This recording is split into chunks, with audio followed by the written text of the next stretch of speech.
Welcome, ladies and gentlemen. We are kicking off the decade with the Blast Premier Spring Series. We are going to be here live from 3 Mills in London. We do have the very best in the business, the best in the world competing here at Blast Premier. Who were on the way up and up last year. I'm hoping that we get some good Counter-Strike. We've had to take everything online. Blast have run into this challenge head on. We are pushing the limits of what's possible with the online broadcast. 1 versus 4. For 754 days we've been without a stage, without a stadium, without a crowd. But now Blast is finally back where we belong. This is an incredible electricity in the air. Can you let me hear you roar? Today in Lisbon, we will show everyone that we live and breathe Counter-Strike. The return of the Royal Arena and a chance for a new monarch to now be occupying the throne. Send off 2022 in proper fashion. Let's do this, Abu Dhabi! It all comes down to this, to define how we end the last season in CSGO. It's time to make your country proud. Get loud. Abu Dhabi, make some noise! It feels like the stage has been set wonderfully. It is you who sets the stage with us. Make some noise!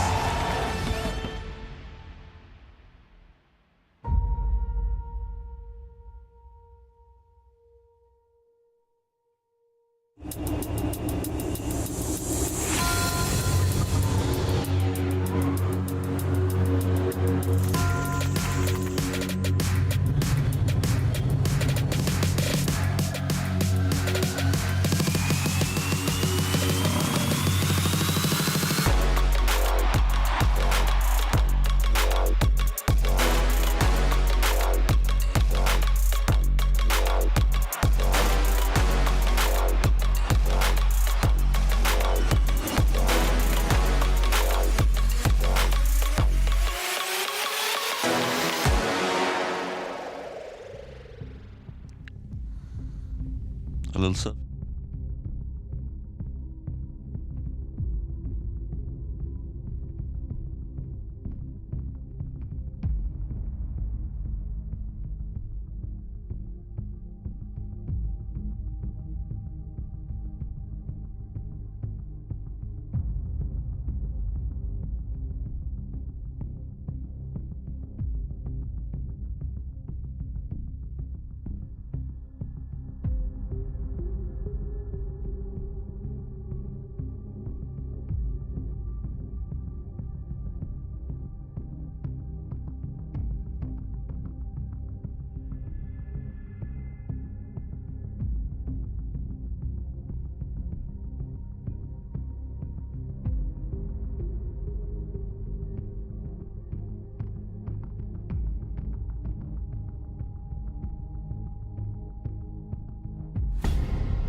Welcome to the Blast Premier Fall Groups. It is our final day, and today we'll find out which 2 teams will be joining the 4 that have already qualified for the final fall final. My name is Sam. I'm also known as Tekel. I'm going to be your host, and joining me on the desk to break everything down, we have Pimp and Butski. Cadian made it very specific that I needed to say that and then say with love from him. Sure. I mean, it's fair. He's out of here. He's out in the nightlife still drinking properly, so it was good to get rid of him. I also thought it was a bit of a weak attempt at putting you down, to be honest, because you didn't even react to it. He's got a little bit weak with his stingers this I like week. Bensky more. Yeah, I mean, this is my I own. thought so too. It was a little bit more original. I mean, this is my own one, right? I think I created that myself, coming up through the stage on the Royal Arena through that bench. Well, there we go. We've got a lot to break down. We've got 2 incredible games coming up. But first, let's talk about what we've seen this week. It's such a precursor to the start of the run for the final major at the end of the year, which gets really exciting. And we'll start with, we're going to jump around a little bit for a little bit of fun. But let's jump into Group D, because I think we've got some interesting conversations that can happen there. And of course, for me, the big one that has to be spoken about is this new Liquid lineup. So many doubters, and yet they came in here and delivered, beating the world #1 ranked team, not once, but twice, Pim. Yeah, I think everyone has been slightly surprised by the level of Counter-Strike Team Liquid already have been able to show us. Again, whether or not you buy into the whole honeymoon period and all that kind of stuff, it doesn't really matter. I think when you're able to take down the #1 ranked team in the world this early in the process, it shows an awful lot of potential. Now, are we expecting Team Liquid to keep it up and play at this level? Is NAVI perhaps, and have NAVI perhaps underestimated Team Liquid a little bit? It's just one matchup, but it does bound well for Team Liquid for the future, and especially heading into Cologne as well. But I gotta be completely honest, I did not see them winning this group, and especially not by taking down NAVI twice. No, especially I think also all the quotes they said before coming into this tournament, that TWICE could become one of the best IGLs ever, Ultimate could become one of the best AWPers in the world. Everybody made the scene to them to fail, right? They made themselves look out there in the big arena, right, to potentially fail, but they did so well. This old way of doing things with an IGL who can't frag, TWICE showed that it was possible to be a star player and also be the main in-game leader. What did you think about Ultimate? Lots of people were doubting him, coming in, question marks, going, who is this? Why have they done this?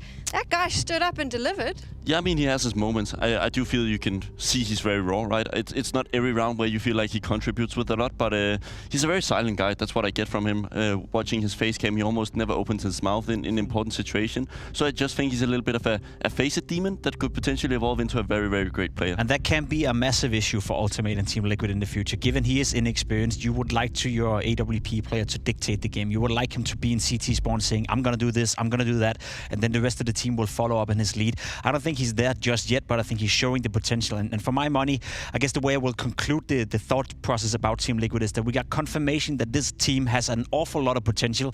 Whether or not they're going to consistently be able to produce these kind of results, I guess solidify themselves as a top 5, top 7 team, I don't know, but we've seen the potential now for Team Liquid, and that's a great sign. And we'll get to see them at the fall final to see if they can continue this magic. They're going to be going up against a lot of big opposition, so that'll be interesting. In this group as well, though, the other team that we have to talk about is Virtus.pro. What happened to them? I am super, super disappointed in what I've seen from Virtus.pro so far. We also saw them, at the esports World Cup, where it was also a little bit of a poor performance. I guess there were glimpses of what this lineup can be, but I look at the lineup, I look at the player material, I look at what they have to work with, Electronic, Jame, these insanely good supportive rifles as well, in Fame, you name it, and it's just not clicking right now. I don't know what it is, but I think you said it, I said it, they have potential to have one of the strongest rifle cores in the game, but they're not showing it on the server. Yeah, and the issue is also, before coming into this lineup, right, I think everybody rated Electronic to be like a teammate you actually want on your lineup, right, because he has so much experience, but when you look at the statistics, he's making everybody in the rifle role play worse around him. It happened in Cloud9. We're seeing Exile right now playing a lot better. I know it's against weaker teams, but we also see it here with Fame and Flit. They are falling down in their levels, and Electronic is not carrying his weight. And I think the responsibility is on the man you're seeing right here. Jame and the coach, obviously. If you bring in a guy like Electronic, it comes with a certain amount of responsibility in the sense that you want Electronic to thrive. We know what he can do as an entry rifle, especially on the T side, even on the CT side with his mid-round aggression. But as you said, if the counter product is the players around him are playing worse off, then that's an issue for the entirety of the team. So it's up to Jame to figure out a role for Electronic where he can thrive, where also his supportive elements in the likes of Fame, Flit, Norbert for that matter as well, can also feel somewhat comfortable on the server. Do you think, we talk a lot, and we have spoken a lot over the last few years about Jame and his very unique style and the system that he runs, almost alien-like, you're in there and they have this very strange vibe going on, but it's very specific.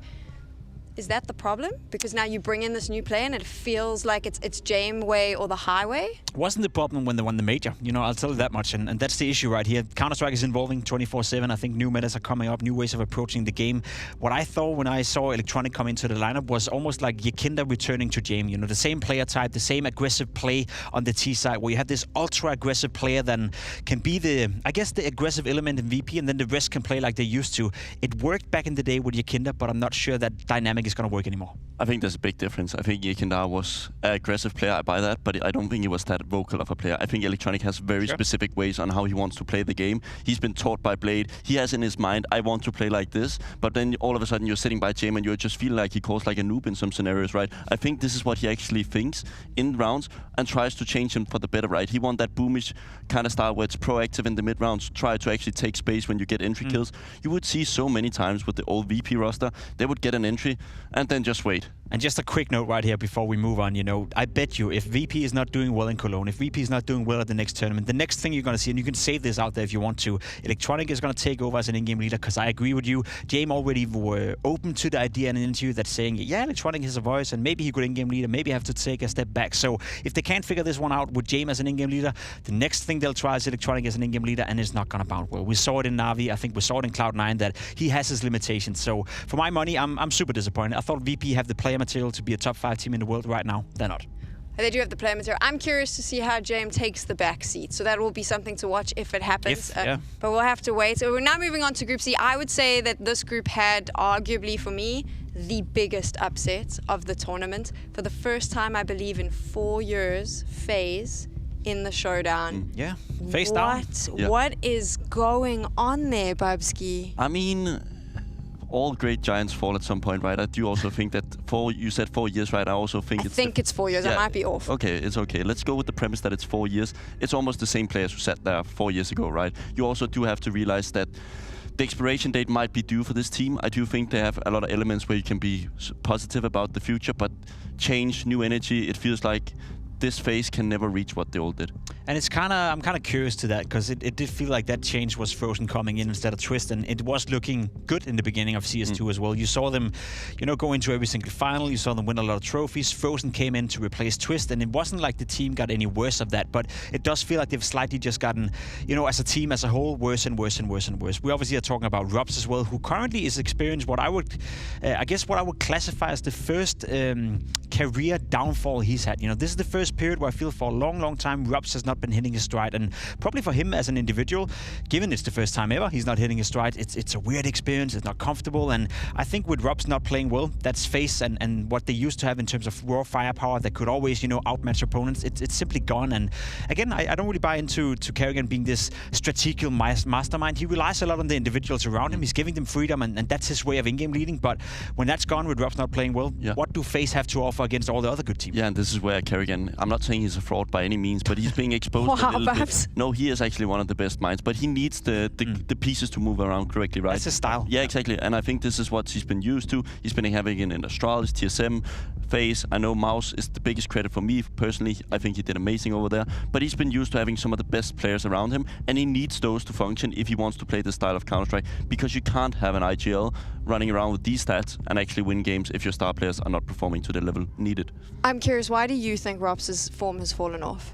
His lurks has been read pretty easily. I think we've seen earlier in the year that people would kind of expect Robs to just like leave the team in mid-round scenarios and just stay off his own, especially Inferno. I think is the obvious one. You see him in AAPS not doing anything, and people would rotate very freely at one point, but he's trying to change it up now because he realized this doesn't work anymore, and he's just not that type of player. He's not that type of jappy, spings kind of guy who would actually try to go for the mid-round scenarios when there's a lot of chaos happening at one point, and then he goes for the timing.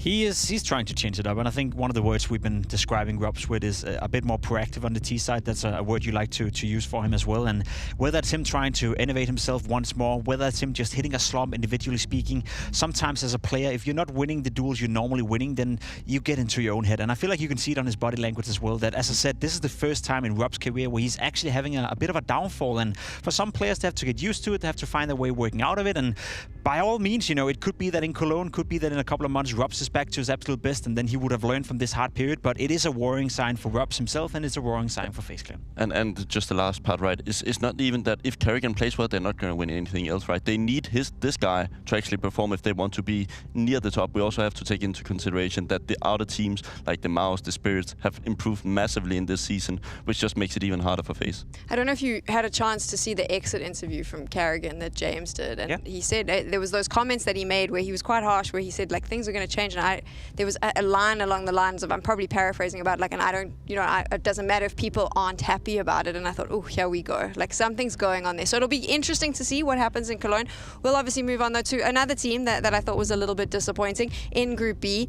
A little bit disappointing, she says. I mean, let's be honest, Falcons has not delivered since the start of this project. No, and by that metric, I think we're no longer disappointed in Falcons not making it out. I think that's what we can expect from now on, but it's an issue, right? It's an issue that our expectations for a team like Falcons are so goddamn low when you see what they have to work with. I think one of the best arguments that we presented throughout the week, Bobski, was in fact on the mat that you had a core of players who were all used to be on a top 5 team in the world. You had Son Payers, Snappy, Madden coming in from ends. They were top 4, top 3, even a top 2 team at a certain point, going into grand finals. You bring in Sonic, you bring in Mackies, you bring in Dupree for that matter as well. They won the major in Paris for goddamn sake for a year and a half ago. So you have players who were used to winning, players who were used to being grand finals. You put them together and all of a sudden they're nothing. And I think mentally speaking for a team, it's of course incredible tough to figure out what's going on, why can't we perform. But when you have 5 players who were used to be in a better place mentally as well, how do you cope with all of a sudden being just not even a goddamn top 10 team anymore?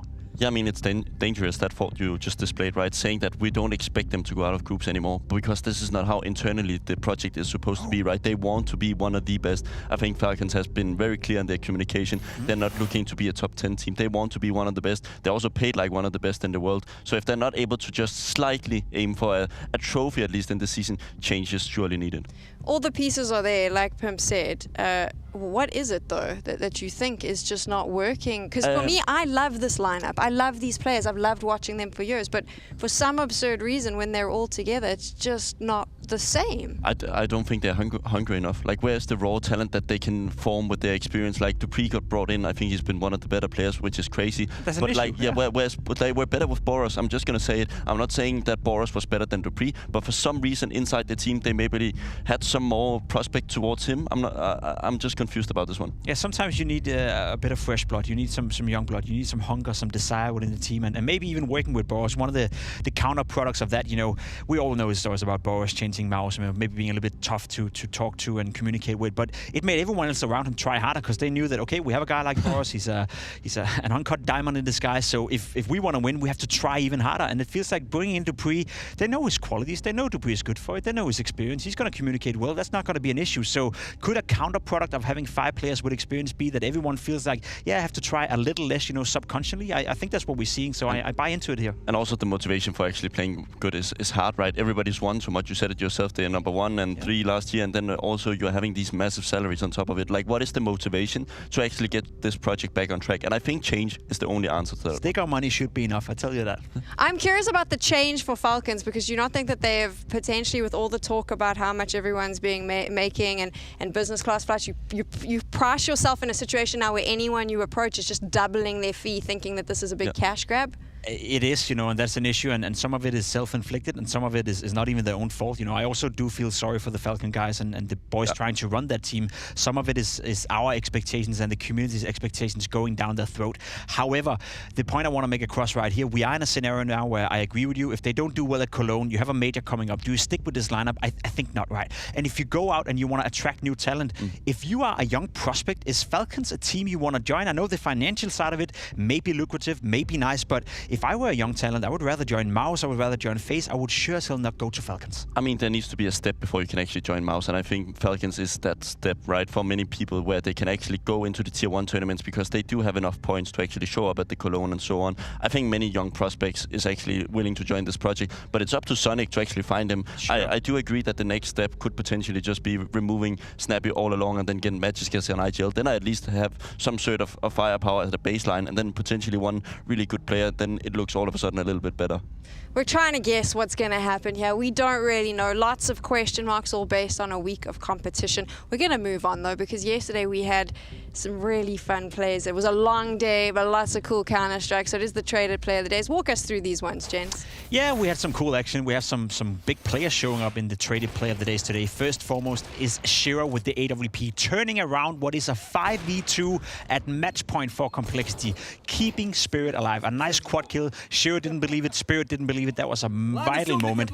And yet, anyway, they ended up losing Dust 2. Yeah, and speaking of good players, it just continues, right? Dunk on the second place. I think this guy is just amazing. I mean, dual Berettas in this situation, you're being forced from both short and long at the same time, but you still manage to shoot your way out of the problems. And this was the case for them yesterday against Complexity. Without this guy, they would not have advanced. Well, arguably, maybe 3 of the 5 best players in the world. Shiro, perhaps not right now, but Saivu coming in and at a hot spree. I think he's had a fantastic tournament, playing well for Vitality, also winning the traded player of the day, and rightfully so. A 1v4 clutch with the AK-47. Now, there's a lot of question marks in regards to Astralis, why they're giving him all these 1v1 duels, but fact of the matter is, if you do that against Saivu, you will be goddamn killed.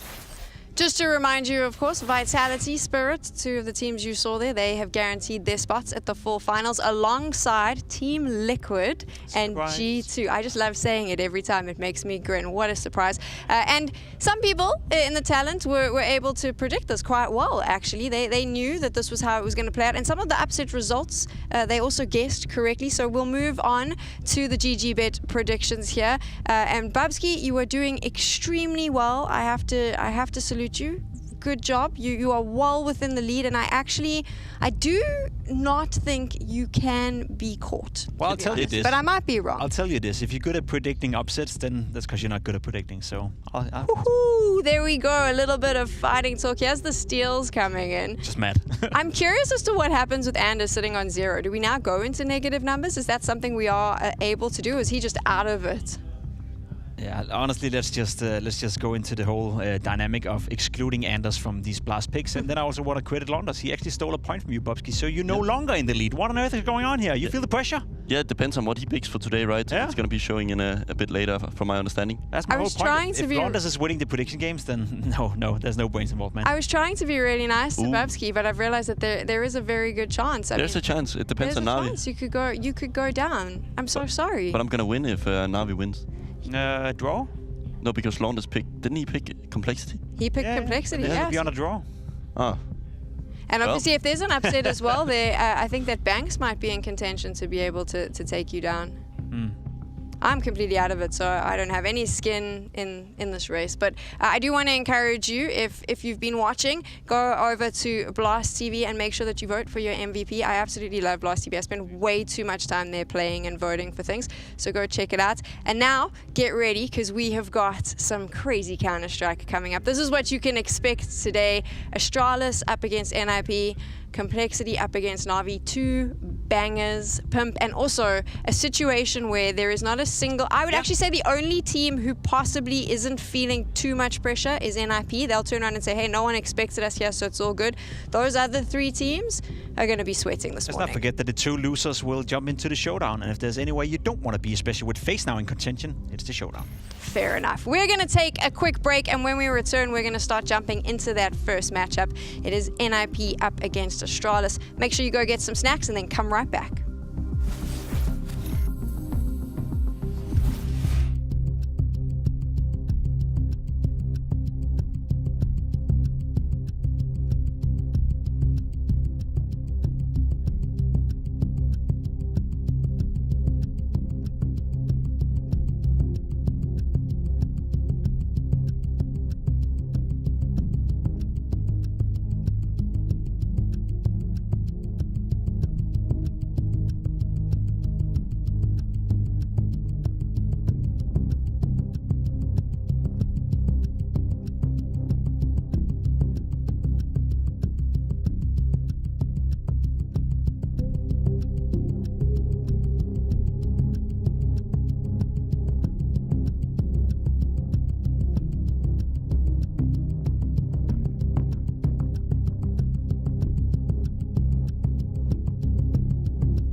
It's been a great week of CS2, getting you nice and warmed up for the season start and all the action that's going to be coming up in the next few months.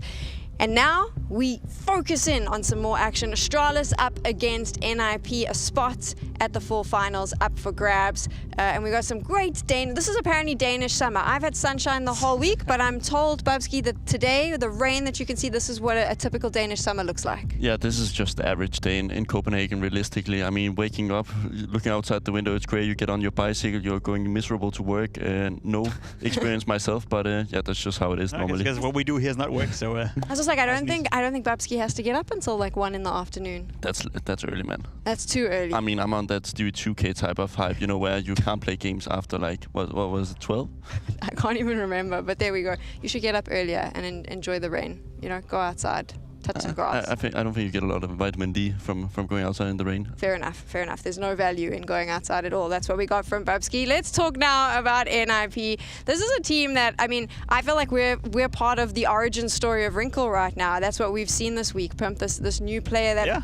I think in a few months, if they look after him and they develop him right, is going to be a big talking point for all of us. I hope he got a long contract, and I hope NIP have made sure to make sure the buyout is quite high. I think he's been super, super impressive. I think for NIP as a whole, we speak about a lineup that has changed direction. For a long, long time, we keep reiterating this, that they were a team of leftovers. They were a team of washed-up players who constantly, somehow, some way, found a way back into NIP to get a good salary. No longer, though. They brought back CEST in from it. He's no longer with Heroic. They have a new direction. Threat came in, and they built a new roster from the bottom and up. They kept Alex from the old school. They kept Rest, but these young prospects, Wrinkle being one of them, is super, super interesting. I like what I'm seeing from NIP. It's been a positive, trending upwards team. For sure, and they've had a really good run this week, so I'd love to hear from Alex, just to find out how they're feeling coming into this final day, and also what he thinks about their performance so far.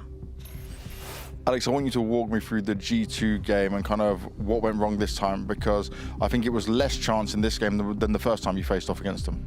Yeah, I think like the game was pretty close, to be honest, but we lost like so many advantage situations.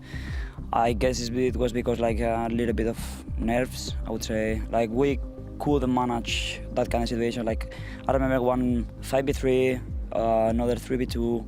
I don't know. Like we were like assuming a lot of the stuff instead of like saying it. But yeah, like I think overall it was like we didn't play our game. And if you don't play good against a team that they has been playing like pretty solid, is hard for sure.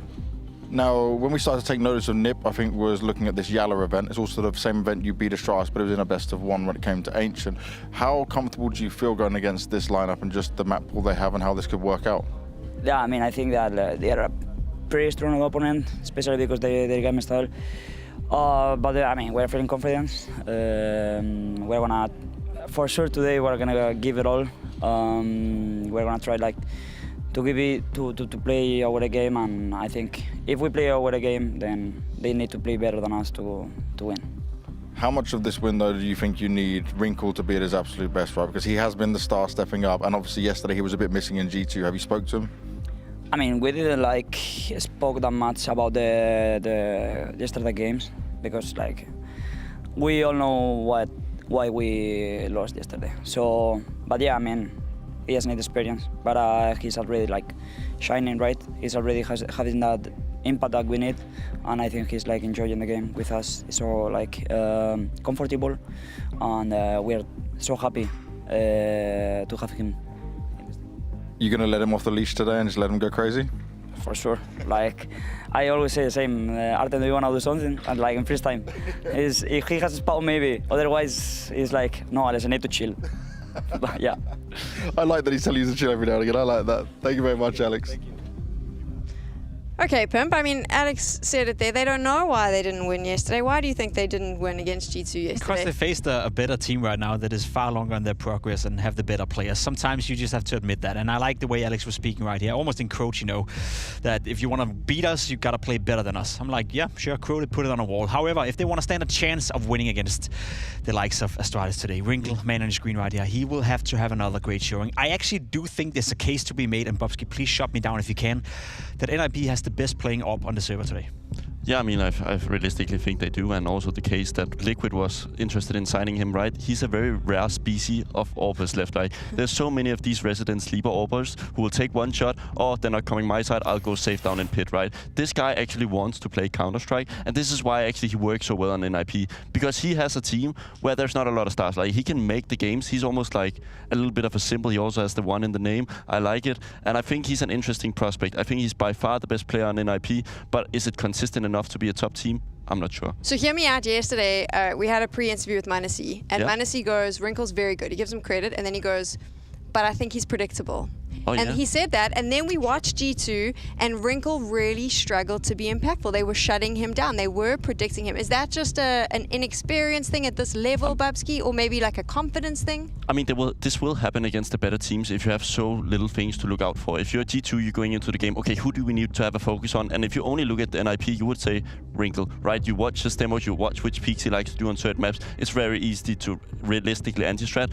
If NIP gets some rifle players who is playing better, they will help Wrinkle a lot in those scenarios. They have to remove attention from Wrinkle, yeah, and it's also a make it or break it thing for a young prospect. Of course, he will be anti-stratted. Of course, he will be looked into, and it's for him to elevate himself above that. We've seen Monesi do it. We've seen Simple do it. We've seen some of the other great AWPers out there be able to elevate themselves above the fact they are getting anti-strat. And I think Wrinkle slowly but surely will learn that as a player as well. Another player on the NIP lineup that I think is quite impactful to them is because when he comes online, we see a complete difference in their performance is Maxter, but he had such a rough start to this event. Speaking of online, you know, that's where we have seen him play his best Counter-Strike, and I gotta say, Maxter has had a rough tournament. We spoke about it, Bubski, as well, the couple of games we covered together on Maxter. You see the difference right here as well. The first two series, he was on par to be the worst player in the entire tournament with no impact whatsoever. The last two series, and especially the one yesterday against G2, we got to see a little bit of that online Maxter show up. So hopefully it was just a bad couple of days, and the Maxter we've seen the last couple of series is the Maxter we get for the future. I mean, the crazy part is that he went from a 112 rating to a 1.02 in one event the past 3 months. That says that the first couple of games was horrendous.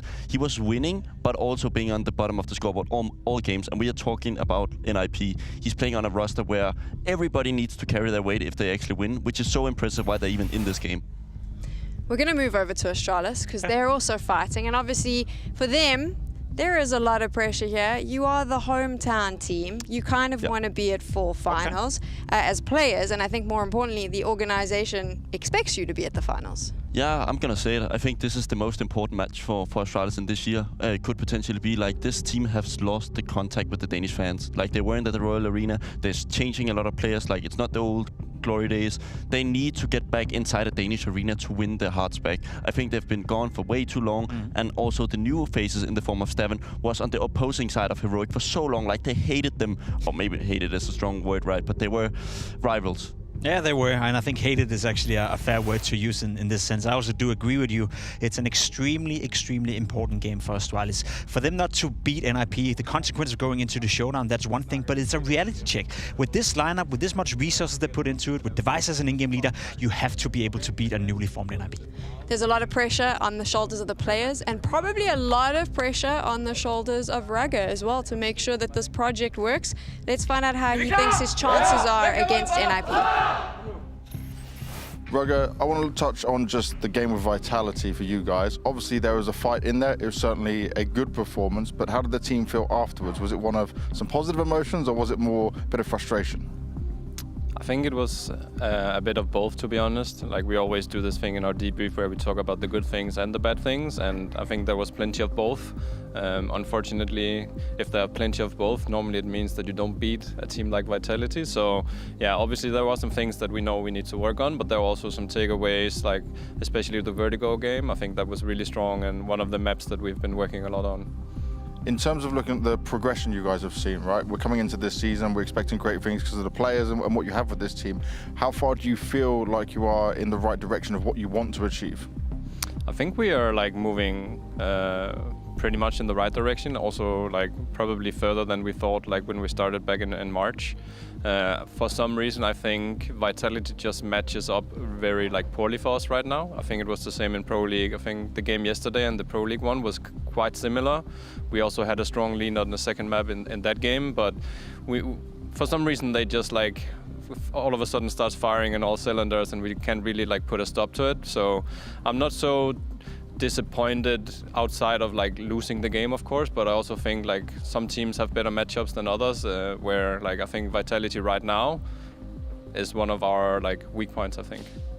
Now looking at today, you're going up against NIP for a spot in the full finals. Obviously for Astralis being a Danish organisation, this is very important, but I don't think NIP's maybe a super easy team to go up against. What do you make of them and your chances here?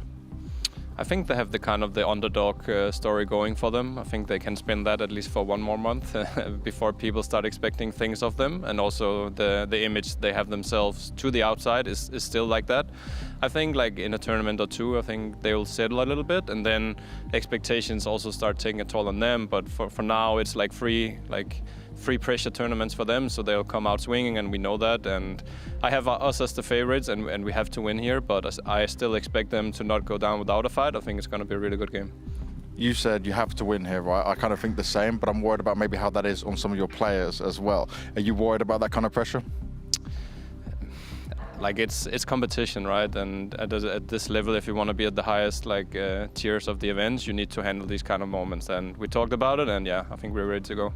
I look forward to seeing it. Thank you very much, Rugger. Rugger was nice and honest in that interview, so I'm going to follow suit and be pretty honest. The buck stops here. Device as IGL, this was a decision they made. We've got time now. We've seen it. Is it working, Pimp? Yeah, I think it's working somewhat decent so far. I just question whether or not it's going to be working for the future as well with Device, because there's a certain point where the threshold of his individual level perhaps can drop to a certain point where we feel like we got to free him up again. We got to get someone else in who can free up Device, because we know his abilities as an AWP player. For now, though, I'm not for or against. I think he's done better initially than I think a lot of people would have expected, but I'm still cautious about that T side, still cautious about the longevity of Device as an in-game leader. Yeah, and this is the issue, right? I'm not willing to sacrifice one of the greatest AWP of all time, which he can still be, to be a mediocre IGL, right? Like, rather just get somebody else out of the team and then put in some, I don't know, Hooksy, whoever is that there, maybe Pimp, if it's all shit and giggles. But one point they have to realize, Device can be the key to success, especially in playoffs. He's shown it time and time again, and he needs, I think Staven also needs to learn from someone, how do we actually get to the finals and win? He's not really tried it too much. I know he did it a little bit with Cadian, but having a guy like him on the team is a luxury. Why do you think it's not working for Astralis right now? And I say not working, I mean, they haven't been horrible, but it hasn't been what we expect from Astralis. I think there's too little structure, especially on the T side. We saw it yesterday, 2 rounds over 2 maps on T is not good enough, especially if you want to be a tier 1 contender. One of the points is that you have so many players who want to constantly do plays on the same time, and I don't think he's good enough at like limiting their speed. Like I'm talking about Jabby here, I'm talking about Staven. Like, make them play a little bit slow, and this is my main issue. Quick answer for me, Pimp. Jabby and Staven, was it the right pickup? Yeah, I think so. I think it's two of the greatest talents Denmark have to offer right now, and we are in a time where the talent pool in Denmark is actually not as strong as it used to be. So I think they were great pickups. It's just about getting it to work, and it starts right here, right now, by getting a W. G2. Vitality, they are going through, as I see, Henry and Anders are like, you know what, Sam, stop talking. I was going to do a whole big introduction, but the divas need time on camera, so sorry, boys, I'll stop talking. Grown-ass babies. Slay, guys. We do. Anders insisted we came on early. She's not wrong, like we did say. Can you analysts stop talk? Yeah, exactly. That's what we said. Let's take over. Anders, it's the last day of Full Groups 2024. Yes. It's been a hell of a journey. 2 slots remain, the play-ins are upon us, and yeah, a bit of a banger, a bit of an old rivalry here. Astralis taking on NIP. Initial thoughts, concerns? As we see the GG bet odds coming in, they're seeing Astralis as your favorites. What do you think about that? They're actually quite favorites. I'm not as confident in this at all if I'm Astralis. I think Roger kind of suggested, like in the NIP, they're in that early phase where anything goes. They're looking like a pretty fresh new team right now. I would not be confident if I was Astralis. I think this could easily be, no, not easily, but it could be an upset here for NIP. It's definitely possible. It's going to be one hell of a game, Henry. I look forward to it. We're going to start this best of 3 on Mirage. Let's see if the Danes can actually make it to a Danish tournament finally. I don't know, bro. After that game against Vitality, that T side just looks pretty ropey, woeful at times. Room for improvement, as the PR. Device couldn't really get a grasp on the game. His individual form was down. The T side looked pretty bad, but it's a fresh day. They do have to win this one. I think it's very important. Like the fact they missed the Copenhagen Major. It's just another event on Danish soil, a big deal. It is. Has to happen. And they're starting on the T side here. Is that where the smoke's supposed to go? I don't think so. I doubt you're going to be smoking sandwich. I mean, no one's on top looking over either.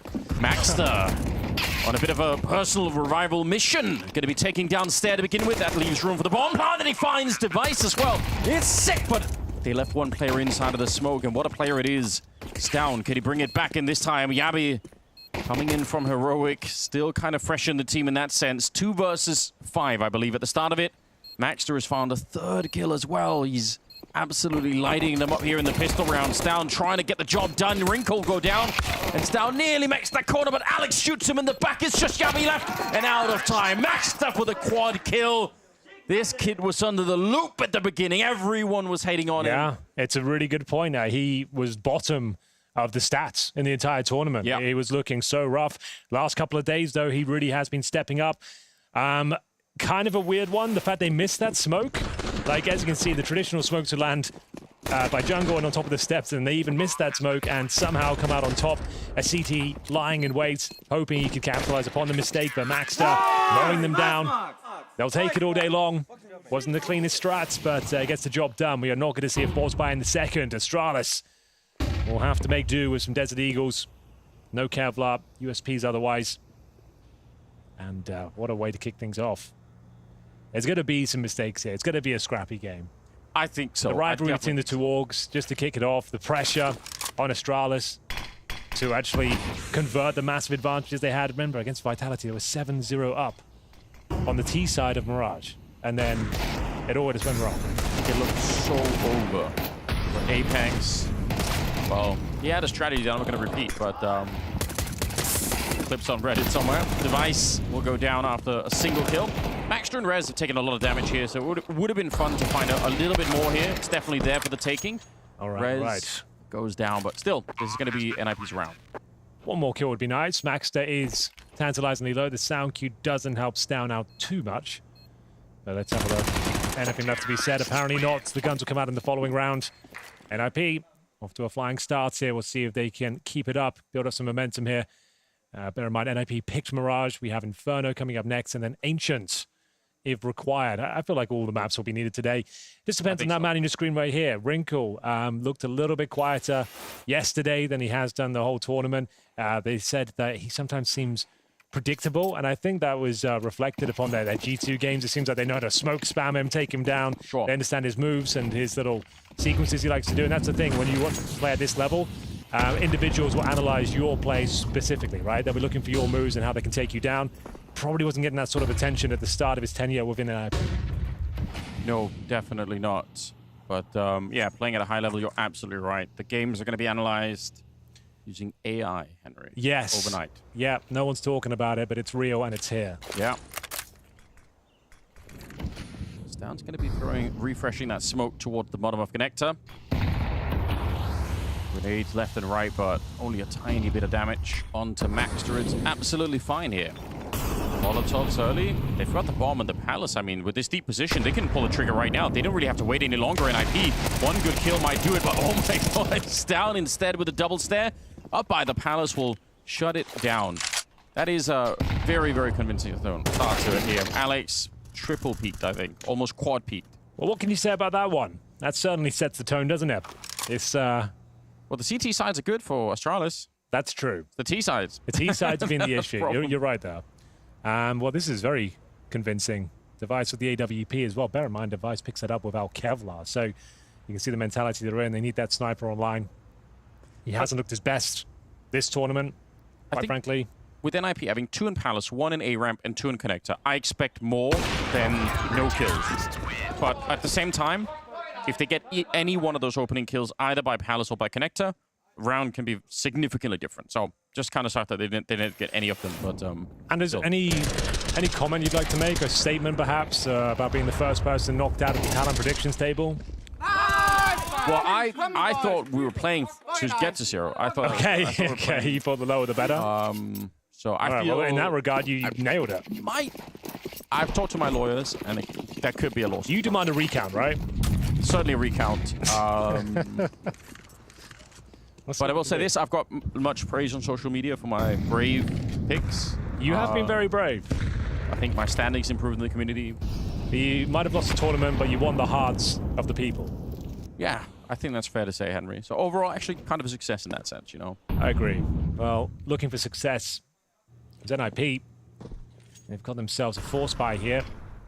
They can be pretty plucky with these sort of rounds. They always seem to find a couple of 1Ds. They've got themselves basic utility, a couple of smokes, flashes, and a Molotov. And in terms of their general setup right now, you'd assume they're going to be finishing up towards the A bomb side. The bomb making its way over there on the back of Wrinkle right now. They still have one smoke remaining. One's been used towards the window, towards middle.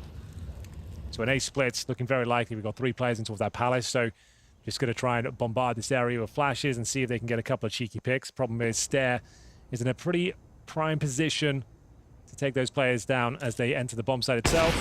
Leg shot towards Rez, and it should be a mow down here for Stown. He's ready. The Molotov actually does push Stair away, but I guess not enough to kill him. Yeah, they had one up in the palace there. Device maybe could have got caught here, but so far it's pretty clean. Only 1 casualty. They're making so much money on the Danish side. And they're shouting again, Henry. Which, those of you watching the game yesterday, it was enjoyable. Astralis were happy. It's all great. They were really shutting Vitality down. They had nothing to say, and then suddenly it was very quiet on the Danish front, wasn't it? Yeah, it got a bit awkward. Nice, man! Kom nu! Fucking nice! Kom nu! Glocks. Not much to say. We've been here a week now. I think everyone knows the outcome that's likely to occur here. They're going to try and run in the bomb site. Maybe get the bomb down. A couple of kills, perhaps. But that's at the very top end, Anders. You're essentially just trying to bleed out utility. See if you can find a couple of kills, but we'll see what they've got on their sleeve, because there's not much to work with here. I'll say this, now that we're talking about Astralis and their game against Vitality. They did make some mistakes that I just was not expecting Astralis to make, even at this stage here. I think most notably on Nuke, facing off against Saiwu in 1vx situations. There's absolutely no idea why they're doing that. So I don't think they're going to lose this round in a similar fashion, but I'm just saying that, like, at least in the tournament, Astralis have proven to some extent that they are open to getting a little bit too ahead of themselves and a little bit carried away. All the Glocks, none of the kills.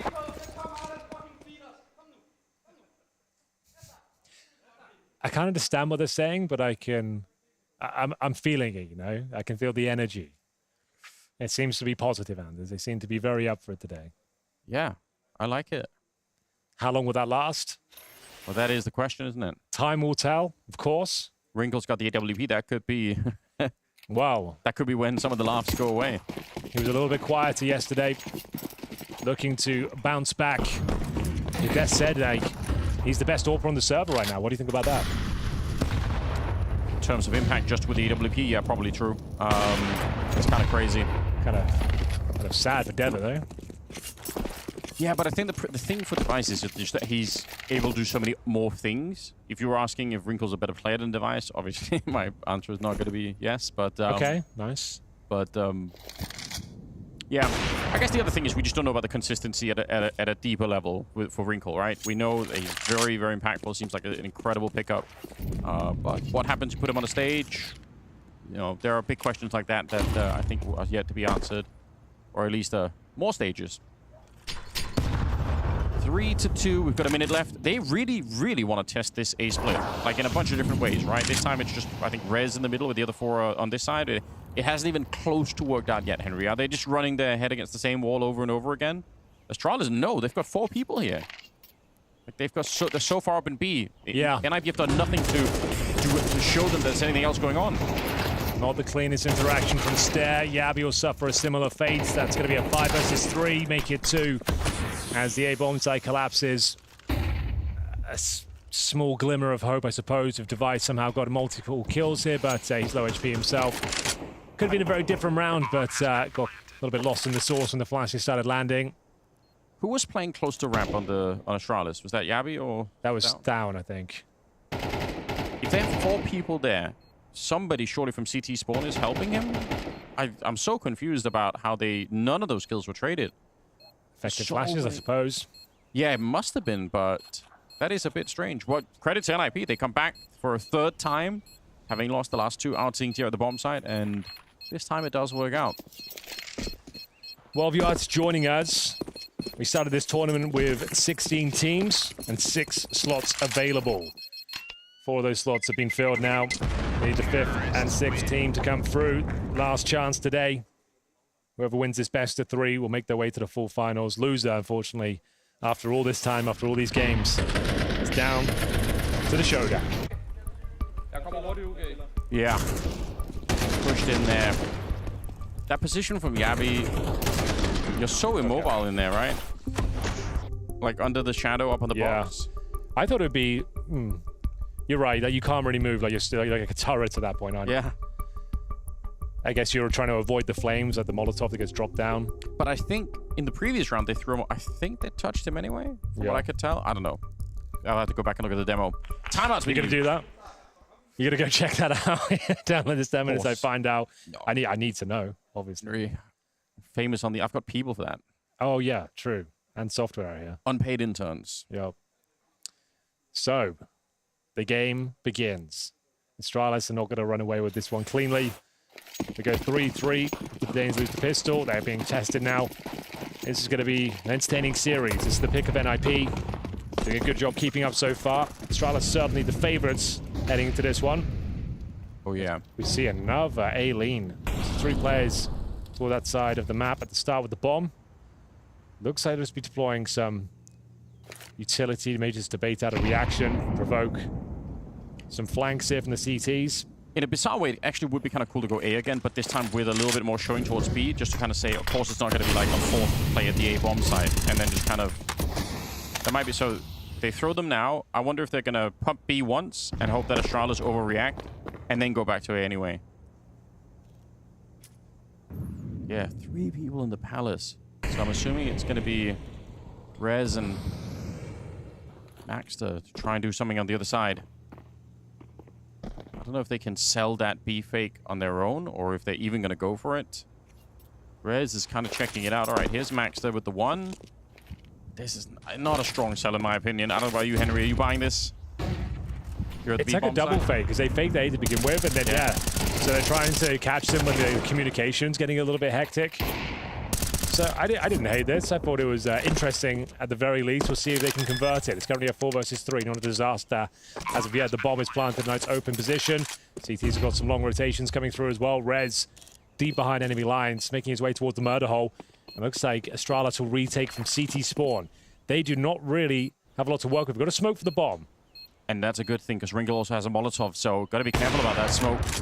Make sure you use the right position. Oh, he crouches under device scope. That's really sick. He wanted to throw out that grenade, but he's got to be very careful. The smoke, it's actually up towards the Palace. I think they didn't use it on the bomb, but he can't find the angle for it. If he would have been able to bounce it off somehow, I think he can win the round behind it, but he just can't. A little bit underwhelming there for Wrinkle. Couple of shots that was certainly possible. I think so, you're right. Couldn't connect. Tried his best, but chooses to save the AWP instead. He's yet to get going. He's 1-4, but he does save the AWP. A little bit of a double fake here. You send the initial wave of utility in to bait out incendiaries, HEs, show presence towards B with the window smoke coming over, flash over. I don't really mind it. I just feel like throwing 1 smoke to the market and 2 flashbangs over the wall is such a...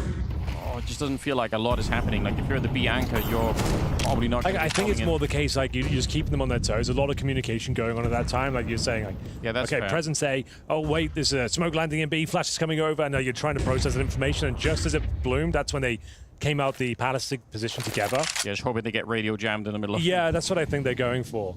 It's not necessarily like selling like the full fake, everyone's coming here. It's just to kind of make everything chaotic and difficult to deal with. But Astralis managed it well.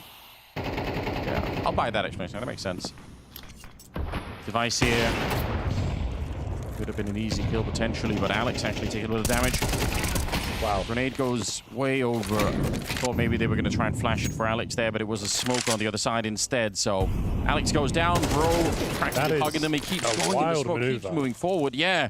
Device here needs a shot, and he will take down Isaac Yabi. They might have just saved the round there.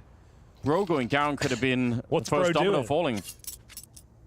I guess maybe he got some comm that they were making presence towards middle or A, but just to walk with that smoke blindly.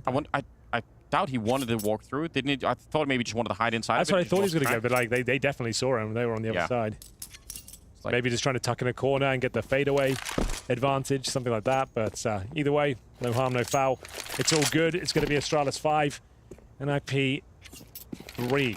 They've got Wrinkle to survive once again, who's yet to really have any impact here. These picks are not happening. They've won the pistol short, and an A execution has gone in their favor. They'll be holding on to the AWP and the AK. Money should be, this will be a tactical timeout next, I would assume, because they've got money for Wrinkle to drop an AK. They could drop like a MAC-10 as well. See whether they want to do that. I think they will buy. But yeah, just calling the timeout. This is a bit of a sticky situation. Well, it also feels like this was part of the sort of larger macro plan for NIP, was to like attack A, attack A, attack A, and then finally kind of go B. But it feels like the air attacks didn't work quite well enough, and also the, you know, the final switch to going B maybe not necessarily working either. It's a bit frustrating, right? Because obviously, if they win a bunch of those air attacks in the beginning, it's very likely that Astralis will be way more paranoid about the A bomb side, and maybe the B bomb side will be a bit weaker early on. But they were certainly ready for it. You see Device rotating in the market pretty quickly with the AWP. Yabi was there towards the catwalk in spite of Ro going down. It kind of all worked out in the end. But yeah, timeout, like you said. Have a bit of a discussion. Get everything back on track. Still a salvageable round for NIP. They can definitely do this. They're going to stick with the AWP and the AK and just buy some pistols on the rest, so fair enough. Device taking down Wrinkle. Becoming more and more of a problem now. Yeah, the rookie meeting his maker multiple times now. The round kind of built around his success. They recover the AWP. It's going to be Isaac. See what he can do with it next. Round not necessarily over. You got the AK and the AWP. Waiting for a mistake to be made. We've seen a few avant-garde pushes with the advantage from Astralis. Hasn't necessarily worked out. Stown holding his ground though. Elevated position on the ledge here in middle. Just rare enough that you might not be quite ready for it. Bit of a weird angle. He sees them, they line up. It's a lot of damage. Yabi ready to fight more. He's not afraid at all here. Right. Nice movement. That's pretty aggressive, isn't it? Isaac hunted down. Double up. Oh, it's gone. Well, they didn't fully invest. Lost bonus accumulating here. But yeah, you're hoping your star player, Wrinkle, he's going to have some impact in those sort of rounds to not just lose a straight-up duel. That was the game plan. He just goes pick window and hope for the best. Yeah, I mean, why not? Hasn't really got a chance to get fired off yet.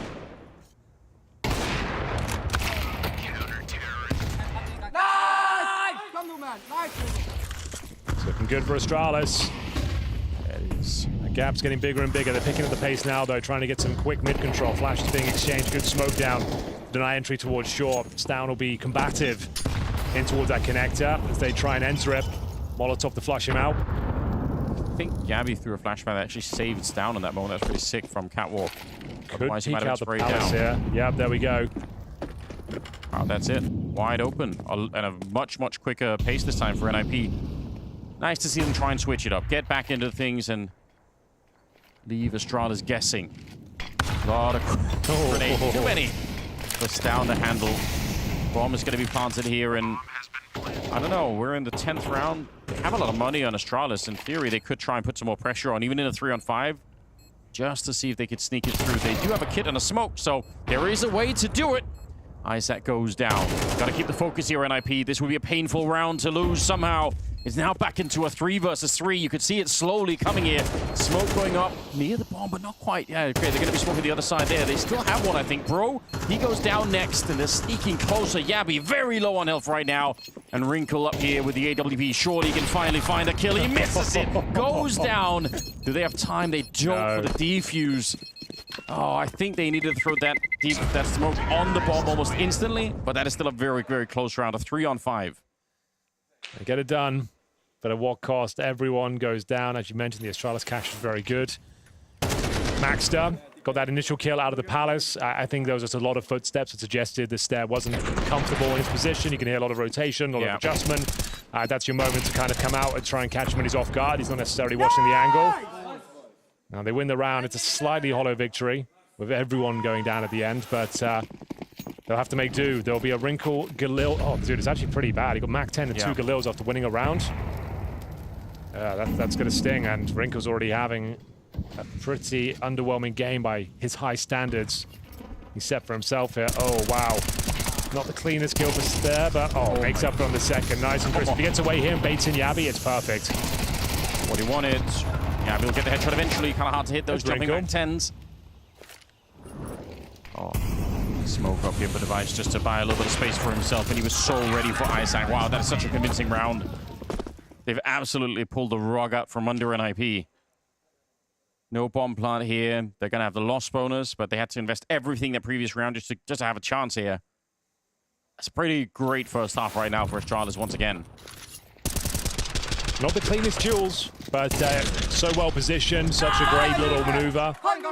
They called a set piece from the very get-go, and that's how that can be punished. If you're doing it straight out of spawn, caught your nades out, it's such a disappointing way for the round to fall apart. Final round, and it's been quite a fast-paced start. We're doing the set piece once again. Same strategy, same call. They go 8-11 out of 12 rounds.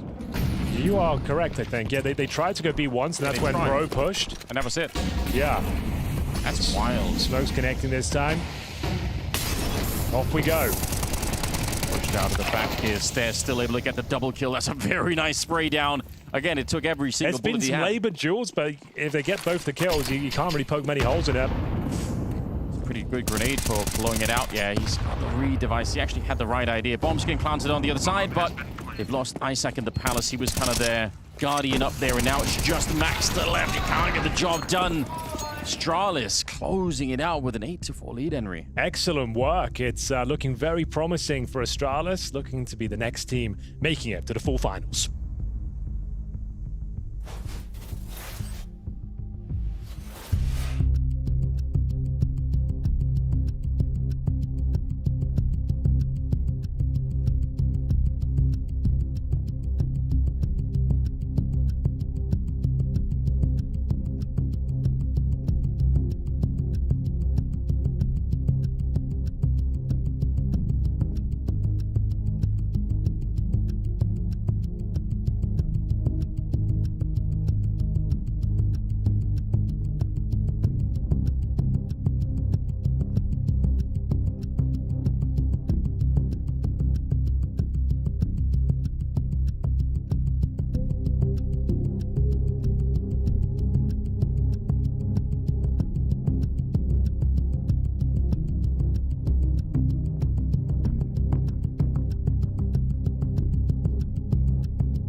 go, ladies and gentlemen. Second half is coming up. Some fresh highlights here. It says, oh, it's so easy. So easy. So easy. Yeah, I mean, they did get 8-4. It's not done yet. They haven't really won yet. But obviously, Astralis, everything is on the line right now for them. They need to play a LAN in Denmark in front of the crowd. And this is their ticket to do it. Just for the sake of Counter-Strike, I'd like to see them there. You know, like they're the poster boys of Denmark, especially Device. And didn't even play at the Copenhagen Major. It was shocking. You want to see them at the big home events, for sure. NIP, not looking their best right now. They win the pistol. Wrinkle, I don't think he gets any AWP kills. I think he got a kill in the pistol and 2 Galil kills in the Palace. Yeah. Kind of a shocking stat. So if he can turn his game around on the CT side, which is more than possible, we'll see what they can do. It feels like the way they're playing today, kind of busted for ideas. I feel they need the pistol, build up some momentum, get the confidence going. It all starts here. Yeah. See, Wrinkle wrecked by Device once again. That's pretty brutal, isn't it? Just welcome to the big leagues, kid. Yeah, not even a chance to play for the round. Only one defender on this side. I think it's Isaac, hanging around. Bro, just does a 180, slaps him out of the round. 3 versus 4, trying to get in. Yabi is absolutely guarding it. There's no entry. You cannot make it through. Maxter, almost a little smile on his face. I think he's like, I might as well just take a shot here. Like, I'm obviously not winning the round, so just practicing his USP, honing it in, like that Turkish shooter at the Olympics who's been making the rounds on social media. What, the guy that used no equipment? Yeah, no equipment. Just a badass showing up. Not impressed. But Maxter wasn't him, unfortunately, this time. I feel like there's some content there. We could go to a shooting range and see who does better with the kind of lenses and the glasses and stuff. You and me. Yeah. One has to use nothing. I'd be down. Yeah. Maybe some archery in there, Henry, if you're up. I'm actually pretty good at archery. We've done it a few times with Pro League content, and I always win. I've done it 3 times now. All right. Bit of a Robin Hood character. I'm going to leave that alone. I'm not going to touch that. My mind, I want it to, Henry, but it's the last day. We've come this far. Yeah. We shouldn't ruin it today. It's actually been pretty smooth from us. Not too much drama. No broken relationships. All the other casters still like us, I think. Yeah, we almost ran out of energy drinks yesterday. It was a moment there. We could have gone off the rails, but I kept my cool. You did keep, well, I had to talk you off the ledge, but yeah. It's true. All right. Bro ends up going down. So Astralis say, you know what? Felt like there were a lot of people in the bomb site. Maybe we just don't rush straight in there. I must say, rushing to be bomb site when you know you're up against pistols can be kind of scary because there is that boost in the corner. Like sometimes it just unravels. Yeah. Probably better to play it safe. But there are 2 scouts on the other side. That's always fun. I mean, listen, Astralis, their T side, it's been criticized, and for very good reason. If they lose to the scouts here, who knows what can happen.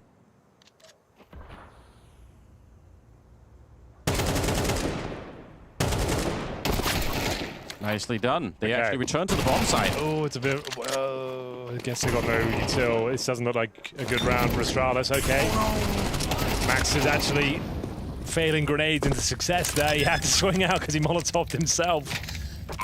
Yeah. Gets a kill. I'm not kills. sure they get the round with the retake on the scout. Like, Rez, I reckon he's actually going to be pretty decent on this gun, but will he get an opportunity? Time will tell. Isaac will be backstabbing, and no one seems to be watching it at all. Now they will. Maybe a little jump peek required here. Either way, Device, clean shot. Rez with the scout now. Chance is very limited. It was a close and scary round here. Unless you win it, though, it's unlikely you force buy again. On the T side, you can get away with it. Bombs going down, it being very close. Okay, then. Well recovered. Triple for Maxter. I mean, there was a world there. They're just shouting like, nice force buy, guys. You almost won. Yeah. Kind of getting to them. Device obviously once on NIP in one of the strangest situations. I mean, yeah, he played a few games. Played a few games, technically. Like, I think the only standing member from that, not even the coach, it's just Rez, right? Yeah, literally, just Rez. Hey, Roy, force by over, Drille, and you still stand in it. Come on, I didn't think you would do that. Oh, Stout is actually, he's kind of based. Yeah, he is bullying them, but at the same time they're winning. Like, I approve. I think it's great. They might lose this round still. It's going to be a bit messy. Nicely done, Isaac. That's actually not that bad. 2 kills just off the bat. There is a deagle in play on Max. Finding the headshot. Here we go. The best way to shut down is just to shoot him in the head with the deagle, surely. Alex. You're not even checking the move down? Uh-oh. They threw this round. Oh, yes, they did. Left it all to the captain. Device. Good spray. He's got the AK still. Oh, he runs out of bullets, though. Now it's down to the Glock. Good headshot. But he's going to get run down. Wrinkle will find another one. That's a bit of a throw. I think a bit too cocky. Just focused on the shit talk rather than actually displaying the game properly. 1 by 1, terrible spacing. Didn't wait for the utility to bloom. Run into one-on-one duels. No trade potential.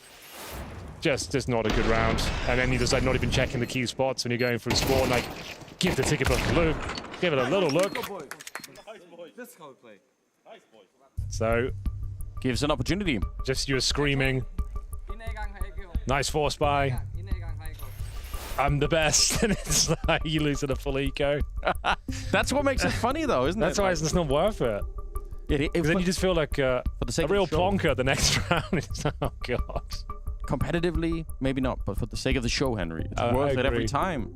There's been the T sides though that have been bad, and here we go. Yeah, they could have just had an absolute open net of a game here, slowed it down. At least feel the map out a little bit, see what you're up against. What's the stack? It's exhilarating though. Like, you know, we all love it. Seen those videos out of like, you know, bike races where people are celebrating early and then they fall off their bike, and I do like those a lot. They're like doing no-handed, like kind of celebrating as they come through, and then someone just cycles by them. That's what I mean. That's down right now. that is pretty much another full eco. Like, now you've let them back in the game, I'm afraid. Like, I love it. Oh, that round was nasty. Like, giving them 2 AKs. It was more like Astralis losing it than NIP winning it. Like, it was just 4 one-on-one duels where you didn't even know where the CT was. You're just getting shot by a 5-7. No one there to help you. What on earth is going on? Device has bested Wrinkle though pretty much every time. I will give him that. His anti-eco cores need some work. You're not expecting, I guess, to lose to a deagle at that range, like, but it can happen. They're bringing the bomb back again. Very slim chance here for Astralis to upset, but I guess another deagle shot will open things up a little bit once again. They obviously cannot retrieve the AWP at that catwalk position, so all will be forgiven if they can win this round. But he's still no Kevlar, no nades. If Device hits a banger here, it's actually Max to step up. Looks like it's all under control. M4s, the AKs, working in tandem here. Job done. We've got a game on our hands. This probably goes to overtime, Anders. Sorry to call that early. Got a feeling. Considering how weak the T-sides have been for Astralis this tournament, I think we're going overtime. I think they'll just about squeak 12. And they'll just be relieved they even get to overtime. In some sense, a little bit of bias. Obviously, I kind of want to see Astralis at the forum event as well, like the fall finals. But what I love above all else, Henry, is drama. Oh, yeah. And if it goes to overtime... Who doesn't these days? After the trash talk, I think it'd be amazing. I'm here for it. Yeah. Here we go. Rez feeling himself now. Starting to build some momentum up here. It's going to be Stare to find him. Run through the smoke, beats the flashes. Yabby not wasting any time while the CTs reposition, recalibrate. He's actually found a lot of control here, but spray is clean in the end. Yeah, a labor duel, but it was such a good position. They had no idea. A couple of kills found, but Alex, they know he's on the other side of the map here, so it's going to be 11-6. Money should be okay. He probably wants to save this one. He's going to have a look if any free kills are presenting themselves. Yeah, Yabi and Stout both at 17 kills. I think there was a question on the desk about whether or not these guys were good pickups from Heroic. I mean, in this game, you're looking and saying, well, it's looking pretty fresh at the moment. Yeah, Alex, pretty worth it. A little bit of damage, that's good. Might as well keep the economy as low as you can on the T side, but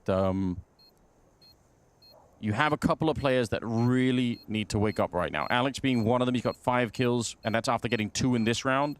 Wrinkle's got 4 kills. We're 17 rounds deep. Oh, he wanted to ninja the round, but yeah, they know. They saw it. I think that's a cool idea. I appreciate that, Alex. It's worth the attempt. I mean, it might not be because he might get caught here. He certainly will be, but it's still cool that he tried. Gave it a good go. Yeah. Convincing round, though. Astralis buy themselves some breathing room. I think the money's okay after winning the eco. Yeah. Tactical timeout. I think just want to close this one out as cleanly as possible. It's called by NIP. The final timeout exists. Can feel this one slipping away. Wasn't the prettiest first half. After winning the pistol, posted 4. Wrinkle really yet to get going. Showing some inconsistencies, perhaps. Very high ceiling, but the floor can be quite low as well, it seems. Yeah, I wonder what that's about. I mean, there has been this phenomenon that happened in the past, right? Where somebody comes out and they are like almost an overnight superstar. And part of the reason they can become that is because nobody really cares about what they're doing. Right. And then once they have that, you know... a reputation. Yeah, the reputation, then people start really looking into them. And then you get kind of that immediate feedback and your whole... Like, I'm sure for Wrinkle it's very tricky as well. You're like how come they know everything, you know? 28 ADR. Like, that's not the star player. That's like your in-game leader. Yeah. That is an issue. But we'll see. This is kind of his style, isn't it? Aggressive pushing. Oh, but the scope betrays him. He couldn't see the left-hand side of the pillar, and Yabi's just on an absolute mission to slay NIP at the moment. 3 people left on that CT side. Might be down to 2 because Rez, yeah, he just couldn't really do much for Mars there, I think, in the connector. So, bomb getting planted. It's going to be 12 for Astralis. All right, well, my overtime call is in shambles. It's looking less and less likely all the time. But the trash talk hasn't returned, and that's a shame. I think you learned your lesson after that one. After you made such a big deal about winning against the Force Spy, and then you lose to the follow-up, I think you're just like, you know what? I'm just going to keep my mouth shut. If you were going to learn your lesson, you would have done it yesterday against Apex, right? Like, that's what I think that's just like a nice wake-up call. Just like, we are so close to losing this game after losing the pistols. We are not in a position right now as a squad to be doing the trash talk to that.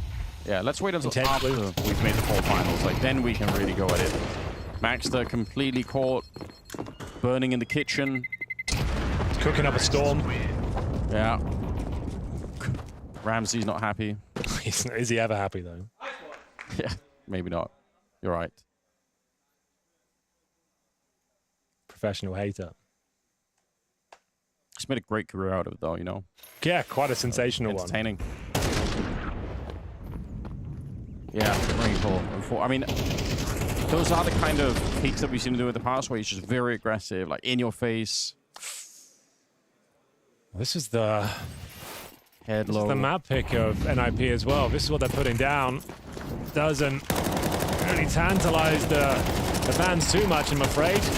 Before I can even set the scene for potentially the last round, it looks like we're done. The 5-7 would have to go off as we have a 4 versus 2. Like, something about these situations, though, someone always is get a bit too confident, but it looks like the job is done. NIP, I feel like they didn't get going into this one. This is not the team we've got to know and love.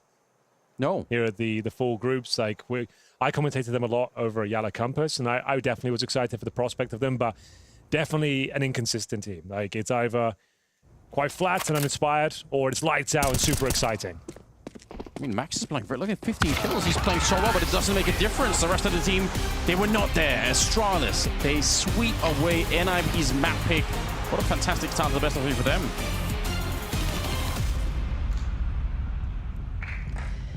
Well, Astralis off to a very good start there, beating NIP on their own map pick. They are going to be happy with that. This is not the Ninjas in Pajamas we saw the last 2 days. I felt like they looked a little bit uninspired, Pimp. Yeah, I think they did look a little bit uninspired, especially when you consider it was their own map pick coming into this one. Mirage picked by NIP, you thought to yourself, okay, I think there's a decent chance of a competitive game, a close game. We've seen NIP play the map, but I gotta say, Astralis were far beyond and far above these boys from the NIP camp.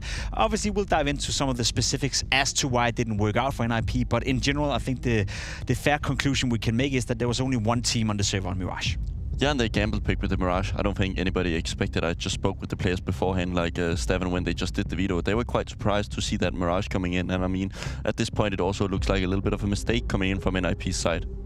A mistake from NIP side, but also Babsky on the side of Astralis. I mean, it wasn't. It's convincing in terms of the scoreline, but it wasn't as if Astralis was playing like this incredibly amazing Counter-Strike all the time. There were a couple of instances where not so pretty from them. Yeah, I mean, this could have been worse for NIP. Realistically, they get 6 rounds, and I feel like this was all they deserved. They even got a lucky moment or two in these scenarios. I think round 6 displayed it quite well. I think it's a round where Device is actually dictating the round really nice. Look at this small detail. Device shoots, forces him off the angle. Bro initially takes the push, and now he gets the information. They know there's a lurking underground, and they're lining up for the execute. Look at the radar right now. 4 players towards A. This is a 100% win for Astralis. The only reason why they should lose this if they fail miserably. What do you think is going to happen? Yeah, they are failing miserably a little bit. Stair is getting caught off guard by the timing right here. Half a second more, and he goes into the corner. He probably wins that duel. You can argue the boy in CT spawn should have hit his shot as well. Yabi probably should have had a kill, and the guy in jungle, Stown, should have probably have had a kill. So it's one of those great examples of, as you said it, Astralis are setting each other up. They have a read on the situation. They have the information. They have the guy pushing it towards B apps. But at the end of the day, Counter-Strike sometimes comes down to winning your duels. So you can have the right call. You can have the right idea. You can set yourself up for success. But if you can't get the kills, you're going to look like a fool. Is it something to be worried about if Astralis is going up against some of that stronger opposition? Or is it just one of those things that sometimes this happens in a game and we move on? I think for my money, it's a one-off in this game in particular. You know, it will happen once in a while. And I think Astralis over the variety of the game and from start to finish pretty much played picture-perfect Counter-Strike. There were a couple of rounds, sure, that they could have done better in. There were a couple of rounds that could have gone their way, but you had Stown playing well, you had Yabi playing well, you had some of the individuals, you know, over the course of the map playing well. So you can allow yourself to have a round or two where sometimes you'll miss the timing, sometimes there will be caught off guard, and sometimes things are just not going the way you plan them. Yeah, I mean, this is why they are one of the most expensive duos of all time. Stavin and Jabi, they have this duo kind of going where they can just dictate rounds, especially with the rifles. We often see it with the AWP, but they can do so much with the rifles, especially on the mid area of things. They play middle together. They just create so much chaos on the CT side. Was that, you think, that the win condition for Astralis in that regard is just having that better fragging power at the end of the day? I mean, this is what you signed off for buying them for, right? We knew in Heroic they could do this by the Cadian system. I mean, I think Device has probably listened a lot to these two guys in how they should attack the game, because they were more successful in their roster than Device has been in the last 2 years. NIP were limiting themselves in this game pretty much from start to finish. The opening duels went 13-6 in the favor of Astralis. Then you have Yabi and Stown, who in all these highlights you're seeing right now, look how aggressive they are in the duels. You said it yourself, right? 2 players who are willing to fight constantly. Stown on the CT side, you're always going to see him proactively be in a duel when he's moving towards his opponent. He's never sitting still holding an angle. It's very often that he's the one being provocative. He's the one coming in your face. Same could be said for Yabi as well. So I like it. As you said, you bought into this duo, you paid an awful lot of money for them, you're giving them a good salary, and right here, right now, they were delivering in what we classified as being one of the most important games for Astralis in quite some time. It was a player that we spoke about right at the beginning, and I was asking, you know, is this going to stay here? Is he a good IGL? Is this working for Device? What did you think of his performance during this map? Fantastic. You know, I think individually speaking, he showed up and had moments where he was helping the team to shut down certain areas. You see kills in middle, you see kills in CT spawn, you see kills in B. Device was all over the map. As a caller, as an in-game leader, sure, I still have my questions. And I think Bobsky made a decent point coming into it, saying that, do we want to risk, you know, giving up on the potential of having one of the greatest AWPers in the game, being a mediocre in-game leader? I think a game against NIP is not going to give me any answers to that question, but it was a great sign to see him individually play well, because he was struggling with that yesterday. I mean, you also have to take into consideration that they start off the CT side, gets a great start, they win the pistols, that you already have like 10-11 rounds, right? So they didn't really get a full display on the T side. They're most likely going to be doing that on the second map, so it's going to be more of a judge for his in-game leader capabilities on this one. I do want to compare him, though, to this NIP new star, Wrinkle, who just did not. And why do you want to do that? Yeah. Well, because I think for me, it's because you mean. It is because I'm a horrible human being, and I like to celebrate people's terrible losses. Ascadian. No. I think for me, what I wanted to talk about is this thing about what we heard Manasi say. When Wrinkle goes up against the bigger opposition, you're still giggling about your Cadian joke. I see that. When he goes up against the bigger opposition, they shut him down, and then he just doesn't perform. And that's going to be problematic for NIP, but is it a short-term problem, something that just comes with experience? I think if you look isolated at this game, it's a massive issue that Wrinkle is not playing well. I think we can both agree that with Wrinkle playing well, well, NIP probably have a better outcome on the server. Maybe more rounds, maybe getting it closer, maybe making it competitive. But I think as a natural course of a young talent getting anti-strategy, getting into a high pressure environment, it's pretty normal that you're going to have games where you're not showing up. However, it cannot be something that happens too often. You know, everyone can have a game off. Everyone can have a day where it's not working out. And for my money, nothing is going to change at all in terms of what I think about Wrinkle, regardless of how he's playing on Inferno coming up as well. It can be classified as a bad series, but if you're a young prospect, you cannot have too many of these games. No, and I think it's fair enough. There's not a whole lot of experience to actually teach him the ways, right? I think eXist is his best bet on potentially evolving relatively fast, but I do agree with you. I think he's had 2 rough games, and it's been against G2 and Astralis, right? But we've seen it against good oppositions. Let's not paint the picture that it's been awful. I just think this game in particular, he tried to force so many rounds where he wants to be the main star. I mean, I think he has a little bit too much hero mindset, like he wants to be the guy who saves the team because maybe the rest of the team is not as good as him individually. But I do think he needs to calm down. We see it in the last round where he's doing that abs peak, and like he's already having a rough game. Don't force it so early, man. I'm normally a big meanie, as Pim said, but I actually do want to defend Wrinkle here. eXist mentioned in a lot of interviews about it, saying, you know, he's not actually comfortable yet. He's in this international lineup. It's his first time stepping up to this level. He needs more time. His coach is saying that, and obviously we've only seen him for the week. As I said, there's 2 sides to it. You know, nothing is going to change in terms of what I think about Wrinkle and his potential based on this one series. However, we are in a competitive environment. We are in a scenario where NIP is 1 game away for qualifying for the fall finals, 1 loss away from going into the showdown. So if you want to mature as a player, this is the scene, this is the setting you do it in. So no, Wrinkle is a great talent. He has a great future, great prospect. I think eXist is going to love working with him. But for now, if he's not stepping up, NIP is not going to win this game. That's what Pim said. He needs to step up. We need to see Wrinkle. We are moving to a second map in just a little bit. But first, a quick break so that you can go get some more refreshments, put your feet up, and get ready for more Counter-Strike. Popcorn.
We can see NIP there having a little strategy chat in between these maps, and of course they'll be doing that because they lost to Astralis on their own map pick 13-6.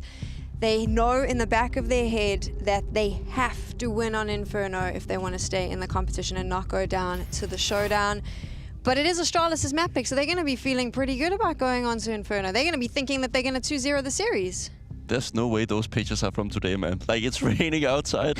Like, there's no way. Not anymore. I think the sun is actually out. Okay, the sun is out now? Yeah. Well, fair enough. But yeah, we're going to be facing off on Inferno. And we talked about it before, right? The device capabilities as an IGL, especially now that he's starting on the T side. I think this is one of the least tactically approaching maps you're going to face in the entire map pool. So I won't judge Device as much on this map. But if we would have played a nuke or something, I think this would have been a real test. Hopefully, this goes to 3 maps.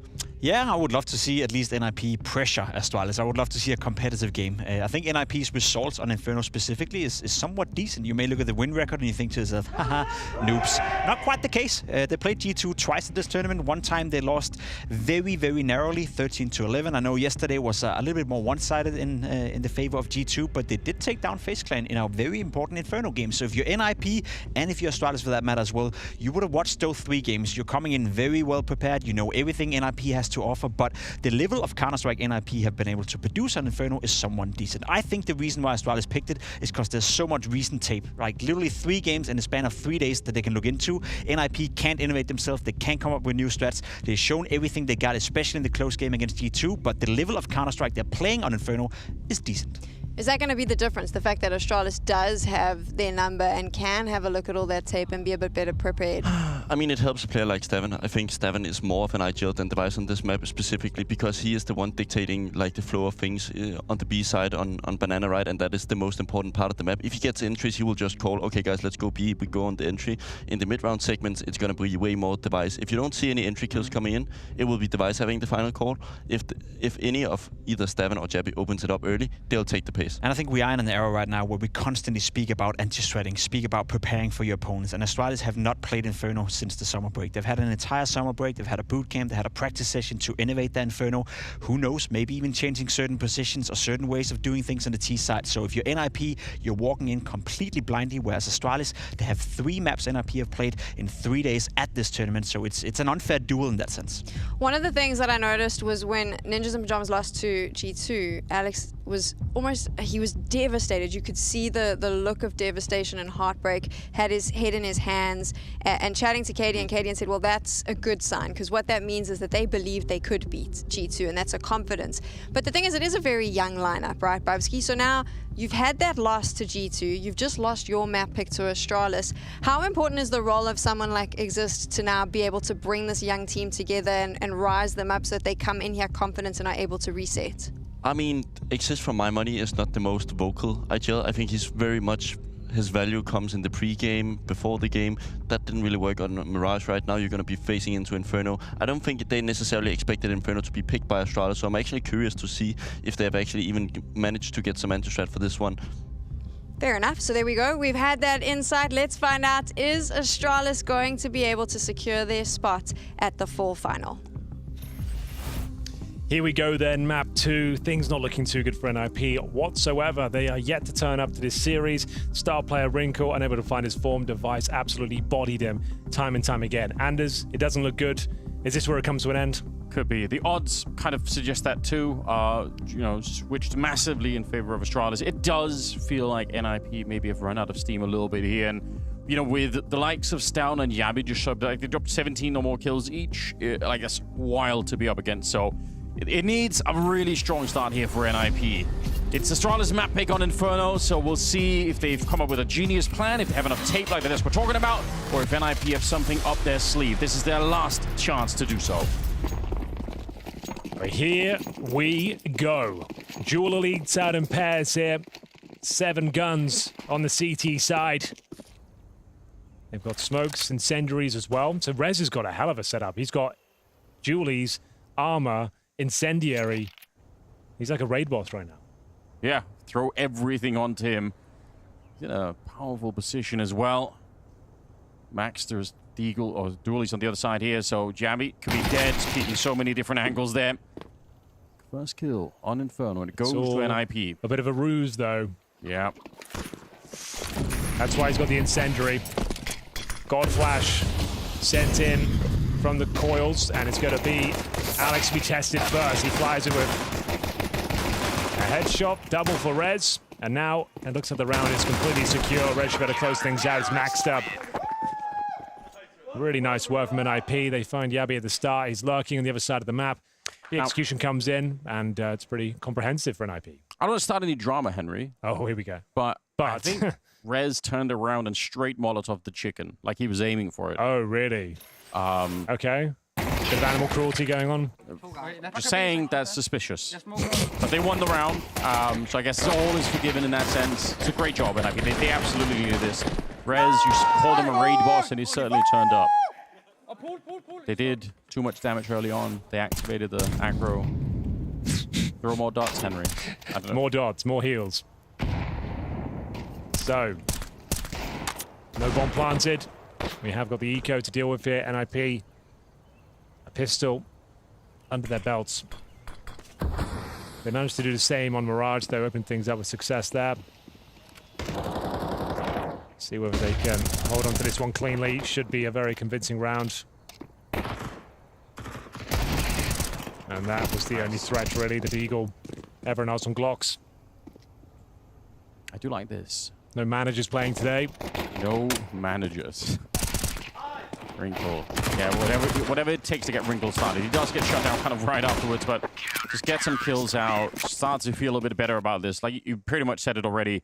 They never even turned up to the first map. So, this is it. This is it. Early days. But just what NIP needed. Early bounce back from a disappointing showing on Mirage. I'd love to see Astralis at the full finals. It's been a while since they've made it into a Danish arena. Yeah, and obviously that really does matter. You're the most notable organization in Denmark. You obviously housing the biggest names as well. Yeah, right? You have to. So, first gun round is upon us.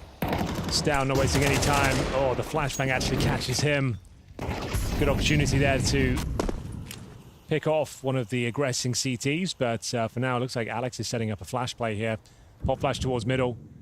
Heavy stack here, 4 players ready and waiting to pounce. But it's going to be a banana finish by the looks of things here.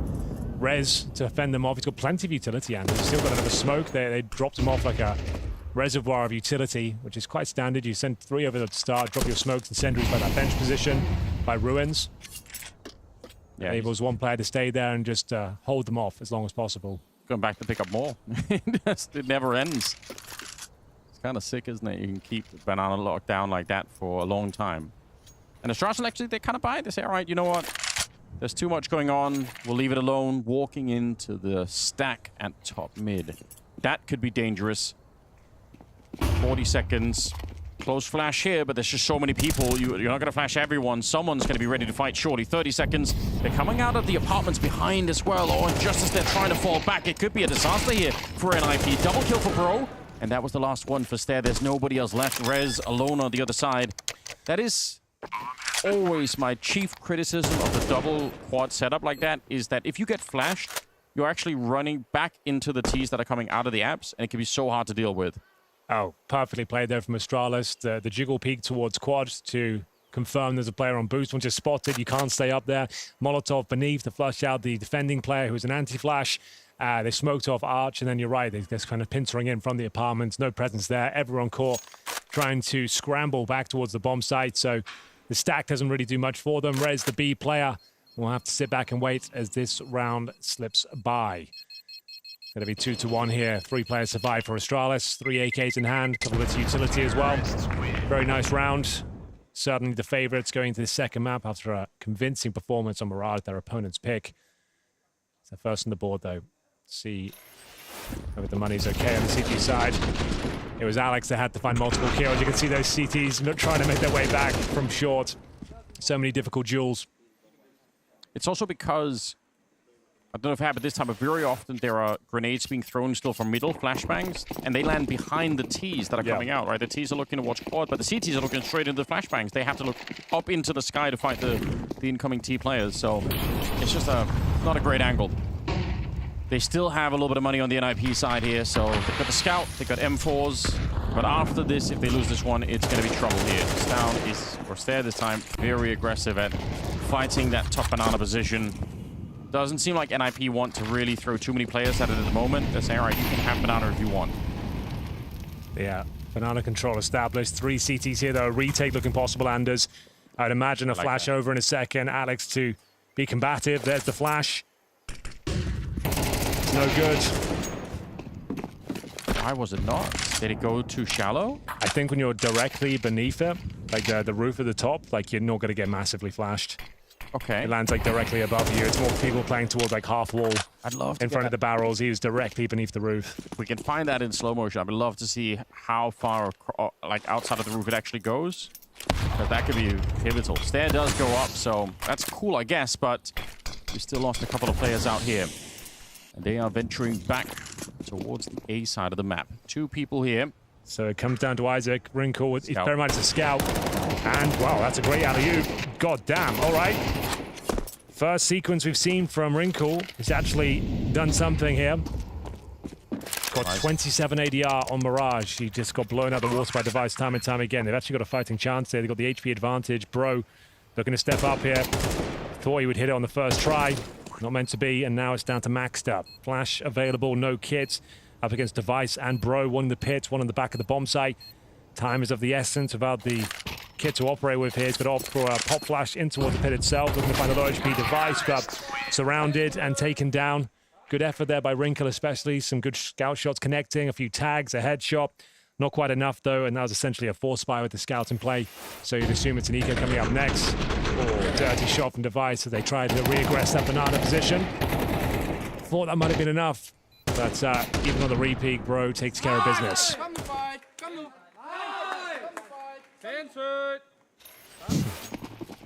Yeah, Bro is, I mean, from a player that we didn't necessarily know too much about when...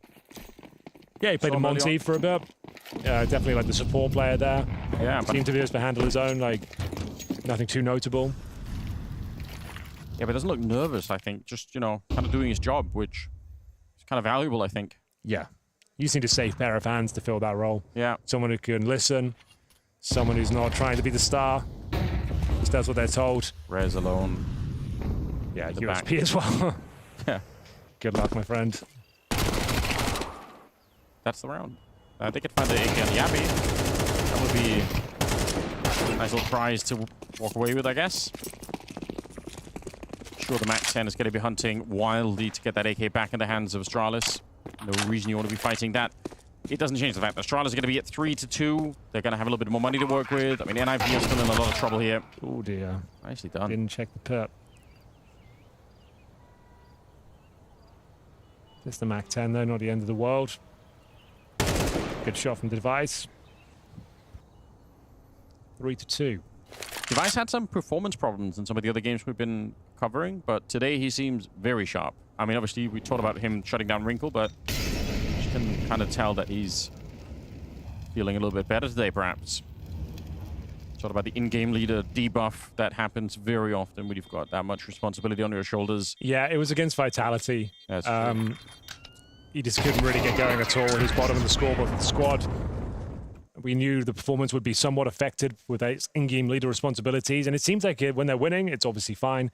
It's when they meet themselves in a very difficult game. They've been anti-stratted, and you're relying on him to kind of deliver the game plan. That's when it feels like his individual performance drops off. Yeah. Something that they probably have to find a way out of in the future, because he's such a pivotal part of the team when it comes to the fragging and the mechanics. NIP, they call a timeout. They want a chance to discuss how to stop Astralis from winning these rounds on the T side. Again, that's been their weakness so far. It's been pretty much the same script as the first map. NIP win the pistol, get those 2 rounds in, and then collapse under the pressure of the gun rounds. Astralis looking like the much better squad today. The honeymoon could be coming to an end here. It was looking so good for NIP. At the start of this tournament, they were turning heads, taking scalps, took down Cloud9, took down FaZe. Yeah, and that was shocking. And you might not qualify at this stage, not looking good. Yeah, but still, I mean, there's something to go back home for NIP to really be kind of proud of, right? Like, they're not leaving the tournament saying, wow, this is another dead No, project. exactly. So that's, in its isolated sense, it's kind of cool, but obviously right now, none of that matters. You just want to try and see if you can have a real fight here. Get some players activated. Start to feel like you can put Astralis in their place. Got Wrinkle on the AWP. Full mid control so early. Max is feeling the pressure. He knows he's giving up a lot here. Can hear the reloads on the other side at least. Could pop that smoke open. We're going to be smoking. I think that goes towards library. Kind of grenade coming out, trying to save his teammate there. Fair play. Cost him a bit of health. They're still swinging actually right into the Molotov. That causes a bit of damage. A little bit of time too. Stair will get the first kill of the round, and Bro to follow it up swiftly afterwards. Isaac in the pit. He's got 10 different angles to fight right now. Oh, nice shot. Bro to take him down. That's just a classic round of Counter-Strike right there. That's textbook, Anders. That's everything you love on Inferno, which plays very much like Counter-Strike should. You go for basic control of the main choke point. When this map is middle, you push the CTs back, you pressure them using their utility, deploy smokes towards the rotation points. In this case, will be Arch and Library. Flash in, face with multiple players, and make the duels as difficult as possible with the defenders. And if you nail your shots like they just did, it's going to be too much to handle. And yeah, that's about as textbook as it gets for Inferno. Like, good smokes as well, like deep Library smoke, deep Arch smoke. You got lots of open runway to work together. Wrinkle, or naded at the start, showing us that he is mechanically gifted, but won't be holding on to the AWP. He kind of doesn't do a whole lot for them if he doesn't survive. Wow. Textbook, Henry. You just gave me a great idea. I'll tell you about it later. All right. Got a new venture cooking up in my head. Anders coin. Anders coin. Dropping soon. It's sure to dump about 90% of his value within the first couple of hours. In that time, you can make a lot of money. Get in early. Yeah, exactly. Wow. For NIP, this is pretty grim at the moment. Yeah, it's fortunately, it's just literally more of the same. It's exactly what we saw in Mirage. They can somehow steal one of these rounds away. This is like partial buy territory. You got pistol and armor at least. Like, I will say Astralis had those kind of ropey rounds where they were like, I think they just got a little cocky when they were up against the full eco, like the 5-7 no armor, and they were just like running in one by one on the A side. Yeah. There is a chance. I think they learned a valuable lesson that round, honestly, but there is a chance, I suppose. They mess it up.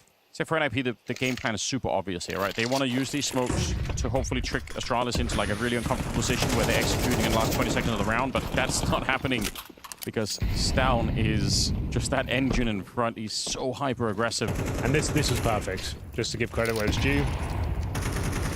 Smoke down, good spacing. Even if a player went down to a 5-7 there were lots of numbers behind him. Yeah.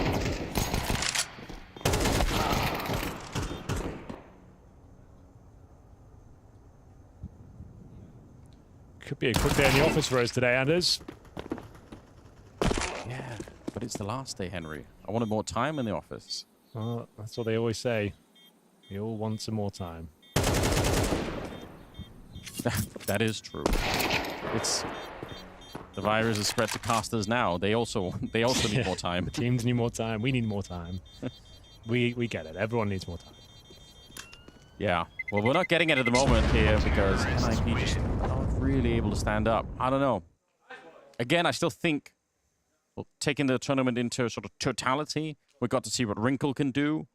Maxter got to show they had like a terrible couple of opening maps, but he made up for it individually. So that, I think for him personally, it's great. Like, he's not going to exit the tournament with everyone saying, boo, Maxter. Yeah, like, I think there's lots of cool stuff to look at, but obviously you'd love to put up a fight at the end here. It's still gonna take a couple of days to get over it if you can't really amount to anything. So yeah, hopefully there's still time to do that here. 5-2 the scoreline. Astralis, they're pretty relentless right now. They're not slowing anything down. They just keep going through the motions, and it is working every single round, it feels like. It's 5 in a row for them.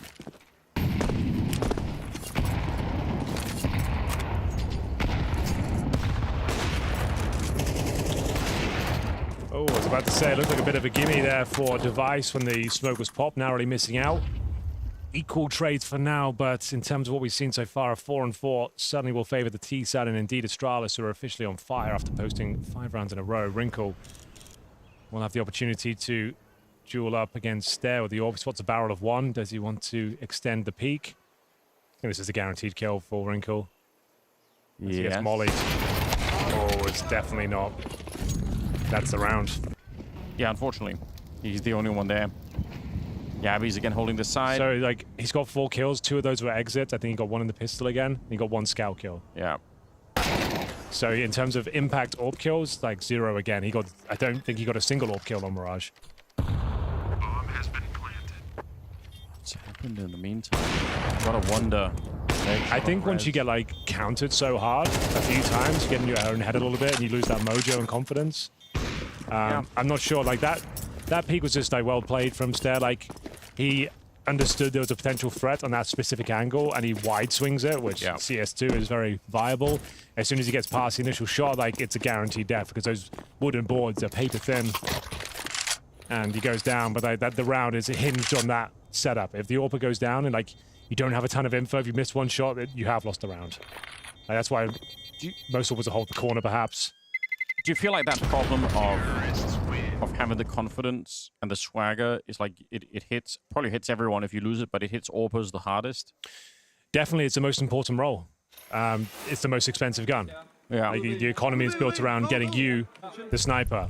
It could be a very binary outcome where it's like you missed a shot, you die. Well, that's it. Like, he was anchoring the side, which is a classic Inferno setup as well. 1 AWP at the cart. Like, ideally, you want to get him set up so he's, like, looking down banana, just so you have that kind of reaction so you can fall back. But holding that super tight angle, sure, there was a chance of a kill there, but if you miss it, like, you have no retreat. It's done. It's not to make direct comparisons or anything, but, you know, you saw when people like Kenny or JW would, like, once they lost a bit of confidence in their own game, like, it became 10 times as hard to play that kind of Counter-Strike. You can see his head in his hands there. He knows the pressure's on now. Tournament exit is looming. He is yet to arrive in this series.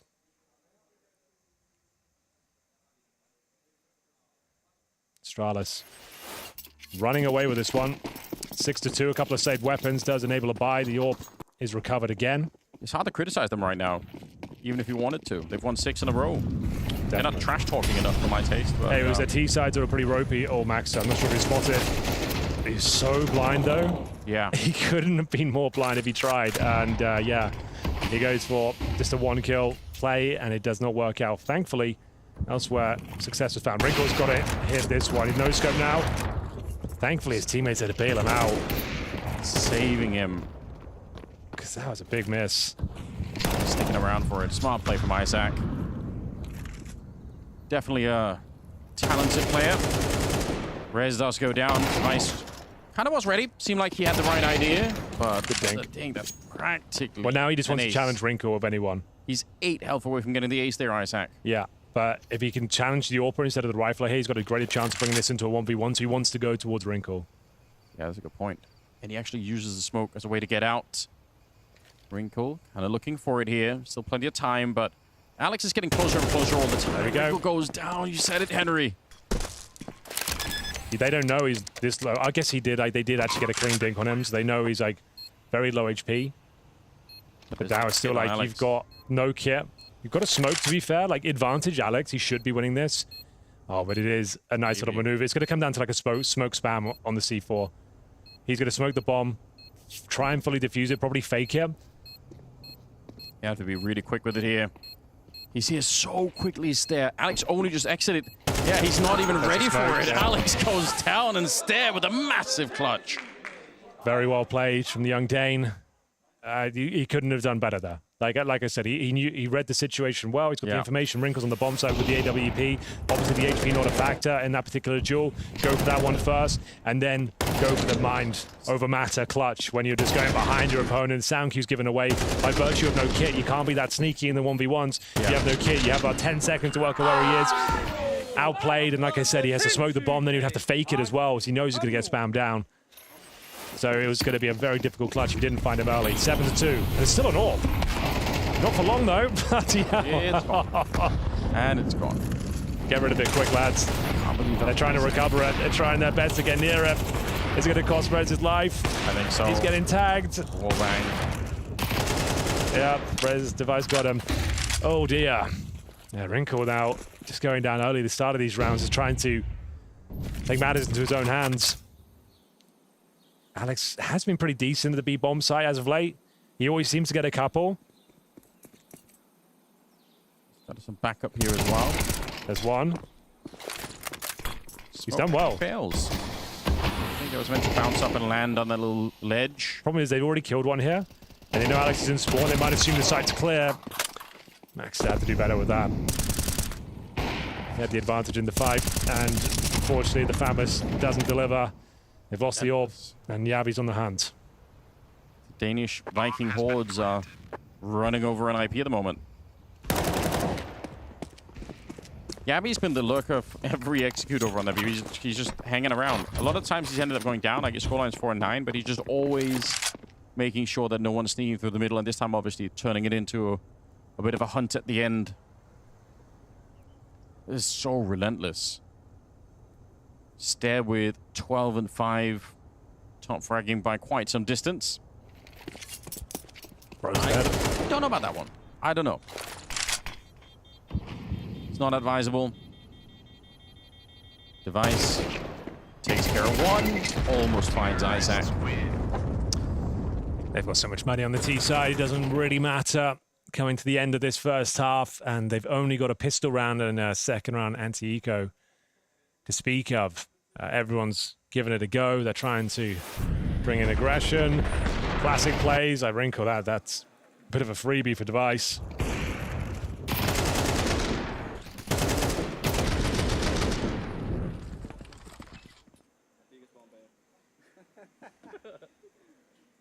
They're having way too much of a good time here.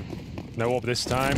I've got to say, the good news again is there are going to be a lot of happy Danes in Forum for the fall finals. What about the Swedes? Well, maybe not so happy. Less so. Less happy. But there might be a couple. I won't rule that out. Just a short train ride over to get here. Nice grenade on a res. Puts them a little bit low, just to make things worse, as if they weren't already suffering enough. It's like Malmo, this is the nearest Swedish city, right? You can It is, train yeah. like 20 minutes or something. Yeah, it's super easy. All right. We used to go to war with Sweden a lot. Now we build a bridge. It's all good. Everyone's Good happy. point. We're still fighting them, but this time it's digitally in servers. Much more pleasant. No one's taking any mushrooms and bringing the battle True, axes. that was the Viking thing, wasn't it? They were rumored like to be fearless in battle because they took psychedelics. Yeah. Horrifying thought. Yeah, true. No one's tried that in Counter-Strike yet. I don't think so. But never know what the future might hold. Now this was, I guess, an eco. Partial buy, I suppose. Not been the most exciting series. We've had some banger games throughout the week. So many upsets. Yeah. NIP taking down phase 2-0. As you mentioned, it's like, although it's not looking like they'll qualify at this stage, I think there's a lot of positives to take away from this. Like, ruin the tournament for phase. That's something. I feel like that's it's one of those like very British things to say, Henry. It's not been the most exciting. We've had essentially only one team playing it. We've had the pistol round victory. Yeah, they get literally on Mirage as well. That's why I kept saying it's like this is more of the same. They won the pistol there and it didn't really pick up another round. I'm not sure the fist bumps in the world will be able to help them out of this one. No, I mean at this point you might consider the handshake. Bear in mind though, Team Liquid recovered a 9-3 deficit yesterday against NAVI on Inferno. Yeah, but they do have the world's best in-game leader. That's true. So it's the Magician. Not the same comparison. Yeah, obviously. 100% win rate. Has never been defeated. Saving America. And Canada. And Canada. It's all the same to me. I'm European, Henry. I can't tell the difference. Flash around. Alex peeks out. That's a very nice setup. They tried to do this earlier and it didn't quite work.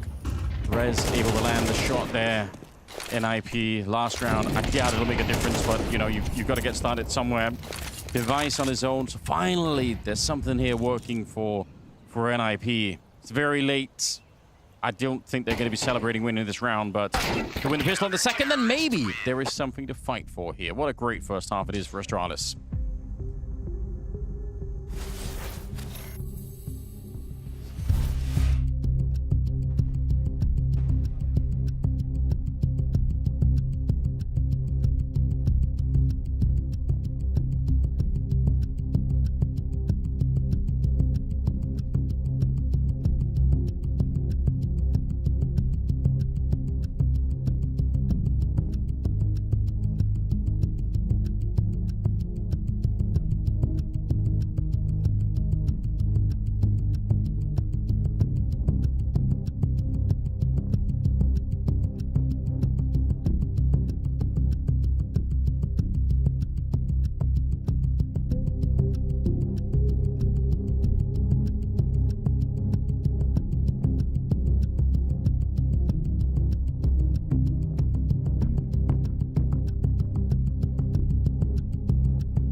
What's up, gamers? Hope you're enjoying your Sunday afternoon.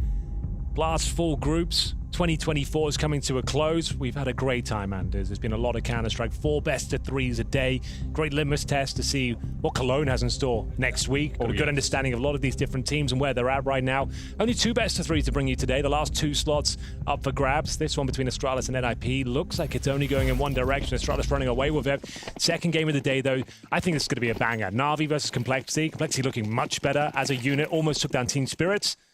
I feel like that could really deliver. So this one, maybe not so much, but we'll see if NIP can win a pistol at least. And you know it's going to be heartbreak because it is Complexity playing. It's what they do. So either way, it's going to be entertaining. They looked great against Spirit. I felt like they not through the game, but they definitely had it going in their favor.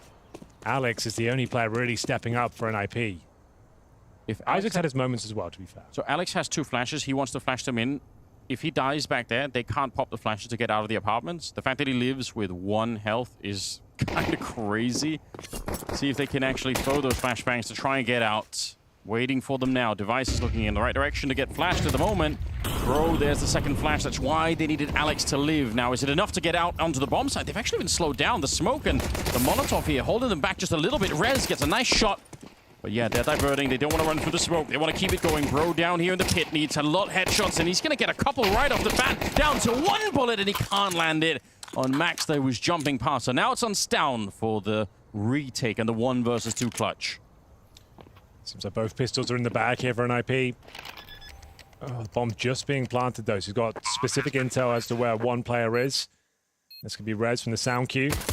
He gets a quick kill there. You never know, but no chance now. NIP, both pistols in the bag, 4 rounds on the board. You know what? I admire that decision-making from NIP. The smoke goes up, and instead of running through it, they say, we're going to run back through boiler and out, but they do it so quickly. Like, they make that choice, and they just commit to it. It's better than waiting around in the apartments, not really sure, what are we doing, guys? Are we waiting for the smoke? Or, like, are we still going through with the flash? Like, there could be a lot of hesitation in those moments. Right. They make a really quick call. No real reason to force buy here. If you're Astralis, got such a good first half under your belt. They got 1 flash. They're going to go for it. USP's in the middle. Device to set it up. No one, I think, is there to catch it. But, I mean, if it works, maybe you get a kill. Yeah, it will be a nice pop flash. It's a bit of a fake, though. You can see they're setting up towards Banana. There's no CT presence there at all. So best they can really hope for is taking that max of it looks of things there. They'll hear that smoke pop, and that's when they'll have the flash. And that's their move. Nothing to be found. Round over. Kind of uneventful. It's a bit sad. Maxter could have added to the scoreline a bit more, but only the 1. Don't really care about saving the Mac 10 either. Okay, 9-5 for NIP. I guess we could kind of open up the conversation again if NIP can win the first buy round that Astralis are going to have. Might make it a bit more interesting at that point. Game feels a bit deflated here because there's just almost no presence for NIP. Outside of winning up a couple of pistols, it's been pretty slim. Is Device going to try and make a run for it at the end, or is he just going to save the max? Right? Looks like he doesn't want to go for it. Thought maybe try and make a little bit of money, but wow, that's it. Round's done. Not out of it just yet.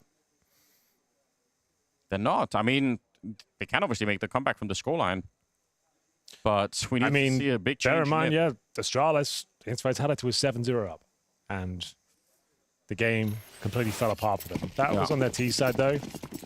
Still looking fine. Stairs will be operating the Mac 10. I always say, I'm sure regular listeners will know, Mac 10 on the CT side, like, don't see it being super viable. He actually got 1 somehow. Wild, yeah. Somehow, some way. Alex almost looked like he wanted to hunt him down, but the Molotov definitely will slow him down. He was coming in at a hot pace to chase them into the bomb site. Yabby is actually lacking a helmet, so even the Mac 10 there for Alex, it could be a little bit interesting. We'll see if they can find a way to break through. Smoke goes up again. Yabby's a pretty shallow smoke there in the Grenade will load right open. He does get a kill before Rez managed to trade him out. They've killed 2 players on this side of the map, though. They might be thinking this is clear. Yeah, they're knife out towards the back. I think Stout goes down, though. Yeah, it's actually not looking too good for Astralis until they get the kill through the smoke. Wrinkle's dropped. Maxter thrust in the clutch. Should be the trade, and Bro will find it. 1 player survives, though. Bit of a bonus round, I suppose, for the T's, considering they had Khalils and Mac-10s themselves. But the round is won. Not out of the woods just yet, though. Their economy will be quite weak with just the 1 player surviving. So it's double digits for Astralis, but still precarious territory. Tactical timeout. Yeah, the math of how many people are normally at a bomb site and keeping track of that on the T side as you're coming in is obviously a pivotal part of the game, and you lose track, or you just, you miscount, or you're not expecting it. One of any of those. Yeah, they do. They got those 2 kills, and the logic dictates that you've done enough to break through, and like, yeah, Rez just didn't account for a 3rd. He was knife out towards Emo. They only lost a single kill there. Even if they were checking it with intent, they might not have found the frag either way. But it was traded out. Wasn't the reason the round fell apart, I suppose. But this is the round that decides the game, if you ask me. Astralis win this one cleanly. Yeah, it's done. It's all over, but their money is compromised. They only get 32.50 by winning by virtue of kills. So you can see it's like 2 MP9s. There is an AWP somehow. Wow.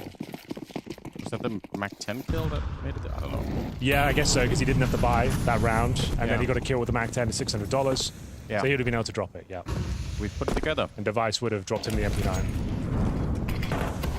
Smoke is up at a pretty decent timing there. For all of 1 second, it looked like they wanted to charge through, but not really advisable. Again, it's 3 early on in B. This happens a lot, and typically one of them will rotate back after a while. You can see they're setting up for a retake of top banana. There's really nobody there, so I guess if they pull the trigger on that right now, they're going to get some interesting info, and then they probably will start to rotate people to the A-bomb site. If they wait until NIP get a position here, it could get a little bit interesting. Stout goes down right now, and he won't. Nice shot. Otherwise, bloody hell, 1 HP. Yeah, Bro would have been alone here. He did so well, ducking and weaving around the pole.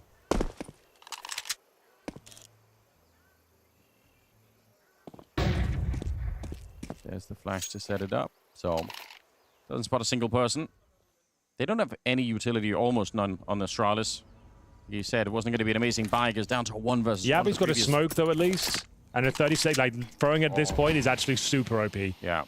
It means, like, you either have to go through it and hope for the best, or you're going to wait till 10 seconds before you commit to the bomb site, and everyone's going to be scrambling. Nice grenade as well. It's devastating. I think you have to go through it. Pretty much. I mean, it's a slaughter, and he's done so much damage already. They lined up for that MP9. A clean-cut shot from the stair. That was beautiful. He took his time with the USP, lining up that shot. Like you said, this could be the round that decides the game. Yeah, that's GG. 35 seconds. This is like the worst possible spot you can be in a Counter-Strike. They're 1 round away from map point. You're averaging $2,000 per player. It's definitely not ideal. Like, pick your poison. There's no correct decision to be made here. It's either are you force buying and trying to steal the round away, which you'll probably lose, or you're taking the full eco and letting it get to map point, and you'll probably lose there as well. Gone for the full eco. Why not? It's down. Ever the bully. I know you're not going to have any money. I know we're winning. You're about to get thrown into the showdown. I'm going to come hunt you. It's messy, though. It is messy. Really messy. Like, they're not very good at these anti-eco rounds. I'll say that much. Yeah, every time they come swinging and they're like, yeah, we've already won it. It's all good. Wrinkle could get this one for free. But the bomb is right there. All right, Stair's going to be aware that someone could be sneaking through. Yeah, all right. That is a bomb. Certainly no bomb technician they've got shooting at the bomb. AKs, that's like, bloody hell, lads. Made this very difficult now. Against their Glocks across the board as well. But there was an upside available. They could have had a lot of eco kills. So they've left the bomb there, knowing that they're likely to grab it and go towards A. So they're going to... Oh, wait. Oh, they're actually going to lose this, I think. Oh, the bomb. All right. They're coming back now, but right into the AWP. Just overcooking it. just way too overdone.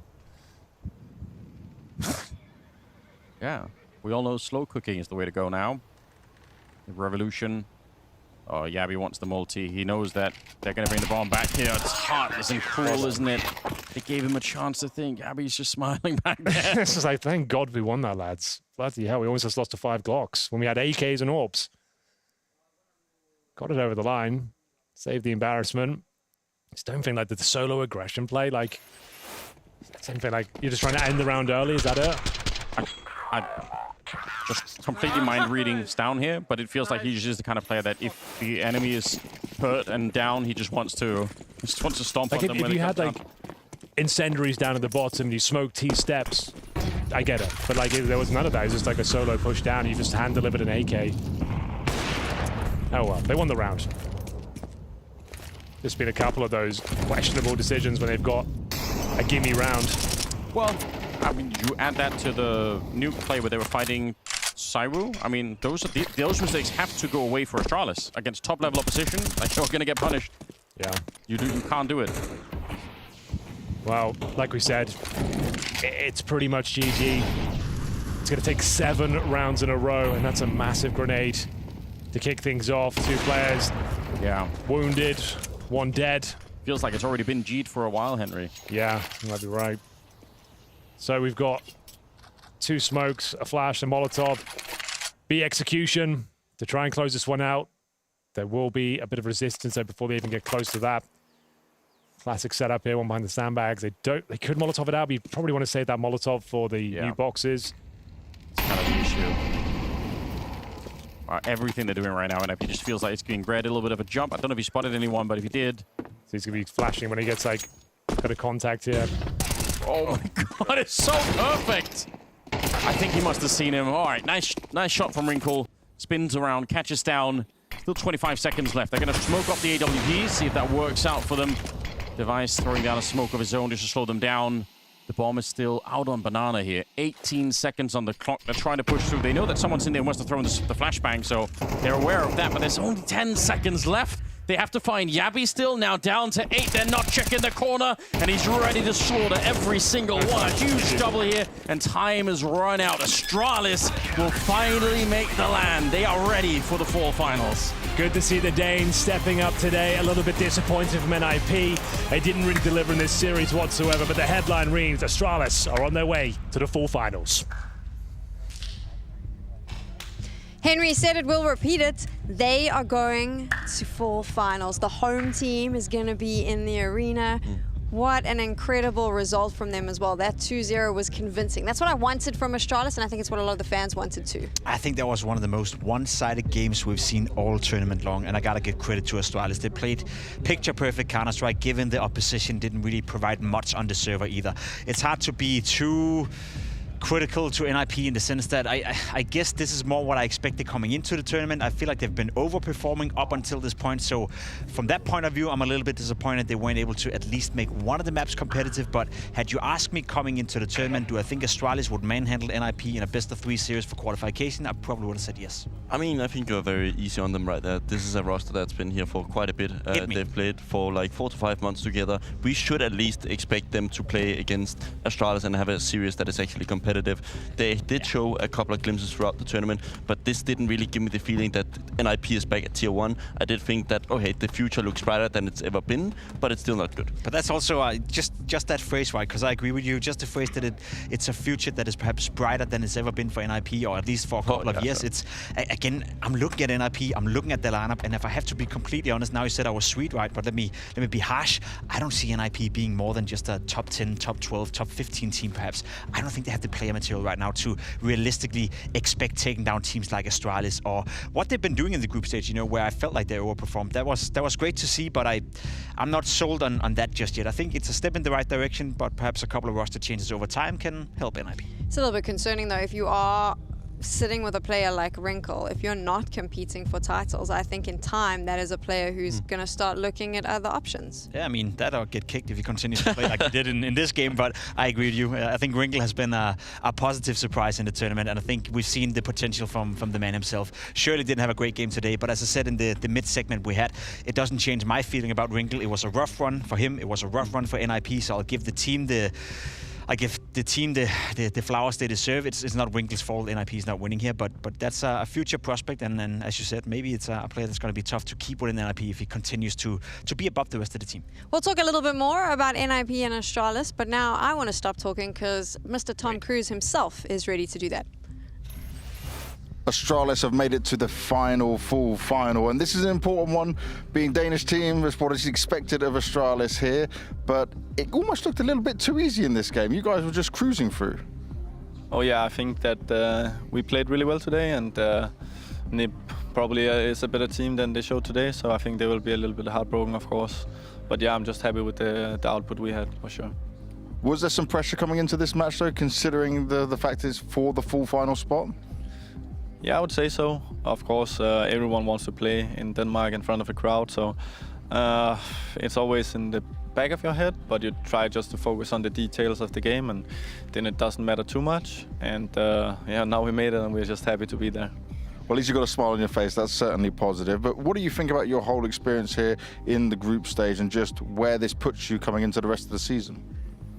I mean, it's been fine. I think we pressured with Vitality and had some good situations against them, and it's a little bit weird facing both Falcons and Vitality 2 times. So yeah, I don't know. We're better than Falcons and worse than Vitality, that's for sure. It's got better against Vitality on the second. Yeah, that's true. I mean, we're just happy to get the season started for sure, and to qualify was the main goal, no matter how it looked. And yeah, yesterday it was a close affair against Vitality, and I think that they also played amazing. And yeah, it's always hard to know like where you're at in the beginning of a season. But the map pool's looking stronger for us, and it's just about keeping the energy now going into Cologne. And looking at that energy, I want to just look at other teams within this top kind of area, say the top 10. At the moment, you are a team that we expect to be there challenging for trophies, and I think you expect that of yourselves. What do you think is missing in order for you guys to get to that stage, to be regularly up there?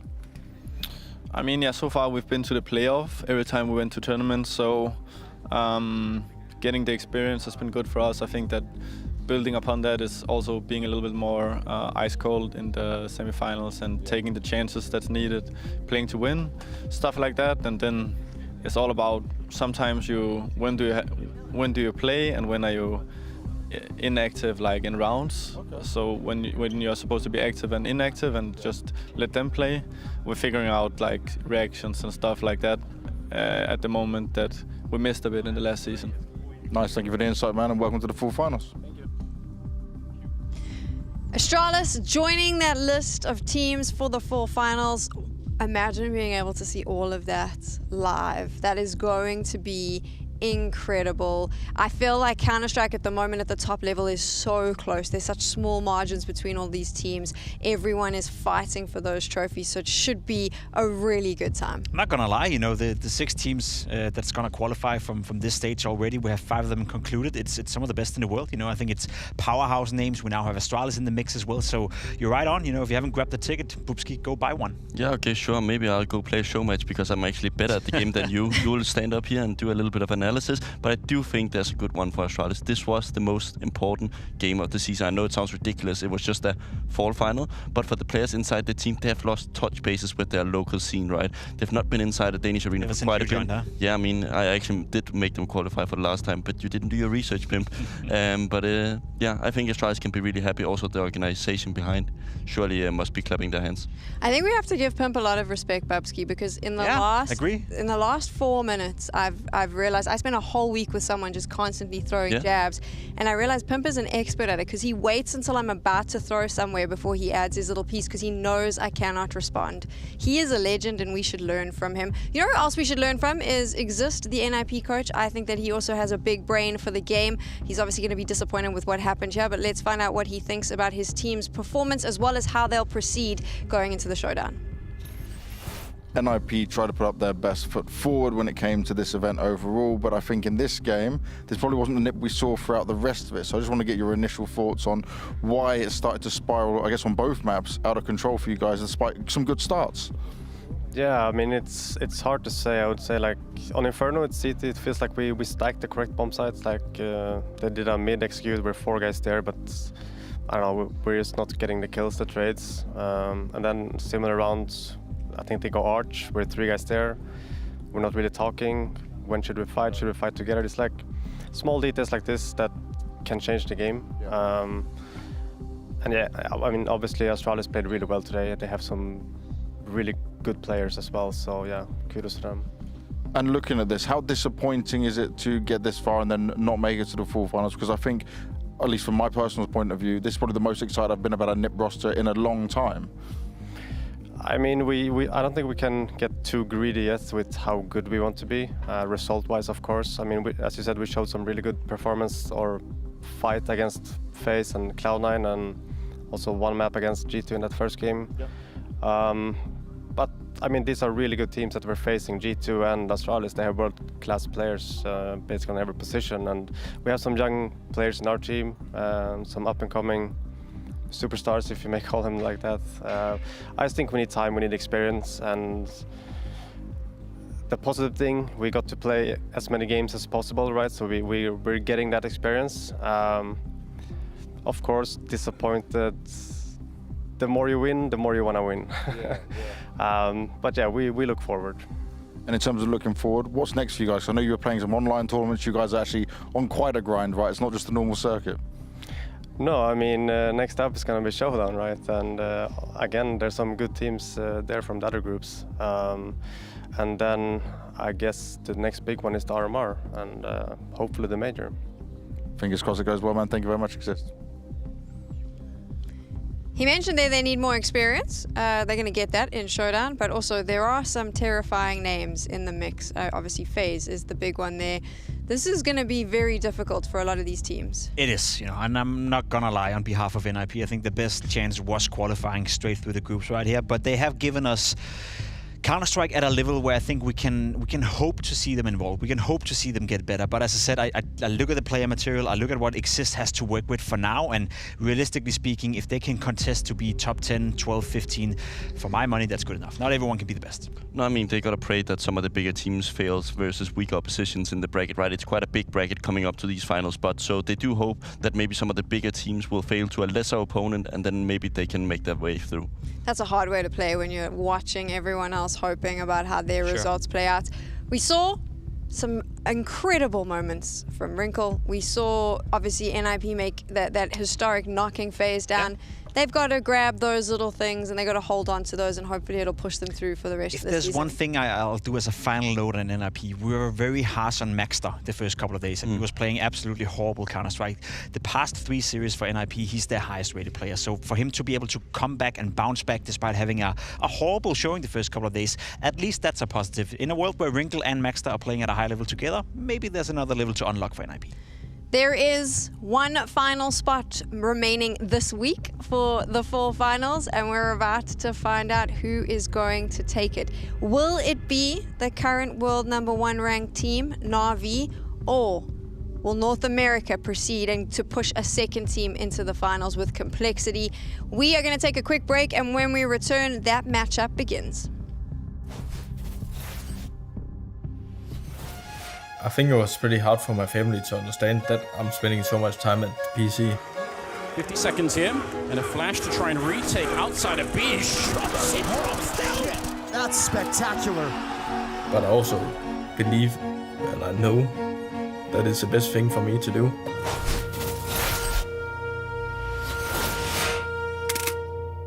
Hello, my name is Rasmus, and I'm called Shus in-game, and I play for Heroic.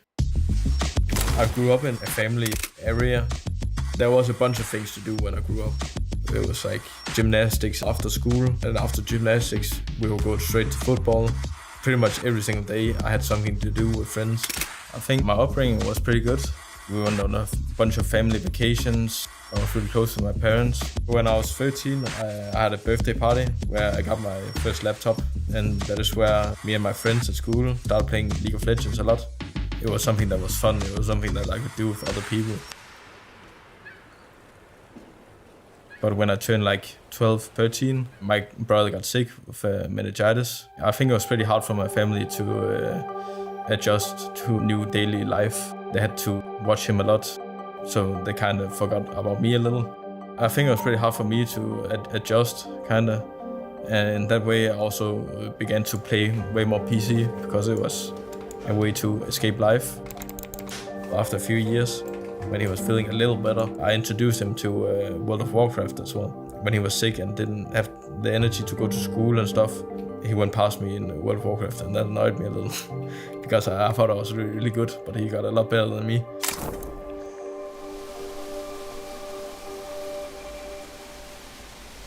In the beginning, I didn't think that much about like team. I was very much inside my own area.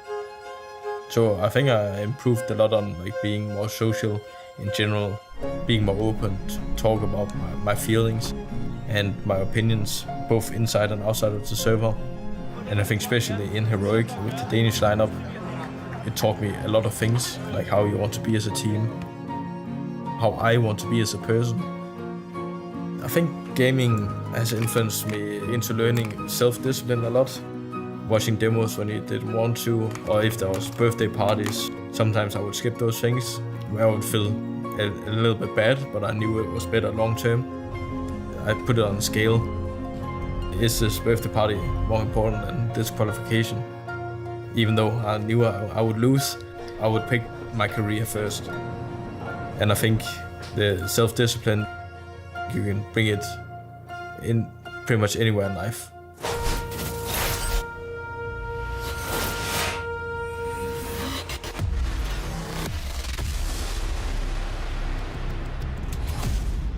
Final game of the day, and this one has a lot of high stakes attached to it. There is, of course, that spot at the full finals, but also this is NAVI's redemption arc. They have had 2 losses to Liquid. They do not want to continue down that path. They have something to prove. It is so important for this team to take this win, but in order to do that, they are going to have to beat Complexity. You saw TC getting off the bus there with lots of food from one of my favorite places in Copenhagen. So they're obviously well fed, ready to go.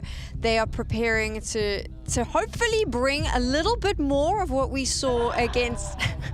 There was a miss of a high five there. That was kind of funny. They're hoping to bring what we saw against Spirit, but maybe a little bit more.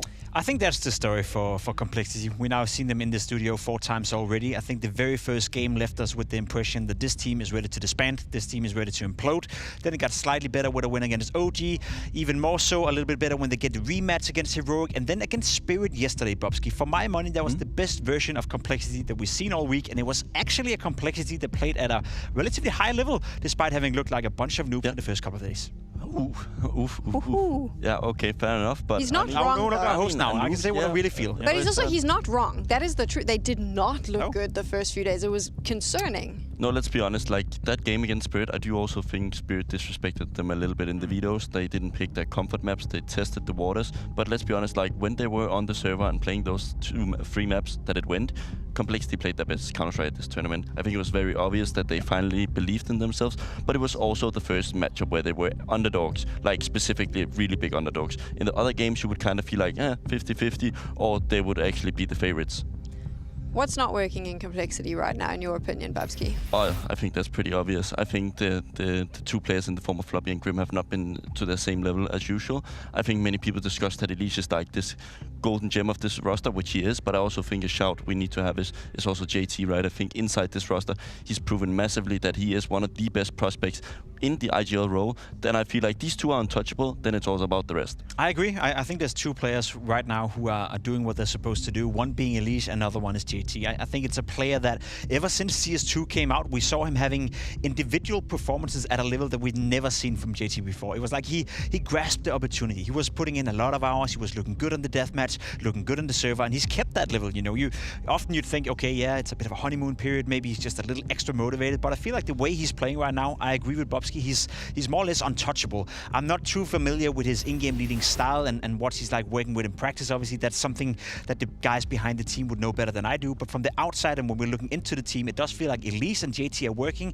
The other 3 pieces are very much hit and miss, and that's my issue with Complexity. We saw what they could do against Team Spirit. They can play at a high level. We saw when they were, coming into CS2 as well, going into a grand final in Sydney, but it's very much hit and miss. For me, the concern with Complexity is that you have Elise. the superstar, Yeah. but you don't necessarily have the support around him Correct. to allow him to do what he needs to do. Is that something that can be changed with the current roster that they have if the likes of Floppy and Grim kind of up their level a bit? No, and that's my issue as well with complexity. Because again, let's be realistic. You look at the player material, you look at the players they've signed to the roster right now. Again, everyone wants to win trophies. Everyone wants to be a top 5 team. Everyone wants to go into the playoff every single time. But realistically speaking, does complexity have the player material that justifies them being more than rank 11 that they are right now? I think that's a pretty fair assessment of where they're at as a team. And the NA scene, Bobski, you've been over there, I've been over there. Who else should they pick up? It's not like that it's a talent factory out there where they can just pick up one player or another to help out Elise. I think you're being rough at the NA scene because the issue is that they are not willing to give them anyone a chance. I think both teams we see, Liquid and Complexity, there's no feeder teams. It was M80, Malps left, he went to G2. Yeah. He was better than expected. Then a random guy from FPL, Lake, goes in and destroys Complexity at EWC and throws them out. Like, there is talent. It's just about nurturing it and giving it a shot. I'm not saying that they're meant to be anyone that can specifically replace anyone, but they're not even trying to find like a long-term solution of potentially a good player. And I think that's my issue, right? Because yes, maybe there's talent, maybe there's 1 or 2 players, but in Europe you got 100. You got 100 different player types you can pick from. You have a lot of people you can bring in for interviews. You're NIP, you can bring in 5 different candidates. I feel like if you're an NA, there's maybe 1 or 2 guys you can bring in, and you're not even certain whether or not they're going to work out. I would love to see it as well for Complexity's sake. Find some young talent, bring in some new energy into it. But I feel for Complexity and I feel for the GM as well, because again, it's a very limited talent pool you got to work with. I worry when you mention about the talent though, like it's all very well to say we must invest in young talent and bring them up, but like you haven't been doing well for so long. You don't have more time. In my mind, there is a need now when you've got someone like Elige. You have to start bringing in results. So there isn't necessarily time to bring on that talent. Also, none of this matters because my understanding is that everyone's been signed till the end of the year. So they're kind of stuck in that what they've got. So let's make it work. But I do want to hear from Holzer because obviously there was a lot of conversation around his contract being renewed. Let's find out what he had to say to Banks. Hulzak, you got one more chance here to make it through to the full finals, and it's been close, especially if you look at that game with Spirit yesterday. I want to see how you guys felt about that game, because honestly, it was probably better than what most people expected from you.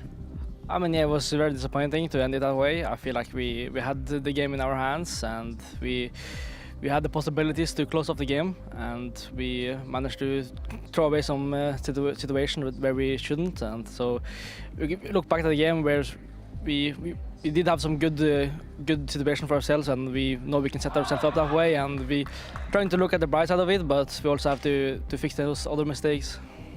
In terms of fixing those other mistakes, one of the things we looked at is when you came back into this team, Complexity have put their trust in you still, right? That must make you feel good and feel good for the future overall. How do you feel about your overall performance? It's been very up and down so far this tournament. I feel like probably my whole Complexity career so far has been very much up and down, and that's something that's something that I'm working on to keep it at a stable top level. But I feel like I definitely have more in my tank to perform, and hopefully I can show it here today versus NAVI. We're seeing a lot of frustration from you as well, though, right? I even heard you speaking Norwegian at one point when you were not feeling it. Are you trying to hold that back, calm down a bit? I think I've been doing worse with it after the break so far. I mean, that's not something great that I should be doing, and that's definitely something I'm gonna try to hold back as much as I can today. I mean, I'm an emotional player. I want to win. That's what I want to do. So sometimes it's quite hard for me, but that's definitely I have a big focus on today. Is trying to keep the bad emotions away. Now, the good thing about you going into this match against NAVI, you take away the Mirage, which looks amazing, right? You guys insta-banned that. So how confident do you feel overall looking at the veto, looking at the maps you're going to play, and just this matchup? I mean, we are confident. We've got some good maps for us, and I think we are happy with we did expect these maps, so we're going to be quite happy with them, and we have gone through the review, and I think it's going to be good for us.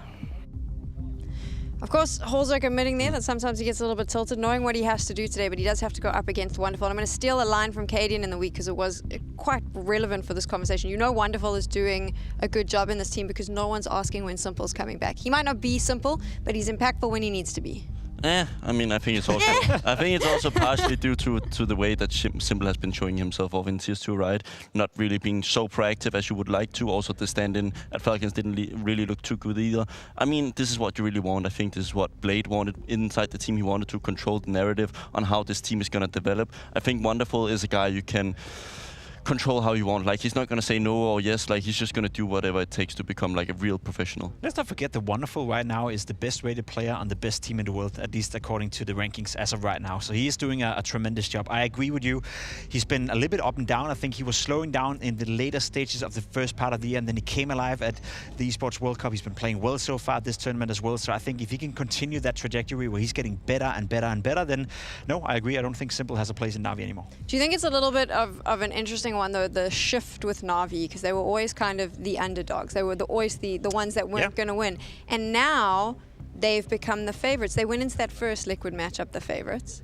Yesterday they were the favorites. They're coming into this the favorites. Now we're sort of putting...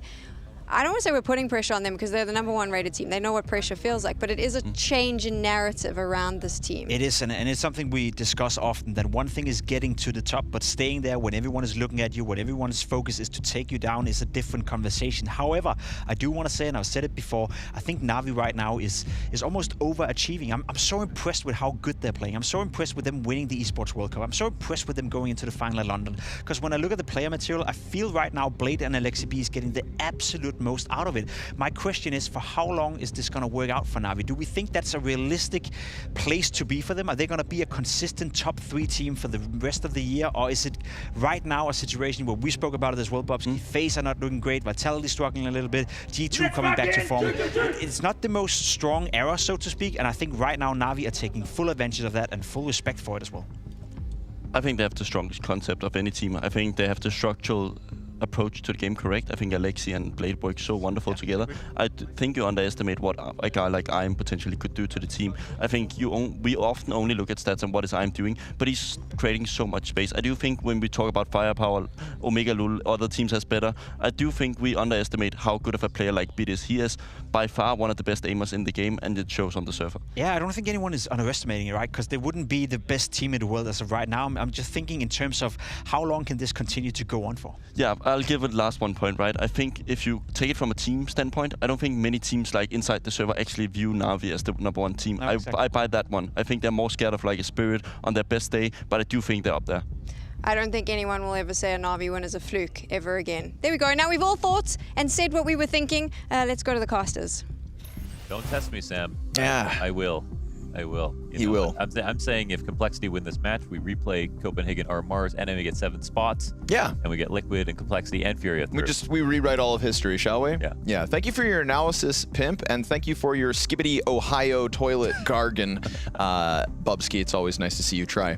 Navi are the favorites coming into this one. #1 ranked team in the world. I feel like I could sit here and reiterate all the things I did versus Liquid yesterday, but ultimately this time around, Echo Chamber, Connor. I'm trying. #1 ranked team in the world. I'm really trying my best, but I'm just stuck here. You know, I'm stuck in this belief that the major trophy in Navi's cabinet and the start to EWC that they were able to do meant that they were destined for the Forum and the final Blastfall final. Now, I think they are still destined for it. But what's funny is, of course, that when we look at Navi's shortcomings after the major run, one of the teams that kind of put them down over in Pro League, who was it?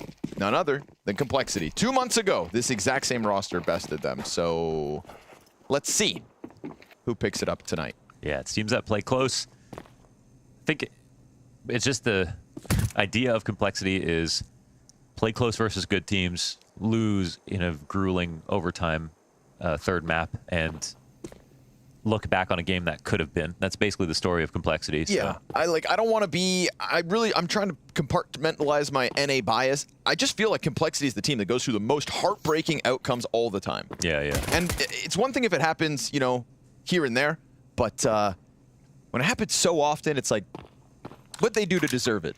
Yeah, well, it's like every time. And like Liquid had their period where they, you know, that double comeback at Columbus back in the day. That was one of the most heartbreaking things that happened to NA.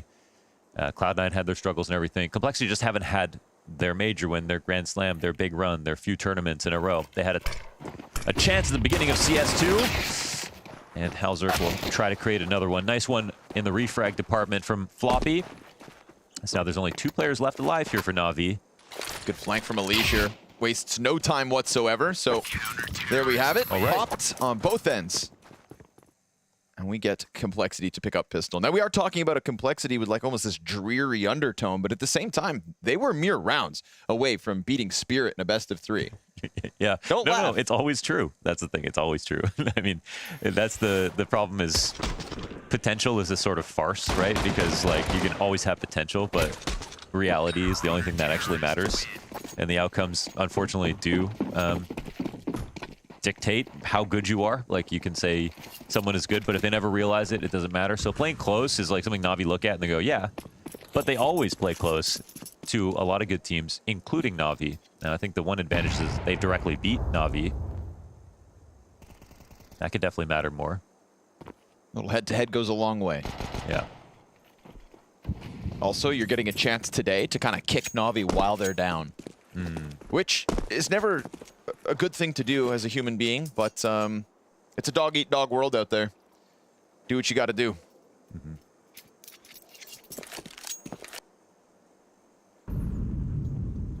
Win at any cost. We saw Joka Steve earlier. He was just so relieved. He was saying that last night they got back to the hotel and Liquid just looked back over their schedule of the months to come now that they don't have to play Showdown. And what like just kind of a weight off their shoulders that is. For sure, Complexity put themselves in that same boat because they're all too often attending it. And, well, this is a great chance, again, to kind of keep Navi's face in the mud. Very slow second round from Navi, but as they start to get closer to sight with no flashes, who's going to crack this one open? Oof, it's Alexi with the deagle. Grim's SMG gets it done. As Elige is here to just clean up shop. That's the 2-0 for Complexity. When we talk about Cole, we always talk about heartbreaks. We always talk about missed opportunity on rounds like these ones. So let's keep a close eye on the anti-ecos. Let's keep a close eye on the clutch counter tonight. And we'll see if it's another heartbreak hotel for our North American brethren. As long as they have that sort of a more fatty attitude of, you know, just whatever happens to me, I'm going to enjoy it because that's life. And Complexity, they could be battle scarred, but also battle hardened. And it's usually like that, you know, that 1v4 or that 2v4 that they lose. It's such a critical moment. That's what hurts the most. And the idea is you want to learn from it. You just don't want to lose confidence from it. That was really the embodiment of late-stage Nuke versus Spirit.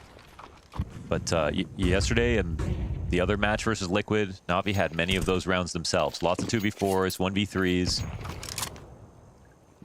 Team Liquid were making a career out of winning in rounds where they had disadvantage. It gets pelted by the nade.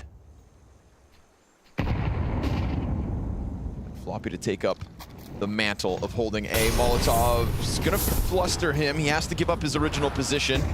He's got Halzerg working along the wall with him. Bit, there it is, double entry.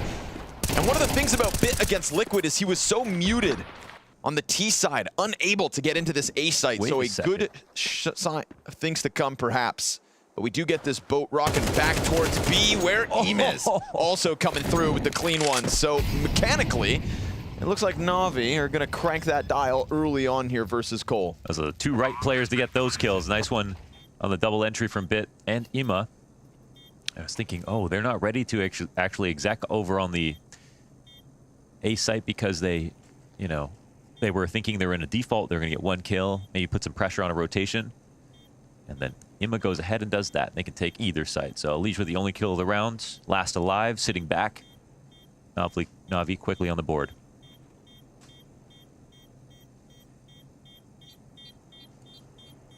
Last map we saw, the last match we saw, Ninjas go down after. I mean, we casted their phase game, and they looked amazing versus phase, but their form quickly changed. Not really expecting that sort of thing to happen in Complexity. They are one of the teams you at least hold in the regard that as the tournament goes on, they get better. They survive the early losses.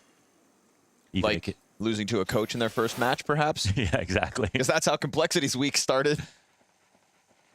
You like the new trophy model, 50-50. I mean, you waited 5 months for it, so you kind of have to like it. Could be better, I guess. Yeah. Wow. Imagine if you could trade away your trophy coin. Ima, fluke trophy anyway, he said. Yeah. Ooh. How much would that sell for? 72 schmeckles. I bet you Oni would have them all. Yeah. That'd be a flex. Sometimes I play matchmaking, and Fiflaren has to change his account before he plays with us because So if he doesn't not, get recognized? Exactly. They see that. DreamHack Winter 2013. No, sorry, that's Fnatic. The Cologne 2014. They see those coins, and everybody gets all excited, and then the expectations are so high.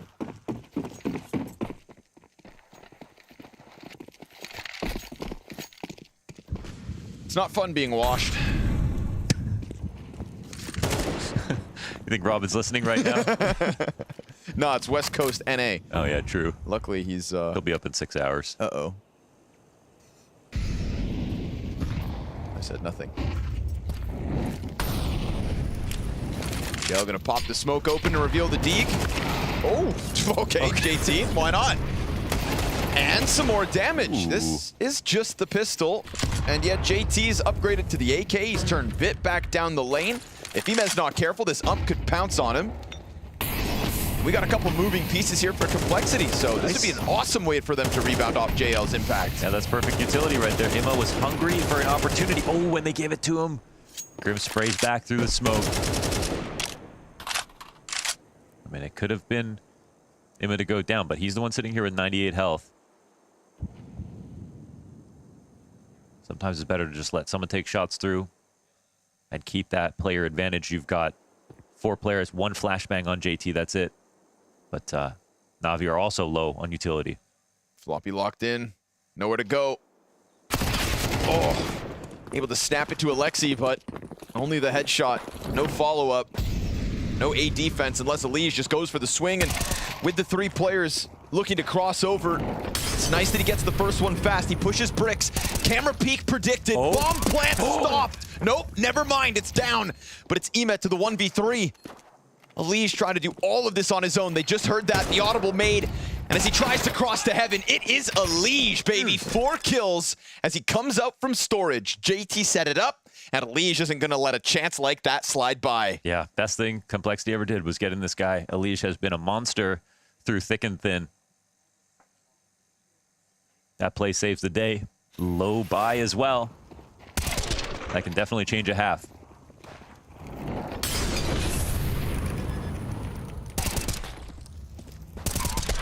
He didn't rush to go get that bomb planter. Played with a lot of composure right there.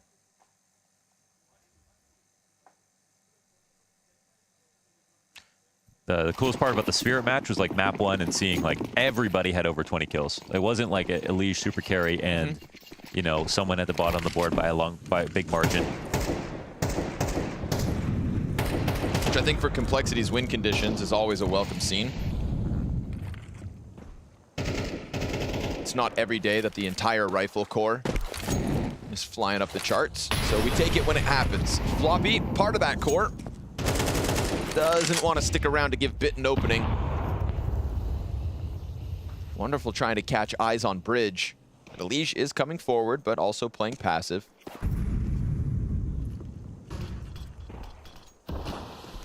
Pretty unorthodox op angle to try and get the mid pick.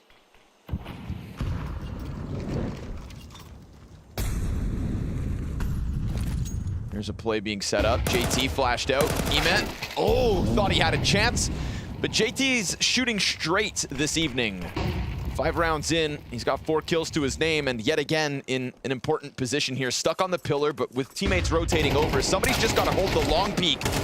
Oh, Holzerk, double kill. Fast flank from Elige. Again, he's going to throw himself into the action. His timing's been great, but Alexi B, wary that he may push that smoke, doesn't go for the plant straight away.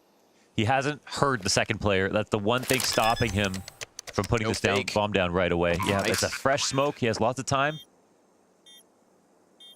Repositions to the other side of Obelisk. That smoke's going to fade, and the 2 CTs look to make their move, look to trade out Alexi. He could hide back Plat. He could take the angle on the brick and look down on them. He's going to try to play for the headshot. Crouched in is Elige. First one's clean. Floppy trying to swing, and he's got him. Traded it back to keep Complexity's momentum rolling. 4-1 the start. That's actually a great spot in 1v2s. Even though it's like Emo and Inferno, you can actually get such a fair second fight. It can be difficult to trade. You feel so much less boxed in compared to Backside Inferno. For sure. So a good effort, but Floppy was game for that 50-50. Nice! Up the Z-box. Nice. Good job. Up the Z-box. Hit him with the Ricky. It's a stellar start here. 9-1 on a Liege, 4-1 to start off for Complexity. Navi having the hardest economic path possible.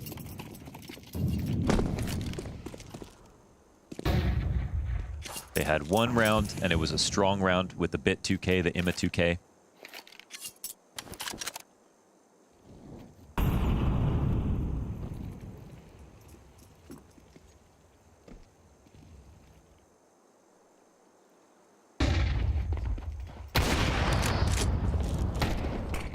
Easy test for Halzerk here. He's supported 2 players in camera. It's just going to clean it up. USP even. And there was some investment here as a half buy, but yeah, just really didn't get much going. Didn't feel like it. Halzerk not too pressured. And Alicia's timings have been great. Just slipping in. Whoa, what? Hey, hey, hey. Bit following him around, and unfortunately for Bit, when he peeks, there's 2 more CTs. So Complexity all helping one another out quite nicely. Very healthy half here for Complexity. High numbers, lots of confident peaks. JT's playing well individually. A lot of peaks are going their way.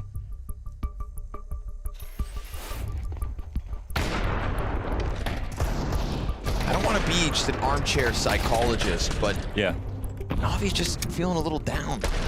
Yeah. Looking a little somber. Like, you know, they didn't really have a great night last night. Didn't have a great night last night. Yeah. I mean, we saw Twist in the snack shop just scanning a bunch of beers. Yeah. They had one, you know. I mean, that was a good moment for them. They beat Navi twice. Yeah. And that's impressive for any team to do, even a closely ranked team to another one. Winning the rematch is always, some say, more difficult. I think the results and stats have shown that in the past. Doing it as a brand new team is just a next level difficulty. And it's not like Navi were playing badly. That's the craziest part. So that maybe could have had some sort of impact on their confidence. But I mean, you're number 1. You know what I mean? People are coming for you. You got to be good all the time.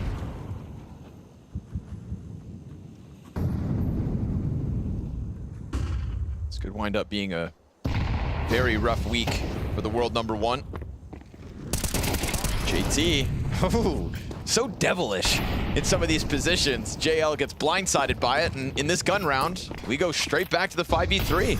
They're using the same, well, a variation of the setup that, okay. It feels like the same character that Liquid kind of brought in, right? With Ultimate's aggro. Yeah, very aggressive Canal setup. Worked out really well versus Navi. Definitely playing like a mono red goblin deck. Okay, really cool.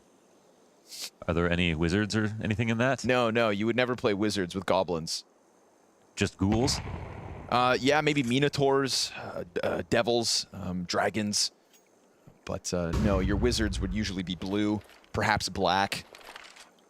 Oh, okay. Tap those swamps. I'm assuming they're green border cards. No, dude, those are forests. Elves, beasts, etc. Right, okay. Come on, get with the times. Speaking of beasts, here's Grim. Biggest beast in these streets. Sits back flat. Ah, he's got nothing to do. Uh-oh. JT and Elige, it's a full house between them. Uh-oh. Poor Grim sitting there waiting for an impact and doesn't even have a person to shoot at. Yeah. JT's laughing. It's not a good sign here for Navi. Yep. Launders, they're having fun. They're having fun. Uh-oh. Yeah, that is good.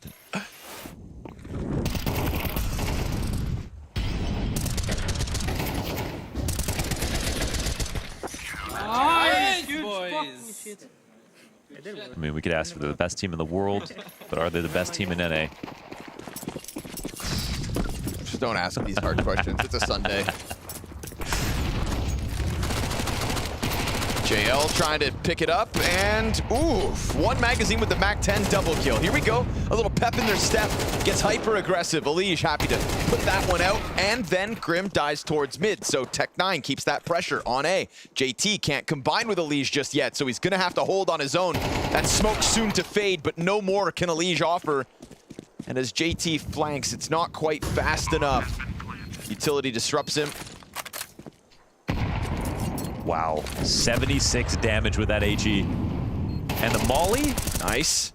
Burns out wonderful. He's got half his health left to work with. Now, Emes still just working with the Tech 9 up in heaven, and Alexi's almost dead, but hiding behind smoke on camera. And another molly. No way. The player heaven, oh, does he have to peek back on bricks instead? Yeah, and JT seems to isolate it. But the fight's not happening. He's got to tap that bomb to really get it to come out, and it just doesn't go their way. So JL decides enough's enough, gets hyper aggressive, and that's going to be Navi's second. I guess that would have been the only way to try to get another fight before going to stick to plants. But running out of ammo. It's the last time I'm going to bring up Magic, but I did just think of a bunch of red wizards. And before I get tweets or later today, I just want to cover my tracks and say, I'm sorry, there can be red wizards. We forgive you, the Magic community. Thank you so much. I feel like we've seen some Mac 10 wizards these last few days, man. Watching NAF 10 the other night. Nice, you stick. And this time now, Justin, what? JL just gets insane with it. It almost kind of feels like pent-up aggression. Taking his beating here from Complexity, he cranks that dial, and props to him. He opens the door for Navi's second. Can't let Complexity get too far ahead. That's true. That's a pretty rough spray from Grim inside mid.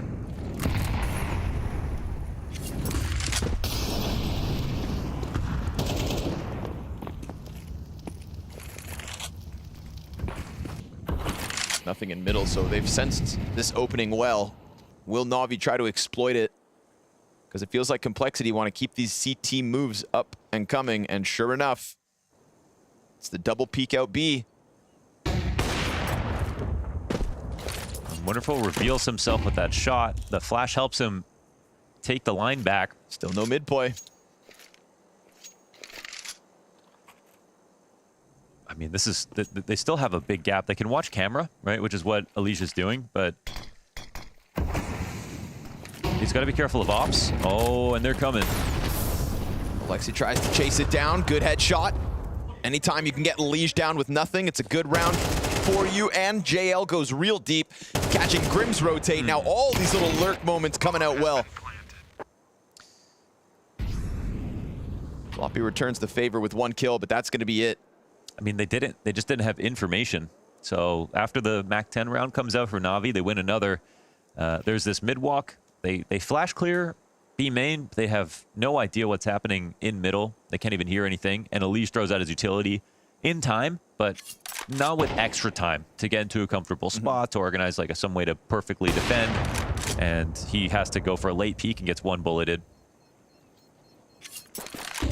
But nice for Navi to find the gap.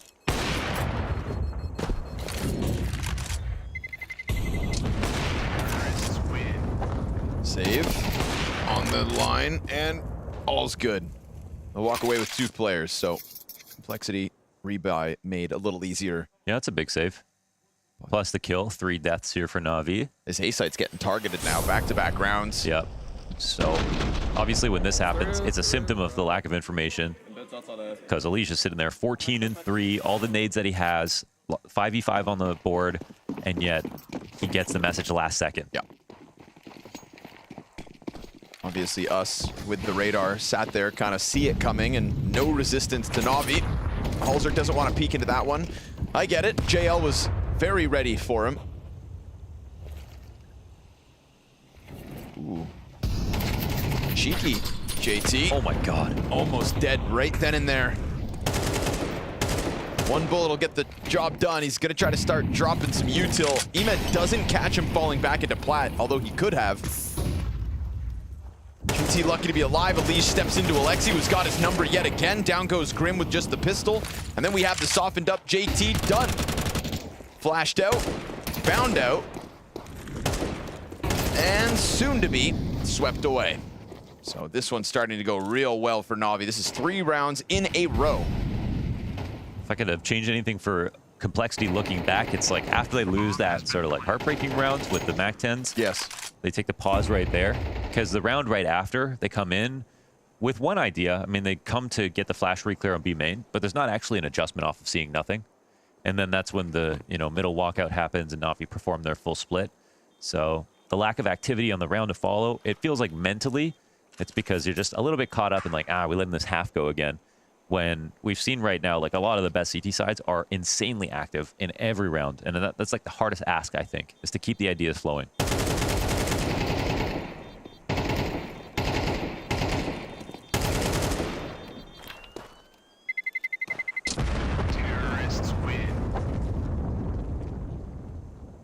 But Navi will be happy to capitalize on their misery, build some momentum, and get back into this T side, which was getting away from them fast. Alexi's kind of kicked it up. A couple rounds in a row now here. Elige gets deleted by him, whether that's aggressively down middle, or in this case, just waiting for him on bridge. And I think Alexi versus Liquid is somebody who got absolutely bullied on an individual level, right? Unfortunately, his third map on Inferno was just really leaving a lot to be desired, in contrast to Twist, who was top fragging the series. Somebody's got to do the heavy lifting, and Alexi willing to offer a little muscle.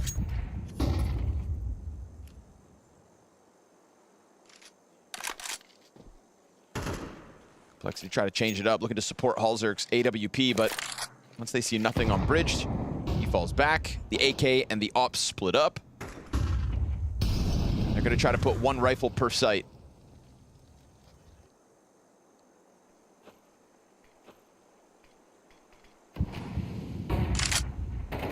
Bit with the search, clear out A main, see nothing. They just want to pull the rotates back in that direction.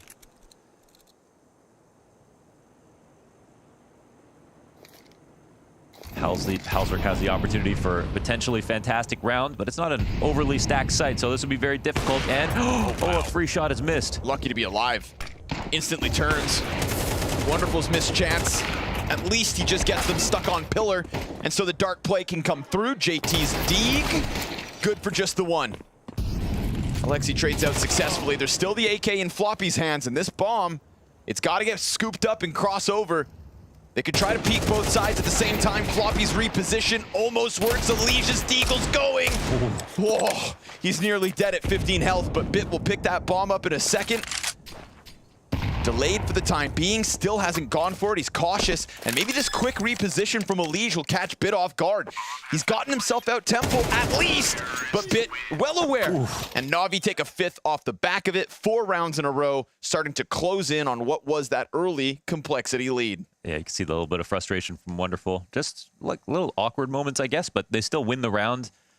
And yeah, the streak is super good for Navi. As long as their money is this low, they need to keep winning, basically. So even though it's an eco or half buy here for Complexity, they wanted revenge for the round that Navi won versus them in the same fashion. Nice, boys. All right. So maybe after all, Navi can make this a tied game at the half. And yeah, I don't know. They were talking about Wonderful stats on the desk, but like, he's been good. I would have never guessed he was the best player on the roster in recent months. But I think that's what they said.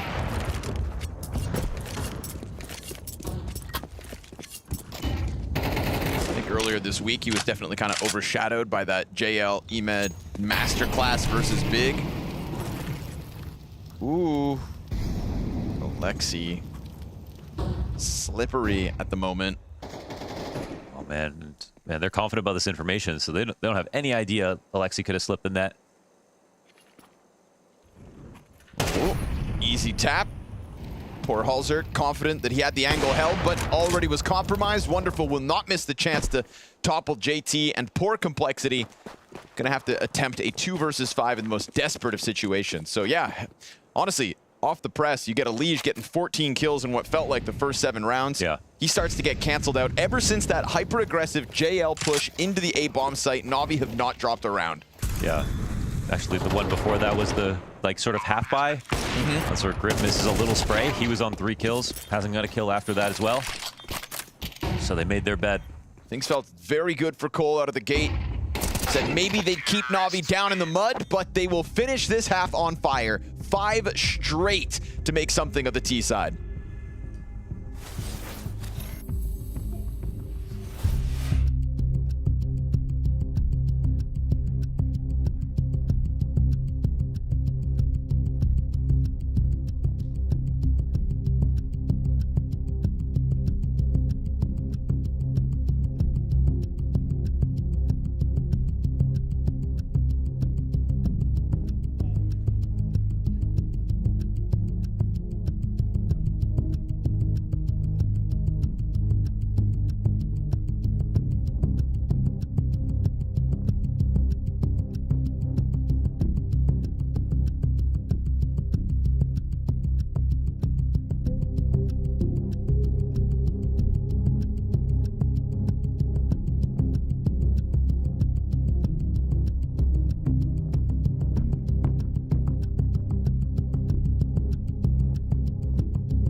quick and easy turnaround for JL and Alexi B. Because once Alexi had Alicia's number, we saw his very quick climb to the top of the complexity scoreboard come to an abrupt halt. So now, Cole, if there was momentum at the beginning of this match, it's gone. It's gone.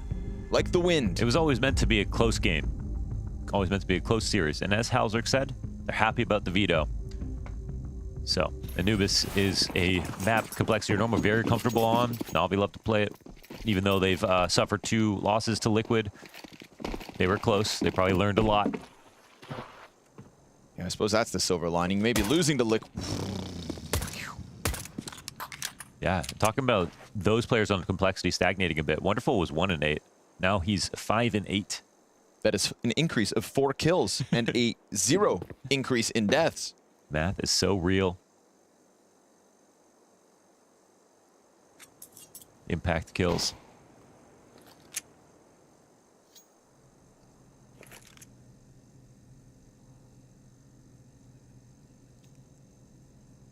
Beretta's going to sit here all round long, so JT and Floppy better piece this one together. Floppy's hanging onto the smoke. JT's hanging onto the flash, but as he throws it, the Beretta's peak. Ooh, nice kill from the IGL of Complexity. Wonderful in a bit of a pickle. Tries to turn back towards long and hangs on perfectly. Oh, he completely locks this in. That's the step up from Wonderful. Yeah. 1-8 to 8-8. Yeah, he's got motion. That was nice. Yeah, I remember he was like shaking his monitor. They won a round, barely, and he was 1-8, and he was like, I'm frustrated. It worked. He let off a little steam, and now he's back. Great pistol round out of Wonderful. Incredible 4K. Perfect use of the pillar. If you can't do this as a player, you shouldn't be standing on this pillar. Igor. Finally. Come on. Yeah, finally. Waits for his round.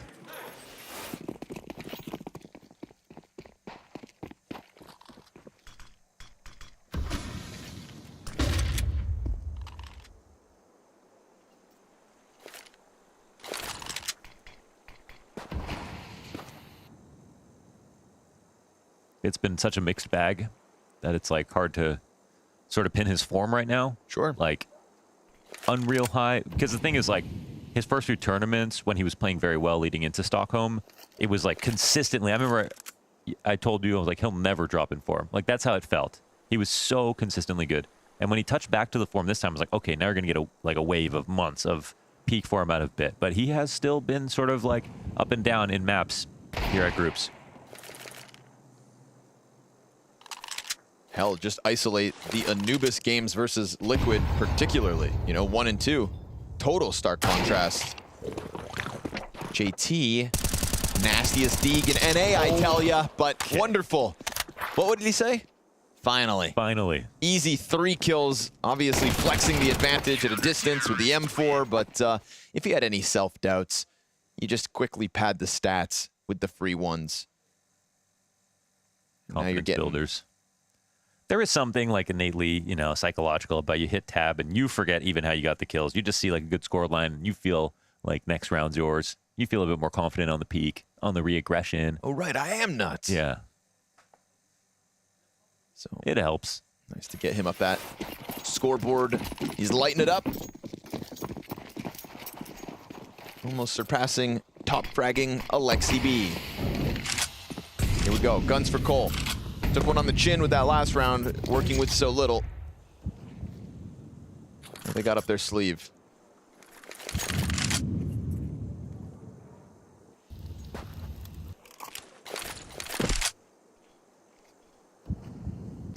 At what point is Grim gonna start to have a good game? Yeah, he's not here today. We had that quick conversation about the fact that Rifling Core was delivering for Complexity earlier. How quickly that conversation comes to an end. A little bit of a ruckus out middle. We don't see any kind of rotation from the defense just yet in response to that single molly, but we have seen rounds go south because of the mid gap. Navi have to be aware of it. Camera smoked off. Now we get Alexi and Wonderful coming out with utility support out of Camera too. So a lot of resources being thrown at this, and they find the fight. can't be caught off guard by it. Elige takes the head off of Wonderful and then disengages while JT slips down the stairs with bomb. It looks like they want this A hit. Yeah, but the CTs don't freak out too much. They've still got 2 here, and they're actually prodding into mid control still. So Elige might have another duel, but this one comes out of JL first. He's locked in on the pillar. Oh, his teammate serves up the distraction, and he can wide swing. Bit gets 2 frags and the assist, and that's just a bunch of damage, getting back into what was working so well for him. A pillar of Navi CT side when it comes to anchoring A. Yeah, absolutely. Perfect use of the MP9, just running and spraying as soon as Bit takes contact first. And that's a moment where if he peeks first, then he could die, and Bit would have more of a raw duel to have to win, but he was more of a surprise. They were splitting that site, I think, on the pretense that the 2 rotators coming over from the other site were coming into mid because they were frantic, and Elige killed 1, so they thought they had 1 there and other rotators. They were just not prepared mentally at all for a second guy to hold this down. And it's not the strongest buy either for Navi. Yeah, great positioning though with JL. I mean, making the most of an SMG.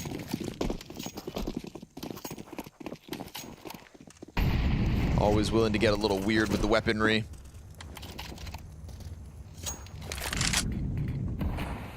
This time Bit's gonna take up the mantle of A main. We've got JL floating in camera, so gotta be careful as we see a mixed bag of weapons fire back. There's a Deagle shooting off, there's the AK bullets whizzing by. This will tell Navi, be cautious.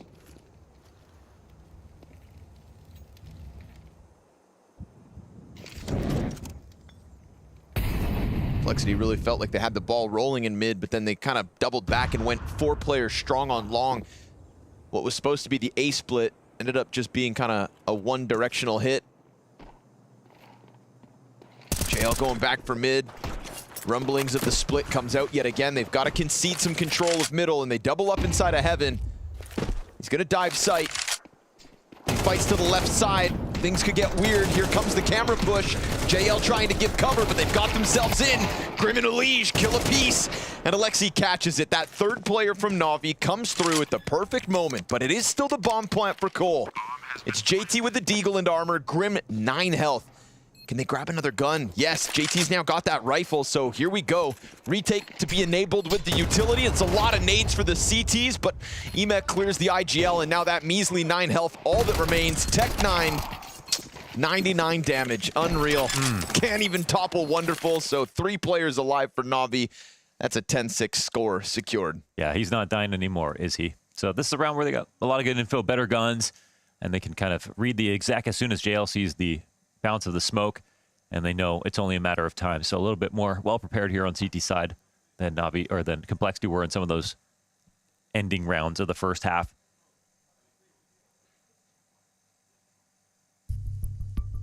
Quite a comeback here for Navi.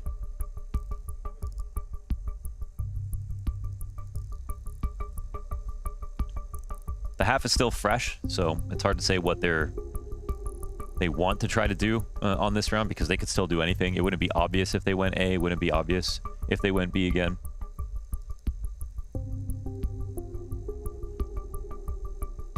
It's a chance for TC to get creative with the call if they trust behind it, and I think that'll be pretty much it. Then they can start conditioning and stuff like that. But we really haven't seen a reason why they're going to come back on this T side so far.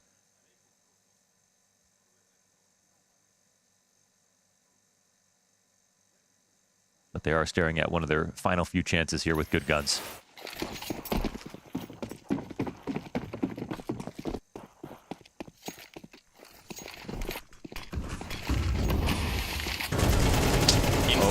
Right. Oh, man. That's crazy. Oh, he had a lot of time to get that kill. And off the timeout, too. They just go all in. Hail Mary, double peek, 1 through dark, 1 off bridge. There's just some trades you got to get. You know what I mean? I feel you.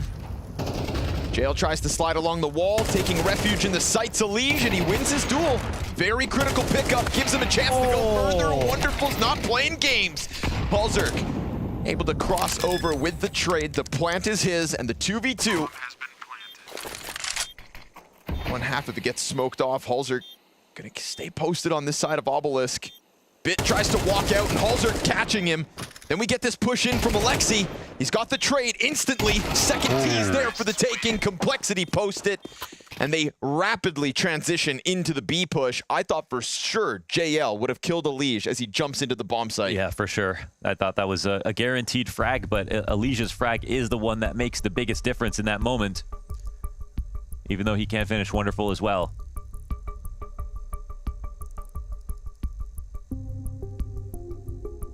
Oh, there it is. There's the one round they were looking for, and it was a call out of spawn. The full intention of ending in the B side with that split with Dark, and the first two trades are like not perfect.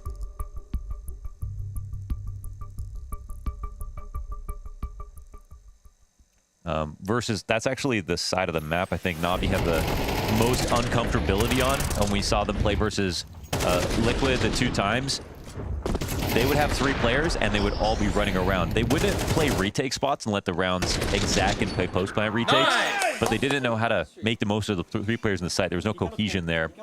I think this is another moment where it looks like a train outside exec with everyone standing out in the open trying to hug smokes. Just trying to make something in the frantic moments.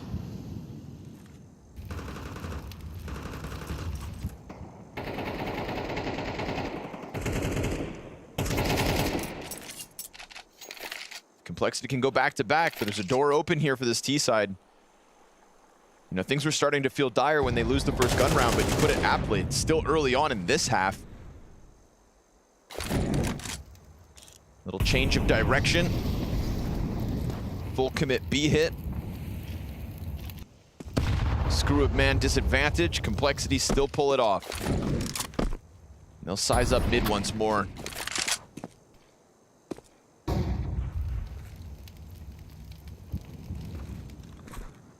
JL's coming back at middle. Op was just trained on him, but Hulzerk turns around to drop grenades. Posts back on the angle, gets it for free. Just dry peek out of JL. Hulzerk trying to flash for himself in anticipation of more defenders, and he's not wrong about it. But they don't seem willing to give him anything else. These moments like this were wonderful. Sometimes is a little uncomfortable trying to push out of the site. This could be the play. Shot. Doesn't hit the shot. JT gets stuck along the wall. Misses again. Hits him in the leg at least. Softened up as JT. Here comes Wonderful back with a second. Emet's trying to support him. But again, some of these shots off the mark. Nobody's toppled. Wonderful. He's going to get naded down to half health. Missed close shot as well. Sure, Bit slides in. 5 seconds, can't plant. Just has to survive. But he goes for the fight and Elige takes his head off. I think he has to take the fight there, or he's playing a really awkward ring around the rosy. I don't blame him for trying to do that. There's not really anywhere he can run to guarantee 5 seconds, but nice from Elige to capitalize on that. Yeah, Wonderful frustrated again. Even though he's had such a great comeback around like that, he had quite a few opportunities. He legged 2 players. Yeah. Or tagged them, wall banged them, whatever it is.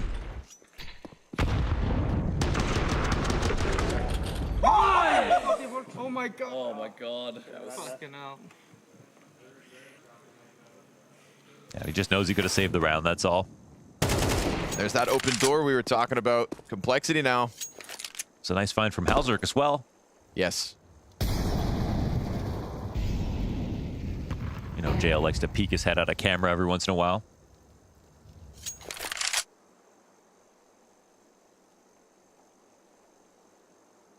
Right into the waiting arms of Hulzerk. Crushes him with a bear hug. And now it's bare bones. This is like that that same stack on Inferno. Oh, back B? On back B. It's such a good use of these pistols. You see everyone at the same time. Like lasers. Like lasers, man. But they're not walking into it. Nah. Complexity on the other side of the map. Find an open B bomb site. Bomb in tow.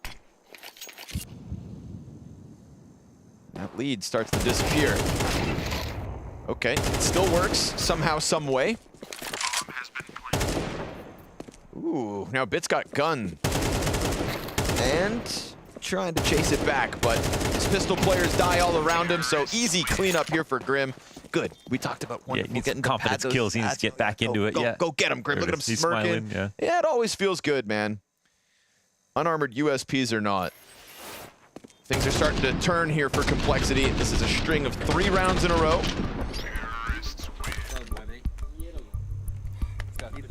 This two-side advantage just starts to roll in. Confidence comes, but back at outcome doesn't look so bleak anymore. They can streak too. It was always going to be a close game, guys. Come on.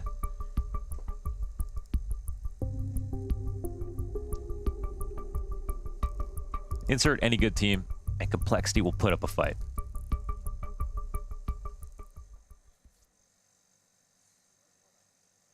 Insert any good team, and Complexity still lose in the last map.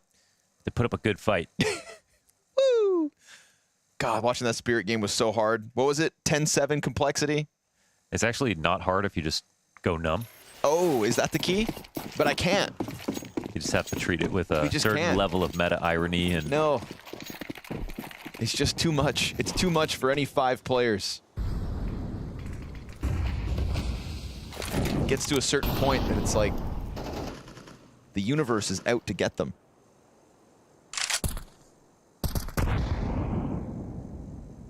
Yeah, I always think of him as the protagonist from No Country for Old Men, just dying halfway through the movie. It's like, what? Wait, spoilers? They've done nothing wrong. And yet they get punished. Bit sliding out. Doesn't get his kill. That's an excellent one from Floppy. Took a bullet to the head and still finds the opening. Doing some tough work here for Cole. Of course, Grim doesn't want to be the victim of any sort of B aggression, and we do see the rumblings of Navi wanting to make a move, but you said it, right? Sometimes Wonderful trying to press off these bomb sites to get things back doesn't quite come through clean.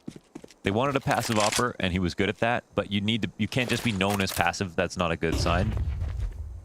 Halzerk. Nice punish. Feeding again, right? He's not missing those shots. Yeah. Whether JL walks into him unannounced, whether this flash peek attempt goes south. And if he stays within this border for too long, Wonderful will just lose space. He'll have to back up. He'll have to go to a rotator spot. They'll have to think about saving. It's 3-on-5, and yeah, time is narrowing. He's looking to go back to meet up with his friends. Just got off site. 15 seconds and the cross soon to come through. There are going to be a bunch of bodies just throwing themselves at this site like meat bags. First one's a freebie. The 13 health of Floppy. Oh my god. Not too much left. Stray wallbang.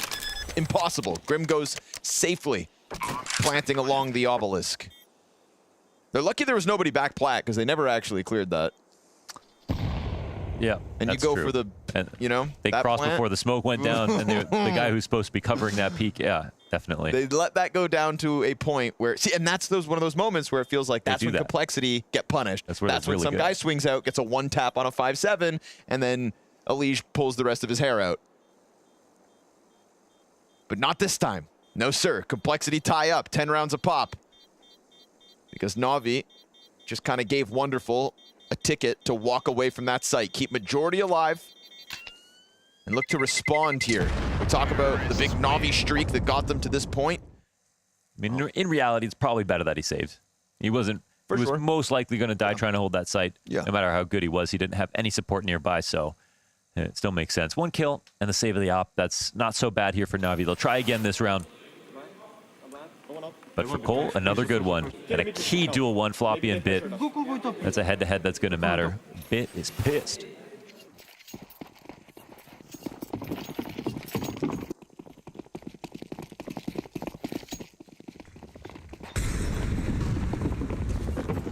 This is looking like it's got some gas on it.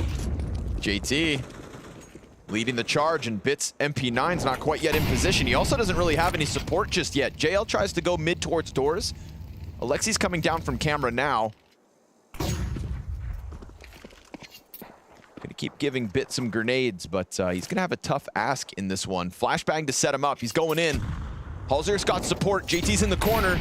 Flash the offer, chasing him down. Oh my God, Halzerk barely gets away. The JT's here as that vacuum of power comes out from JT. They thought they were signing up for the fight on their favor. Instead, JT gets the double, and he's looking for a little bit more. There is a quick rotation from other CTs. Down through camera already is Ime. It's him and JL to try to lock this down, and sure enough, they will. 3 kills along the wall.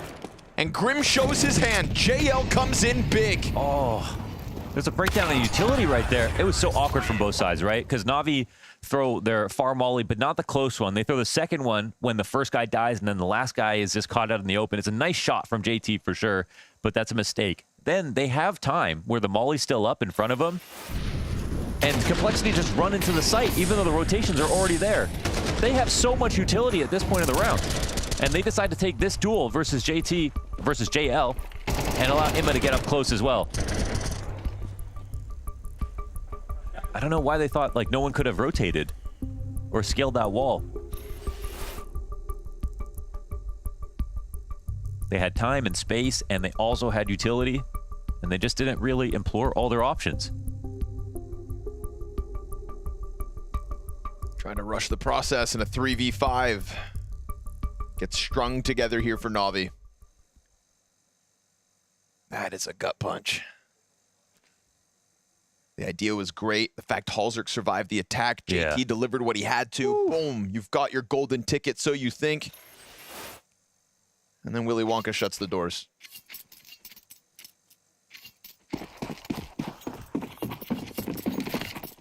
But it is still a one-round game, and everyone's got money. See it. We're going for the explosive finish here. The Fast A main has definitely gotten them some stuff. Now they call over Wonderful. They say, hey, they've been trying to take this quickly. Let's get ahead of the action. Oh, and Foppy wins another one over Bit. Very nicely done. Getting revenge. Bit was trying to go for it. Does he anticipate the op, though? Oh, Wonderful burning. Half his health is gone just to the Molotov. He'll chuck out some more util to try and maintain control of it, but this is a bit of a squeeze on the A side. Does the pressure draw JL into a risky spot? How does Unleash play this situation? I mean, he kind of knows what JL's trying to do here. Coming in late to the situation, doesn't know if there's a lurk in place. Meanwhile, Grim also supported from the back line. He's got two players behind him. It looks like Unleash is going to disrespect this. He's peeking. He's not seeing anybody. This could be really valuable if Unleash decides to get the ball rolling. These are moments where Navi get really awkward with 3 players in the site. They don't have dark control. Oh, there's a dink too. Doesn't make it any better. Ema dives the obelisk. JL's got one. That's 2 players confirmed. The pillar player yet to show his hand. Unleash has found an opening elsewhere. That's 2 confirmed inside of the B site, and maybe an idea that there are 3 in position. Now, JL starts to make sound as he moves over, and Unleash is just going to stay hyper-fixated on this. That frees up the other 2 Ts. They could go and try to take that A fight. But Unleash could be helping for Heaven as the players enter into the site. Wonderful's going to cut him off. He wants to try and get Wonderful pressured back, and he's done a good job of just showing this presence, right? Keeping the Opper locked in. Camera is open for the taking. Bomb's gone down. Long flank eventually coming through here.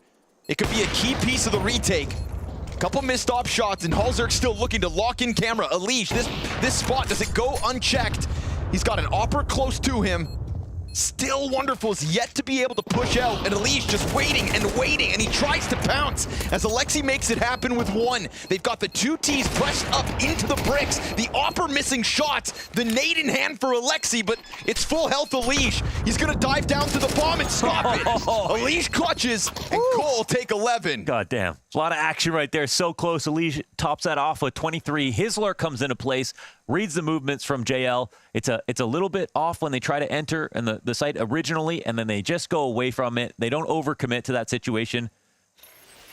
Emma and Co do a good job of stabilizing in this spot, getting their kill, falling back and not losing anything more.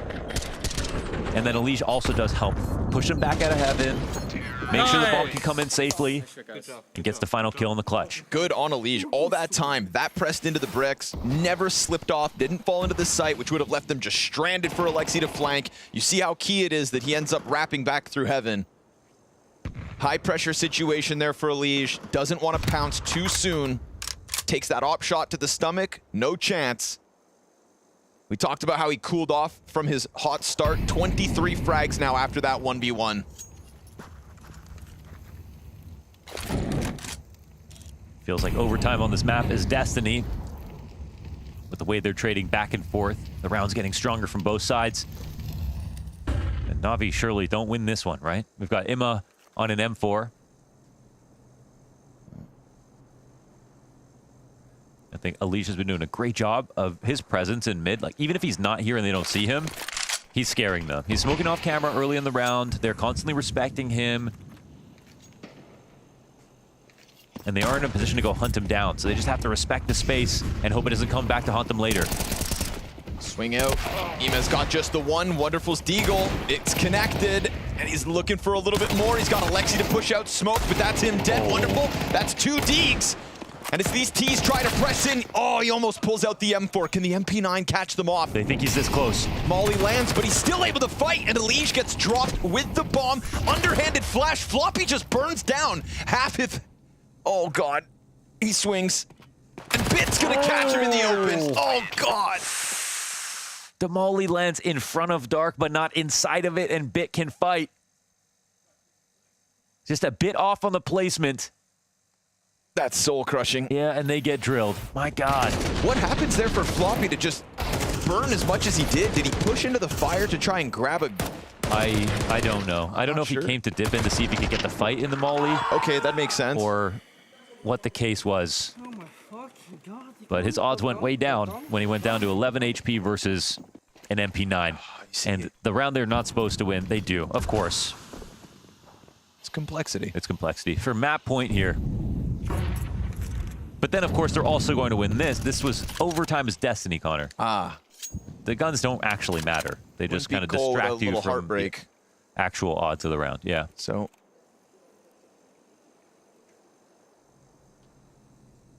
You sounded like Mike Tyson at the end, by the way. Hoping no one noticed that. Give me a kiss. Half a round later, you couldn't let that go? Thanks, This is an man. important moment here. Anything could happen. Yeah. Ooh, it's a pop out the camera. Oh, my God. Yep. Bit's up next. Oh, he gets one, but the long fight's good. Of course. Of course, complexity comes through. Overtime was destiny. At least the post plant. At least. Again, this close position's gonna get taken up. It's never an easy day in the office with complexity. Gotta keep Jason Lake on his toes.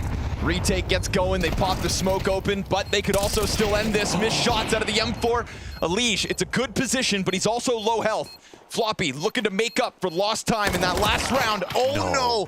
Floppy up 100 HP, 2 CTs line up, and still NAVI jump on top of bomb. It is always heartbreak with complexity.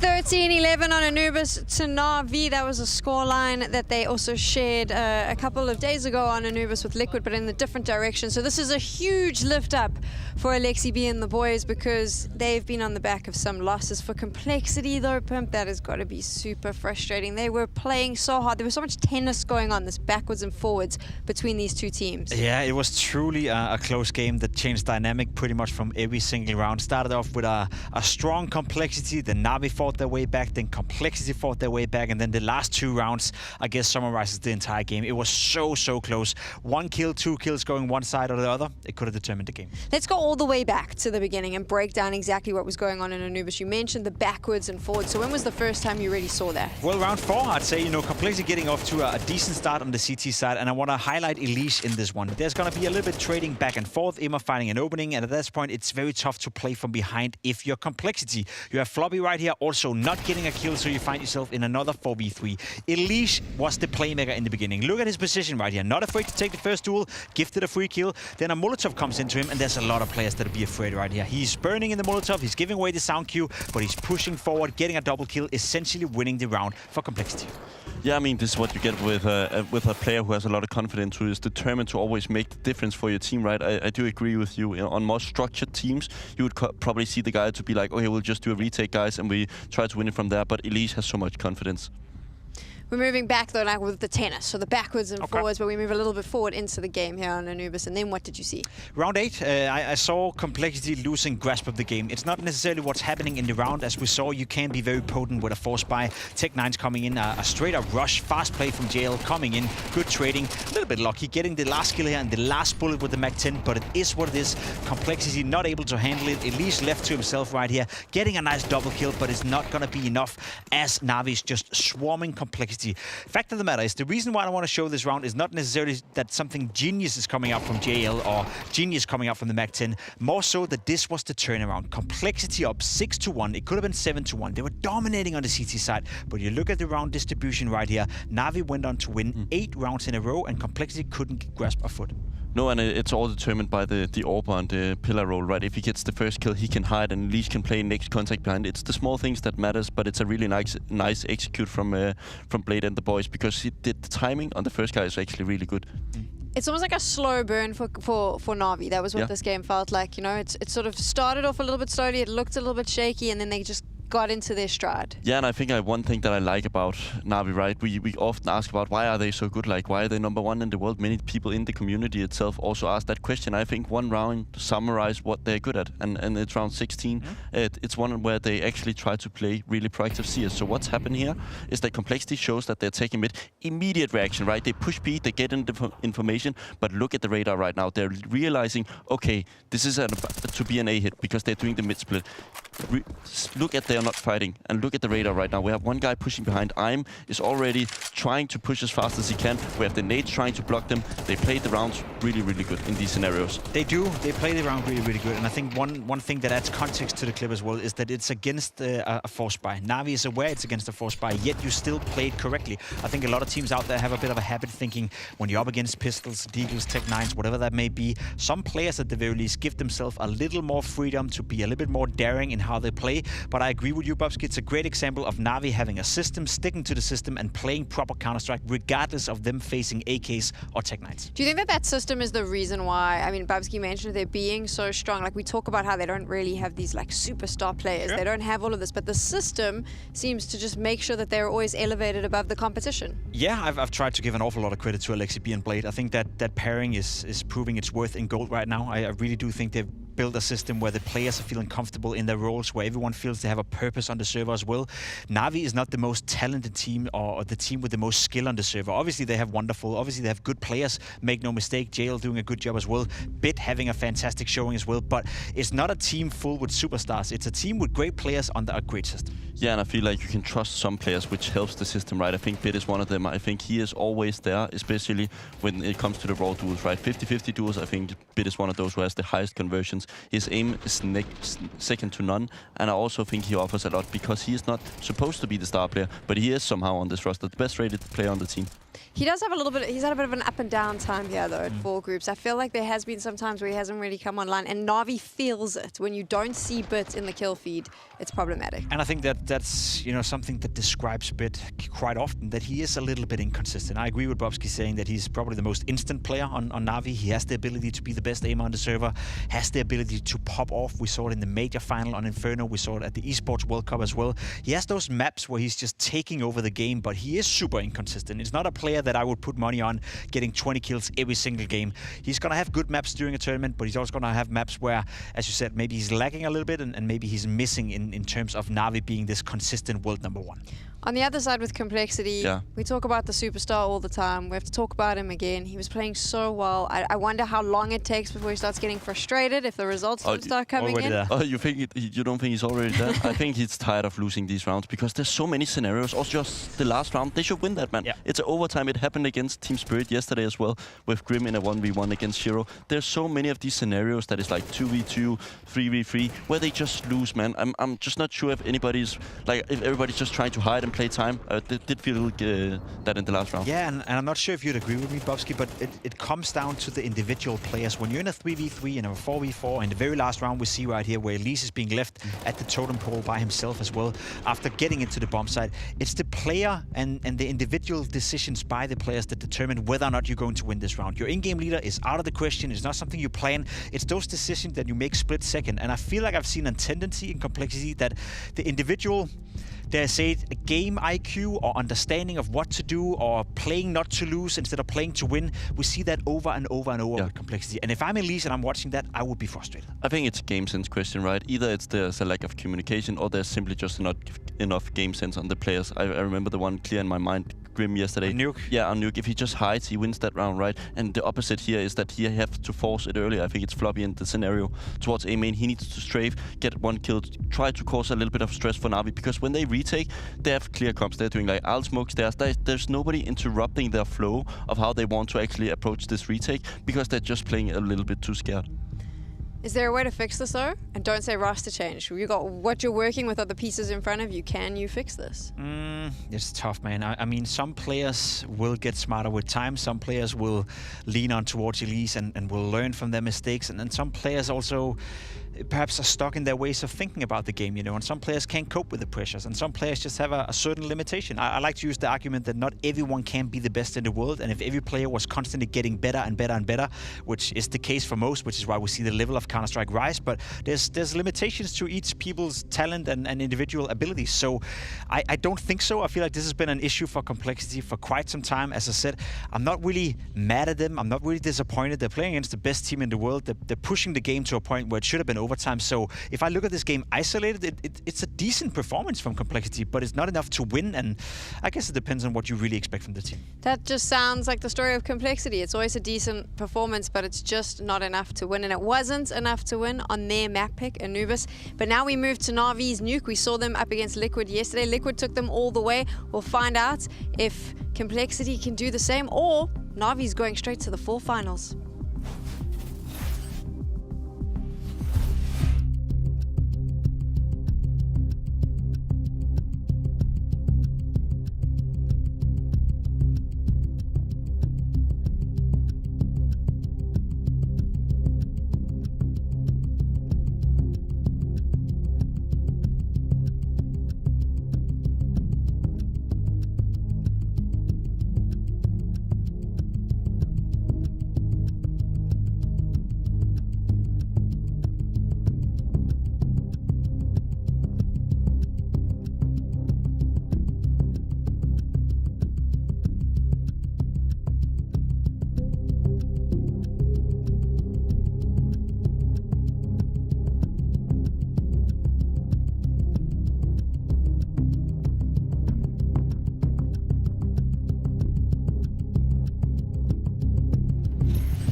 welcome back to the Blast Fall Groups, our final game this week, and one spot remaining in the Fall Finals for now.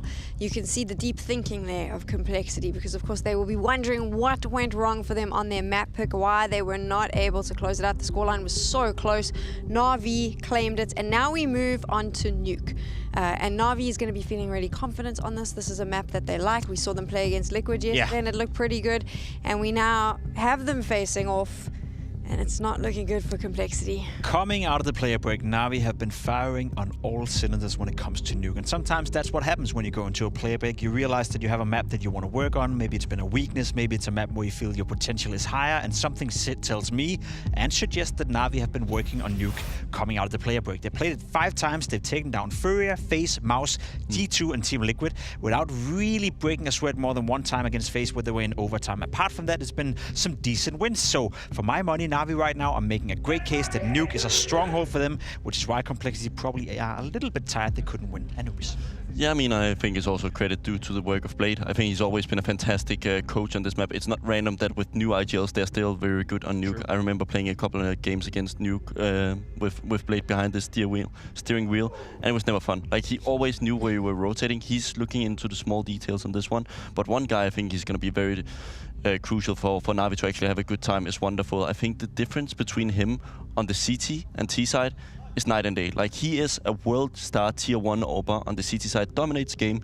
Like, we just saw it here on Anubis, like, had a negative on T, went lights out on the CT, but on T, he's so irrelevant at times. Like, I'm not sure if it's Blade forcing him to play a specific way, where he just holds a specific line, but yeah, I hear you, Jacob. You're spot on, bro. I'm looking into the stats right now, and I have the same feeling when I'm watching. Wonderful's T-side rating on Nuke in those 5 wins the last month, 104, which is, you know, for a player of his caliber, a little bit irrelevant. His CT side rating in the 5 wins NAVI have had on Nuke since the player break, 1.69. So you're spot on when you're saying Wonderful is doing his absolute best work on the CT side. Is it going to make much of a difference, though, when with Complexity, considering the big opposition that they've already beaten when this has been the Wonderful we've seen? I mean, with the argument that they're starting on the T side, there should be realistically a chance for, but I don't see Horsek on the other hand having a good CT side to the same extent, so that's going to be the issue for Complexity. So better pray for that bald head of Elise to actually carry the game. Bit at a 1.5 rating in those 5 wins. Watch out for him. He's firing on all cylinders right now. If you take the temperature test here at the desk, they're thinking this is going to be a 2-0 and it's over and done, but maybe Complexity can pull something out of a back pocket somewhere. Let's find out. I don't know. We'll see. I always hope. You see, that's unfortunately my downfall, Mohan. I am an optimist, and so I always want to believe. Complexity have shown us so much, but the GGBet odds favorites skewed very much so in the NAVI favor because they have the resilience. And when we go to Nuke, I think that a lot of what Pimp was saying is absolutely true. You know, this has kind of been a map where they are just going to be better. Yeah, the last map made such a better potential for there to be 3, of course. But yeah, this one will be tough. And the last map is a tale as old as time. A team with opportunities, a team that made it close, who had actually quite an easy round 24 to actually guarantee overtime, into now having to do it the hard way. I mean, they should have won that last round, man. There are people out there willing to put their careers. Yeah, their entire career is on the line. In that post plant. Yeah, and those careers are lost, so they're over now. We'll never see those people again. No take backsies. No. Make sure you subscribe. Lige is gonna dive down the vent. Mind you, there is maybe a chance because if Complexity are all about heartbreak, the only thing more heartbreaking would be to win map 2 only to lose the 3rd. That would also be a classic. So we'll see. We'll give them the benefit of the doubt. I'm always willing to give someone the benefit of the doubt. And if you could push Spirit a little bit here on Nuke, then maybe you could push NAVI too. But right now in the pistol, all is looking good for NAVI. They get down into the B site. Sure, JT keeps Bit off of securing lower ramp, but now he's got to wait and wait and wait for the other 2 Complexity players to come join him. They're taking their sweet old time. In fact, they're actually not even coming to try and make this retake happen. They're already gone for the save. Okay, yeah. Couple, like, good pistol here, and awesome. Cinema. Were they, like, way too far before the ramp player was even there? Did they not have to just, like, run down to They could have, but then they would have risked their Kevlar and Berettas. Oh, their Kevlar and Berettas. And I see.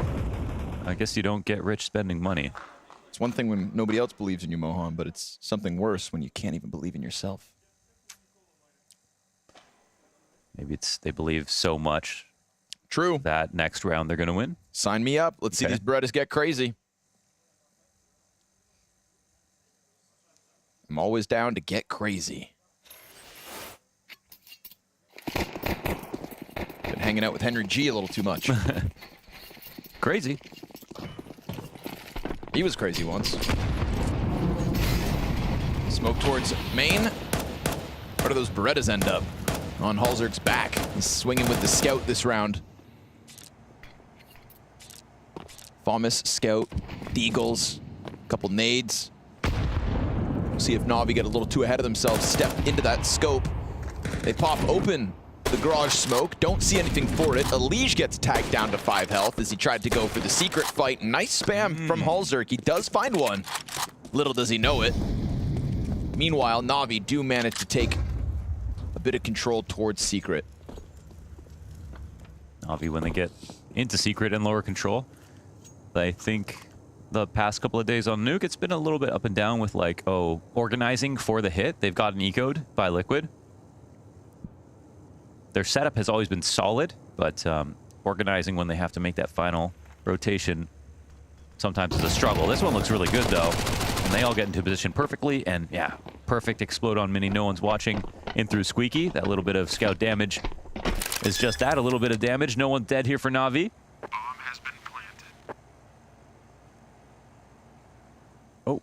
Not spotted? Ooh, I don't know if Halzerg saw that.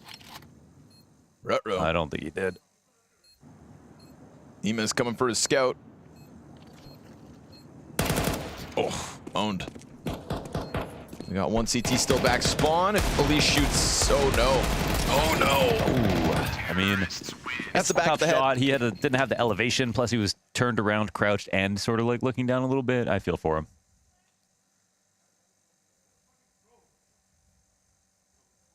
Life's just working against him in that one. Deagle's on Nuke, you know?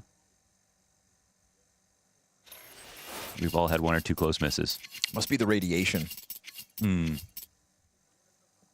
kind of miss that Geiger counter that they had on train on the A site. Yeah, yeah. It's okay. Train will be back soon. Whoa. Player down beneath Ime. Bottom silo. Those GG bet odds keep getting more and more skewed as the pistol secures Navi a T-side momentum.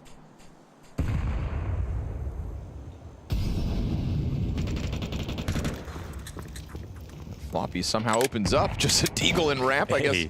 Wonderful goes to take a glance and gets a little more than he wanted. JL has yet to find the same chance to pop out Squeaky. But he's at least working with a teammate, so Krem's about to have his hands full. Molotov makes sure of it, falling off of his position. With that, JL capitalizing on the moment, slips out through Squeaky. Same hit as last time with the Squeaky Mini split, and Alexi seeing the push, stopping the good guns. Putt player does come through with another, smoking him off. JL securing the post plant as Bit pushes the bomb down, and with it, it's just going to be another save transition here for Complexity. This time with Galils. A little bit better. They keep saving more.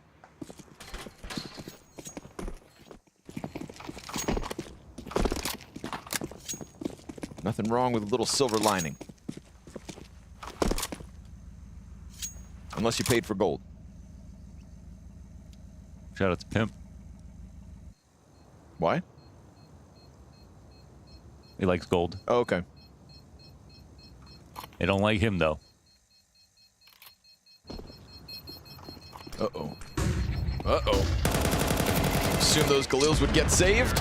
And one will. 3-0 T-side star for Navi. Exactly what they're looking for on their map pick. It's because Pimp's going to be participating in the Grando Mondo bicycle race. That's really coming incredible. Up. He said that it was the equivalent of like a ESL Challenger event, or like an open 100K. He's like the best amateurs in the world, basically, which kind of would be close to being pro, maybe. So yeah, pro in 2 disciplines. That'd be pretty cool. I mean, honestly, it's important to celebrate mediocrity. He's still in the building, so we got to be careful. The door open and pimp around. You might get a fry in your face. Maybe a Haribo if you're lucky. Bit's ready to pounce. There's a world where Navi want to play this faster. Keep that squeeze on complexity. Sure enough, you got a player wrapping main, already behind blue box. Perfectly timed peek from Wonderful. Oh, that's going to be frustrating if you're Hulzerk. Not to mention you've got a player down secret who's now compromised, has to be cautious of the push. Elige has no clue if they're walking down on him. CT's set. A bit of vision back up. Saw it. Little footsie. Heaven Peak as well up close. Oh, and Wonderful wins that fight versus Grim. Elige is going to start to feel desperate. Floppy comes out to try and help. Elige still waiting, hopefully somebody comes down here, but it's not the case. So he comes up, he tries to throw himself into this delayed fight. There's so many T's here to deal with him that they sweep them all away. Navi seemingly can do no wrong. That one's tough. That fight in Heaven, Grim really needed desperately to win. And he committed pretty hard to it. And also, yeah, everyone's just sort of like confused about what's happening next. They have no idea how many lurks are in place here for Navi as they're running around. And yeah, I mean, just way too easy of a round. Incredibly frustrating to lose like this. Back to the pistols for Cole.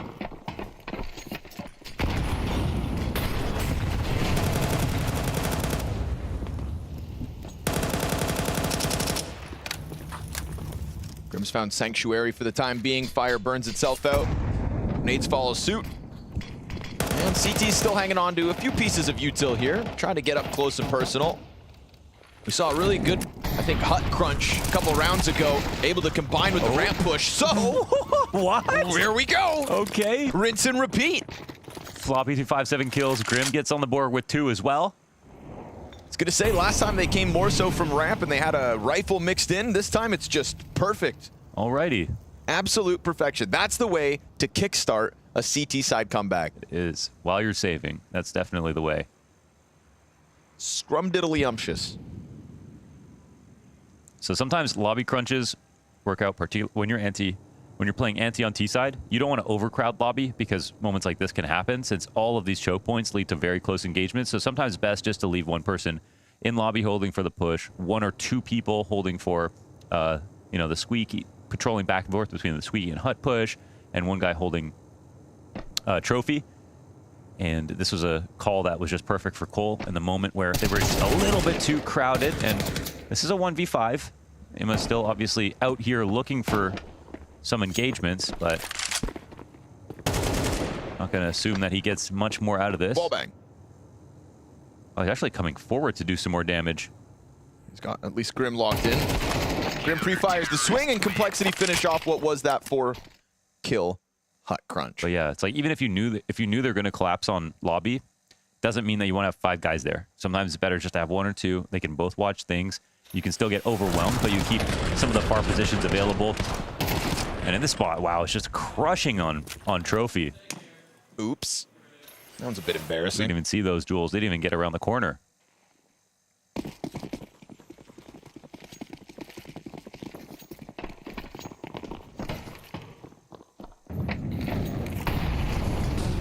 I bet everyone voted on Blast TV before they saw that round.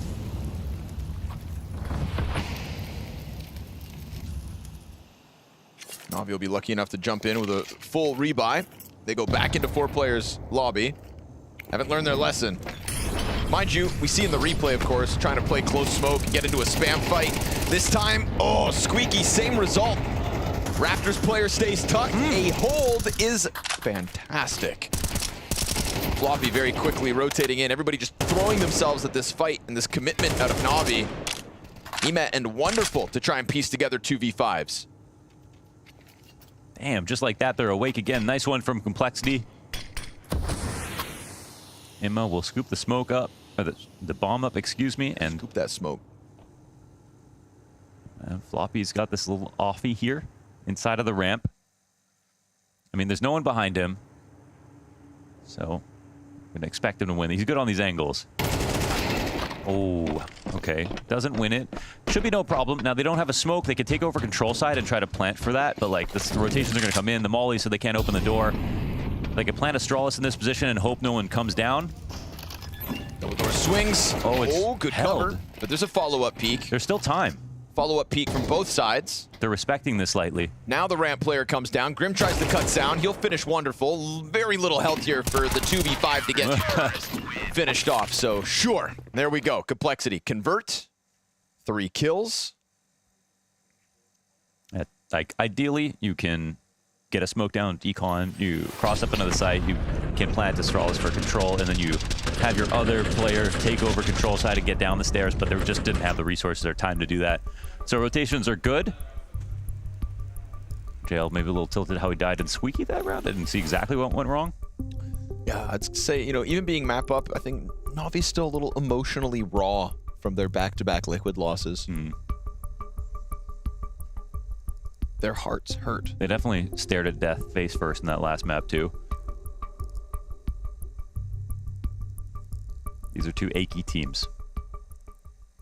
Couple achy breaky hearts.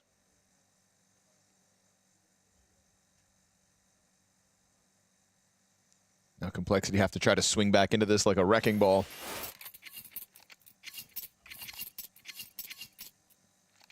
Two rounds a good start, but it's still money Navi.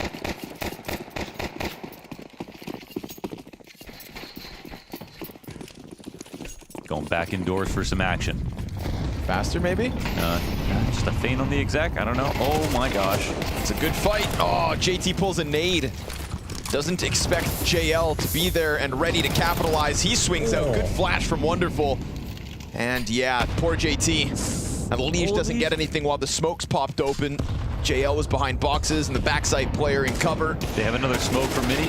Oh, man just sends a few shots through, a little burst into the smoke to pop Liege's noggin. And then Floppy dies right after. So Navi, a little like feigned execute. Yeah, not gonna lie.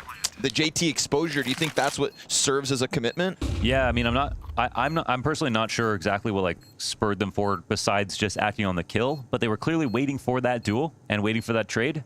I just don't know if it was in the game plan to just like run out off the back of it, but the flash on Grim is perfect. So you assume that there are some protocols in place. If this happens, then go, and they follow up perfectly. Like, I think Grim is expecting, since they did do it on such an off timing, that he would get maybe a free fight before having to dodge his flash, but his kills were necessary upstairs. JT only got 1.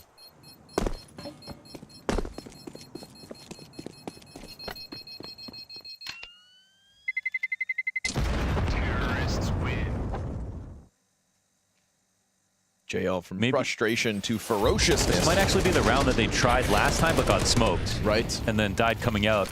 And JT said, we'll do the same thing again.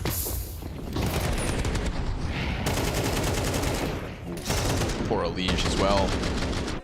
Yep. Yeah. Ooh, deep breaths. Yeah. Deep breaths. Yeah. Always easier from this side of the screen, but deep breaths.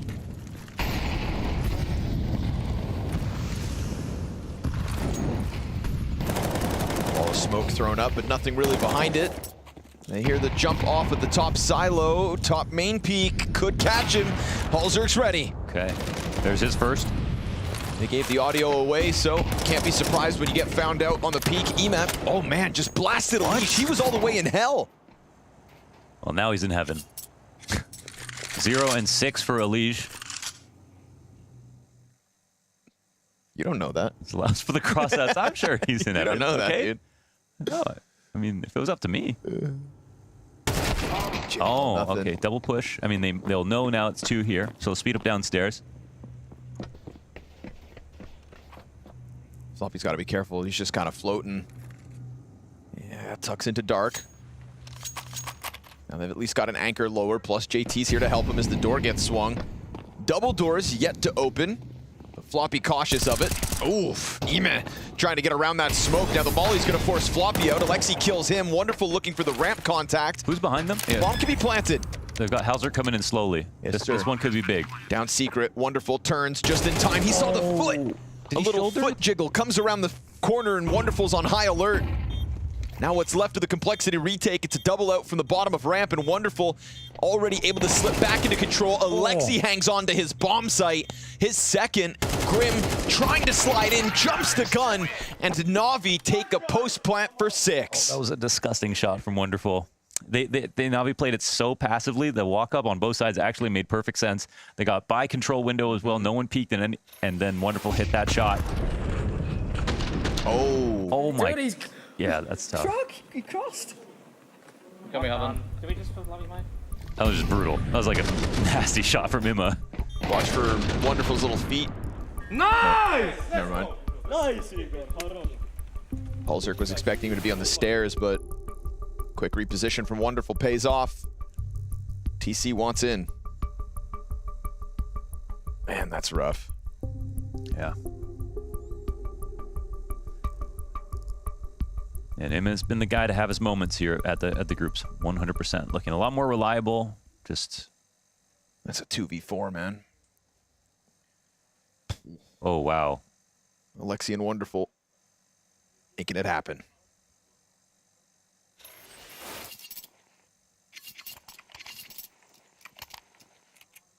That's tough. Oh, yeah, they mollied up Floppy in the dark, and then they killed Halzerk. Ooh, yeah. My gosh. Then JT, then Grim. One by one. It's expensive, but it's not backbreaking. They still have a good buy. It's just knowing you're going to be playing catch-up all half long, even once you switch to that T side. Yeah, Hab's kind of done with if they don't win this round. Yeah, numerically, a daunting task lies ahead of Complexity, but you don't get a choice. You got to keep trying.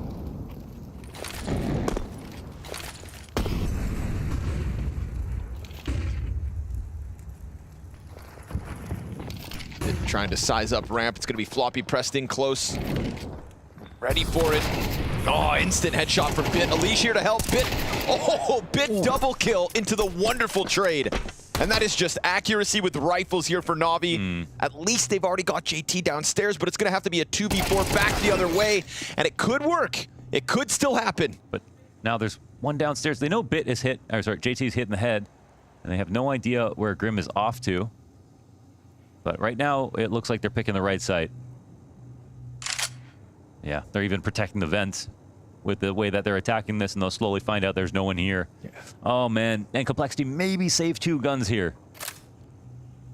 JL, no way he keeps his eyes off that vent exit, so they're just hoping that something else comes downstairs. Unfortunately, Complexity stacking up the wrong position. They'll know about it now as the utility comes out.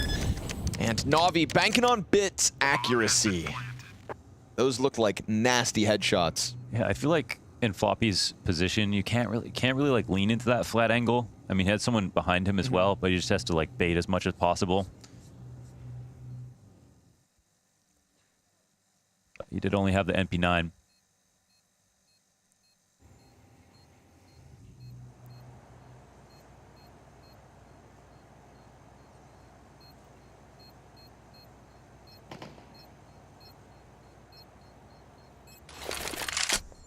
Curious to see how... Oh, one gun saved. He can't help but laugh. He just laughs. Yeah. That's when you know it hurts. He just laughs. Life is cruel. JT feels that. And Complexity know it. Let's see these ones from Bit's POV. Floppy swings in. And then reads Halzerk on the corner. Yeah, like that angle right there where Alicia's standing, that's where you get the lineup sometimes, like that golden lineup. You see Roth really abuse that position really well. But he kind of went in for it a bit early. They had 3 players there to stop the ramp hit. Couldn't make it happen. Just getting picked apart by the moment. Round after round, Navi shooting for double digits here in the T side. And this is to losing to 5-7s at one point in this half. Oh God, you're right. Yeah, that pistol crunch, the best thing that's happened to Complexity all half long. Just do that again. Sounds easy enough. Grim plays way back in garage. They've already crossed over. This is the one M4. Could be very valuable for Grim to try to get active, but if nothing comes to him... Oh, there, JT. Settle down.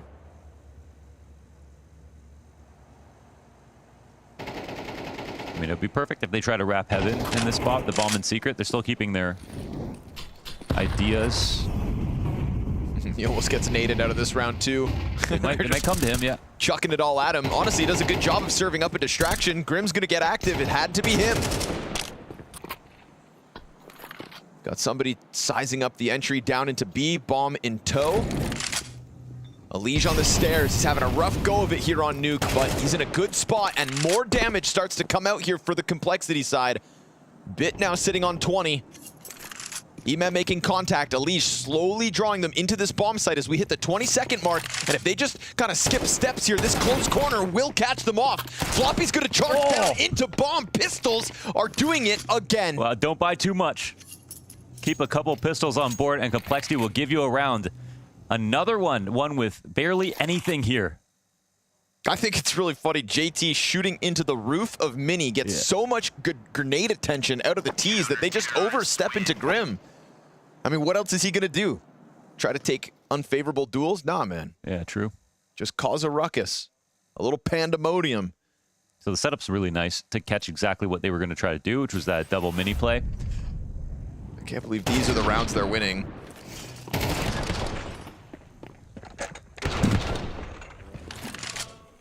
Neither can Alexi.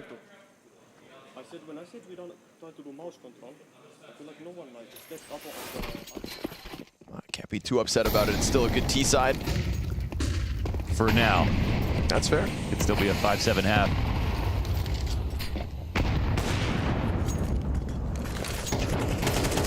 Good gun round for Cole, but this is where they win, dude. It's just these anomalies on the pistols. Rotating downstairs. Yeah, Wonderful's already got Elige done for. Elige is getting absolutely owned this map. He is 1 and 8. Nice reaction there for Grim to try and save the day himself. He's got support in Heaven. It's not too much of an ask. Oh, but Wonderful finds him. The AWP this map has just been Complexity's bane. I mean, 12 frags for Wonderful so far. That vent pop's ready to come flying up in the middle of it. But Halzerk, how do you get an op out of vent in a 1v3? Yeah, and he rotated down when they were coming up to the upper site. They had some extra players coming in. Grim stays alive for a long time. He gets his 2 kills.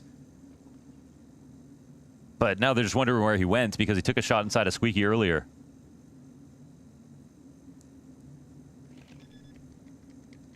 Bomb planted and nothing he can do. Just hoping somebody makes a mistake and he can pull on that.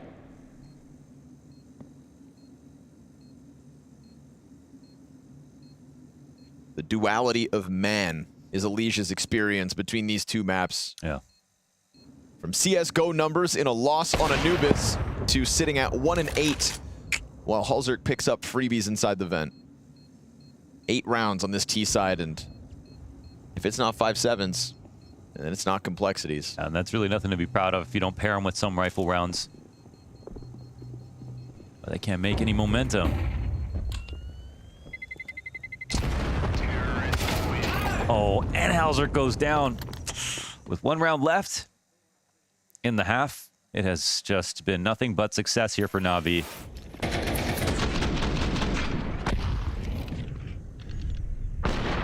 Just caught out on Big Blue, huh? Their setups are so fragile, it feels like some of these rounds, they're falling apart. No one has any idea where a T could be, and it's not even that late into the round.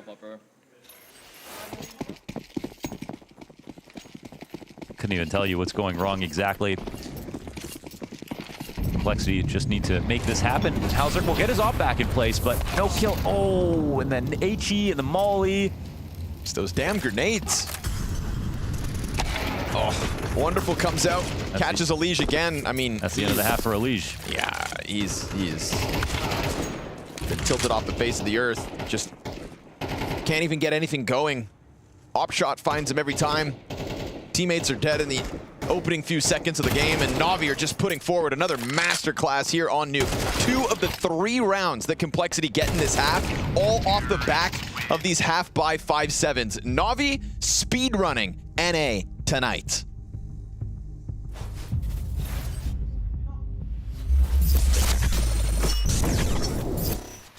I don't think anybody would have expected Liquid to be the team to send NAVI down to the lower bracket, but this is where they are, you know? We've seen them do a lot in terms of winning events. Hold on, just take that in. We got a translation?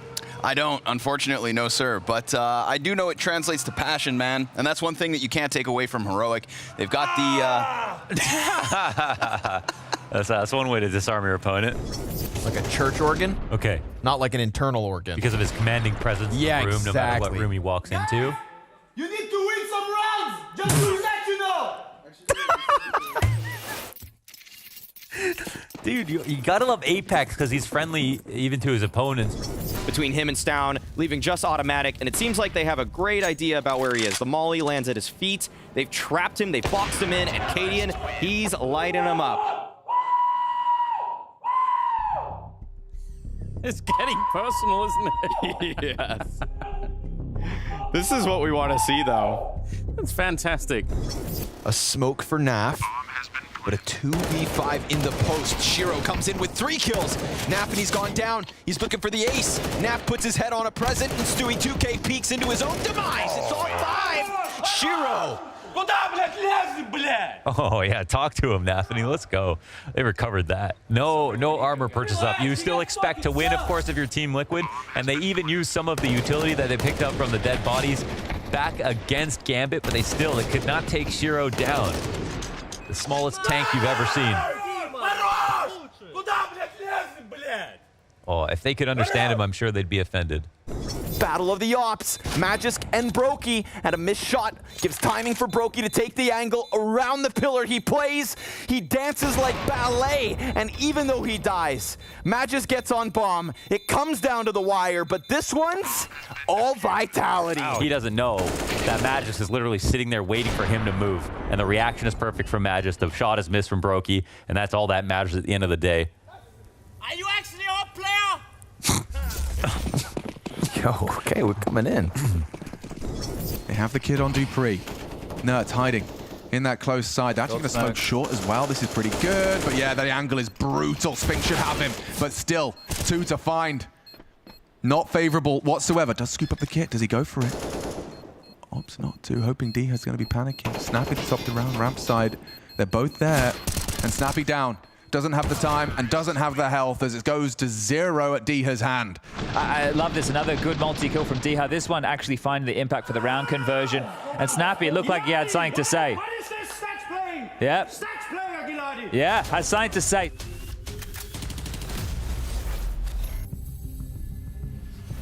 Oh boy, it's a quick one as far as Navi are concerned. Sure, the hiccups with the pistols and the hut crunch and whatnot, but barring that, Complexity have nothing to be excited about here on map 2.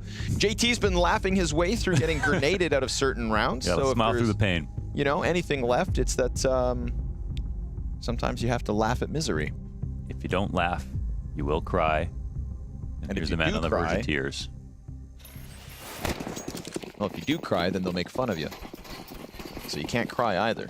So that part about Alicia's big games and big score lines is so much impact alongside of it. All right, here's like it. one trade. That's a good start. Nice. You take a beating on the CT side, and you come into this one. You got little to lose, so let loose. And Elige has had enough. More kills in this half already than the last one. Maybe it's time for an ultimate impersonation. I could see it happening. A Complexity T-side comeback? Well, like Elige individual scoreline recovery to massive impact on T-side. I mean, I think it's more likely that he recovers his score than he doesn't. Because it's Elige. He is the NA Elite. Up there alongside Twists. And Stewie. And Tarek. And Skadoodle. And Automatic. Rush. And Ocean. Professor Chaos. Lake. Oh yeah, Lake. Malps. Slimmy. Yuricon G as a whole. Davey. I got all night. You do know so many NA players. Flashbang. Just don't Zeus Elige. I have one request. I want to see Elige get back into this game. I want to see him make Navi sweat a little bit. If he gets Zeused, it might break a man. So, from top main, Start collecting the free ones. Yes, yes. Yes, it's all going so well here for Complexity now. Ooh, see, now it's only a 4-round game. That's right. And that is the value of perspective. And pistols. See the eyebrows Grim's giving him? So TC, get over here. Yeah. Give me some love. Because it ain't over till it's over. Oh, Shroud.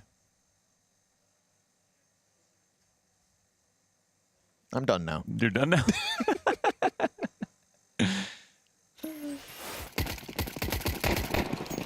The difference is all those other guys still play CS. Yeah, they don't make their own games.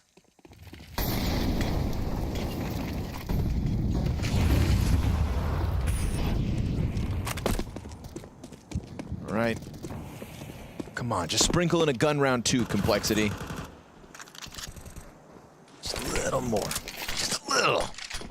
Going for the red boost. See what Alexi's got to offer here. Pops open smoke so the Heaven player can get any vision. No cross spotted because it's a close creep up instead. Ooh, there and he it's is. An instant headshot out of Elige. You'll love to see it. That's what we're saying with Impact. 5v4. Right to the dome. 1 kill coming into the half, 6 already. And obviously, a very convertible 5v4 situation. Imma, if he's ahead of this, he can fall back. They were trying to set up the boost. They keep coming at it. Oh, okay. Ooh, he slides out vent. A little mechanical overstep. Okay. JL tries to slide down the ladder as the squeaky wallbangs come out. He can go take that squeaky fight if he wants to take a player down before they plant. It's just a intimation that this site is just not rotated into. Wonderful somehow gets a kill, though. Floppy continues to pull himself back. Bit is slipping down into that fight at B site. No, Bit gets his. no! JL with one. Oh my god, what? No! What? They didn't even get into clock. They didn't have any rotations in place. They couldn't even get down the ladder. They had 2 guys upstairs. You gotta laugh.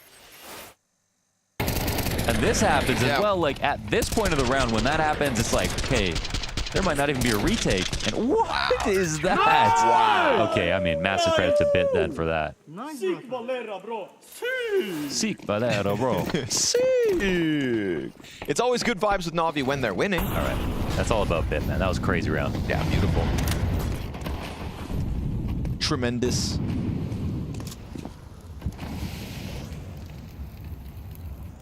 Maybe more to come. We got the whole Navi squad offering up impact now. Wonderful has just been bullying Elige. Somebody call the police. This feels borderline illegal.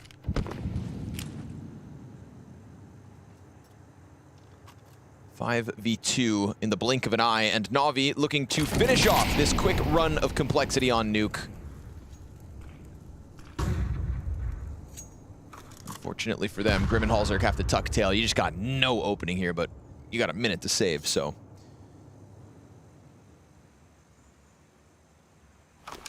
Any words of encouragement you'd like to offer Complexity? I don't know. I don't know. Sometimes I do feel bad because I'm just thinking negative thoughts. The demons are coming up. And I'm like, if I don't say anything, that's less negative. That's true. But I am casting, so I've got to say something. But it's like, I mean, you tell me what I haven't said that doesn't apply to this match. That's sort of like how I feel with this lineup. I mean, like, you know, FaZe maybe missed their window of like closing out tournaments while they had so much energy at the beginning of the year and got all the second places. They still got their win and they had an overall really good season. Complexity like narrowly touched it by making the final at Sydney, and then just kind of got left behind, is I guess how I would look at it. Like all the other rosters into 24 got so good, lots of new challengers. They sort of stagnated with their ability, and Elige was the only real bright spot about it. Not everyone has to make a roster move to make it work, but I just don't really understand how like Complexity can say they're not one of those teams with how close they got to their finish and how consistently unclutch they are in big games. And it's also worth saying that the only reason we're even saying that is because they have got close so many times. They aren't just like the cool team that's slowly improving and getting closer to a win. You know, they've kind of missed their crescendo. They've just become backwash. Yeah. It is weird that I think you put it very aptly, right? We talked about last season and about how anybody could win, but it kicked off with Cole being right up there. A flash in the pan. How do they bring it back? We saw so many kind of tier 2 teams making their moves, trying to reinvent themselves in this offseason, while the big tickets didn't quite get punched, but there was a lot of questions as to whether Complexity were going to try to put themselves in there. A lot of names being called for, and Bit, doesn't matter who you are or what you want to do, his ramp room is closed. Nobody's allowed in. Triple headshot, like it's absolutely nothing, and just showing the difference between him and Complexity at the moment. Not a trade frag in sight for Cole, as it is Navi to take that 12th round. So we know as well, right, with the decisions that Complexity have made as an organization and the commitments to this roster, like we've had all 5 of these players re-sign contracts in recent times. And I think it was brought to my attention that was like right after Sydney was when they first re-signed the core, which makes sense. That makes sense. Of course. And then Halzerk most recently, which maybe that still also makes sense. But I think the problem is still probably within that core between Floppy and Grim in terms of where the floor is at on this roster. It's just like we've seen other teams like M80, like they've been consistently moving around and improving and impressing and even selling. Yep. And yeah, so I don't know. I think that's, you know, they've kind of taken the place of that team in NA in terms of people's expectations and hopes in some regard. It's going to come down to the double scout Galil if they're really going to keep this fight going, and the trades are good. CT sign up for some fights, pay the price. Bit on cleanup as he did in the ramp last round, but the scout will connect. Grim's got a little left in him. It's man advantage here for Complexity. I don't want to talk about them like they're a dead roster walking, but it is the showdown that beckons. Oh, Grim no scope headshot. There's that smirk again. All right, that one sparks joy. And a little joy can go a long way. We'll see. Emap flanking around on ramp. I mean, yeah, he's going to get blindsided by the Tech 9. Floppy into the AK. Grim just looking for anybody else who's having fun. Anybody want to look him in the eyes? Yeah, he's kind of like a dog at the park. If everyone's having fun, he's having fun too. And I'm sure, you know, getting dogpiled when things start to go poorly Too secret training. doesn't feel great, but there's been this weird development for me. Somebody who I used to have criticisms for was Halzerk, right? He is sometimes very outwardly with his expressions and his frustrations. And this week is the first time I've seen him just muttering sentences of full Norwegian underneath his breath. He's just like whispering incantations. Yeah, exactly. It's like, imagine being on a team with no other Norwegian speaker and just hearing that all the time. You know, okay, you're not desk slamming, but what are you doing? Casting spells on me? Yeah, yeah. Like, brother. But I would be trying to cast spells too if I was Complexity. Yeah, I get it. Whatever it takes, man. Voodoo magic, maybe?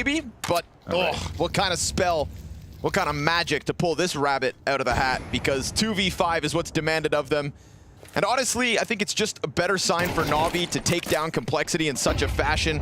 Grueling defeats versus Team Liquid today, or this week rather, have kind of tarnished their reputation slightly, but they have had fun in this head-to-head, and making sure that it's a Team Liquid thing, not an NA thing. Making sure Complexity gets sent to the showdown in their place. It would have not felt right had the world's ranked #1 team stepped into groups this week and get relegated to the showdown. It is the fall finals that beckons them. It's the B site that Cole are going to have to try to get something going. And all the spells, all the magic in the world here for Halzerk won't change that fate. 5 alive for Navi, and a great turnaround in form from their loss to Liquid yesterday to this one. It looked sketchy when they kicked off Anubis, but they reclaimed that first map, and they dismantled them here on Nuke. And with that, Navi is confirming their spot at the Final Four finals. What a stacked lineup that is, and we'll get into it in a little bit. Let's talk a little bit about what we just saw, though, Pimp. Complexity just not able to close it out once again. No, not able to close it out, you may say. I would argue not able to make the game competitive. Not able to show up to a level where they could actually contest Navi at all in tonight's game. And to me, that's a little bit disappointing. I was excited about watching Complexity play yesterday.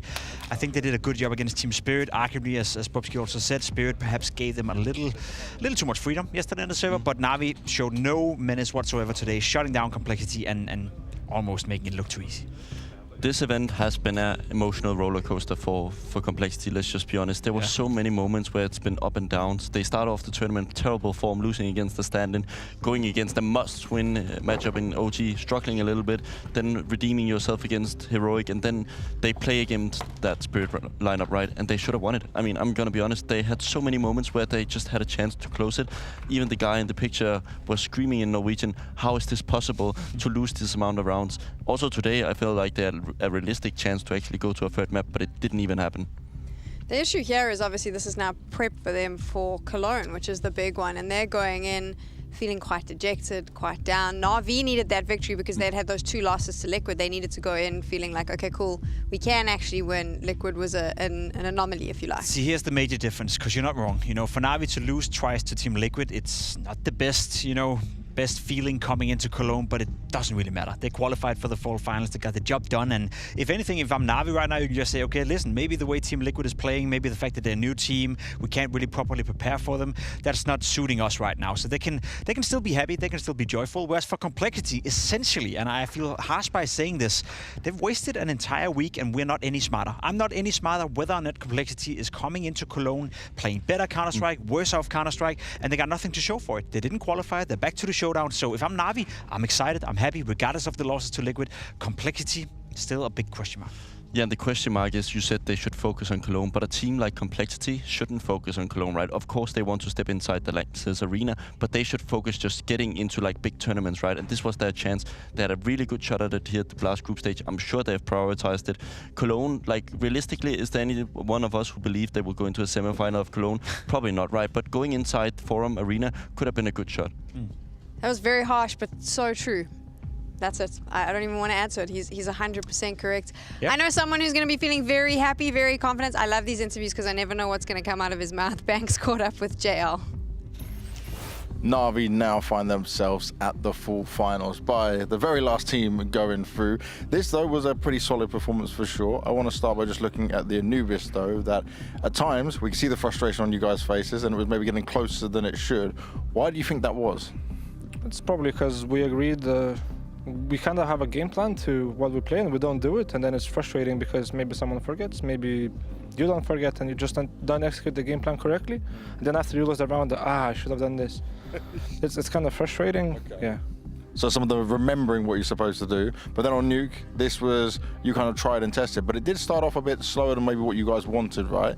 Then on the Nuke after, you started off well in the individual score, but you're trying to hit the A site right on the buy round. They shut you down the first time, yeah?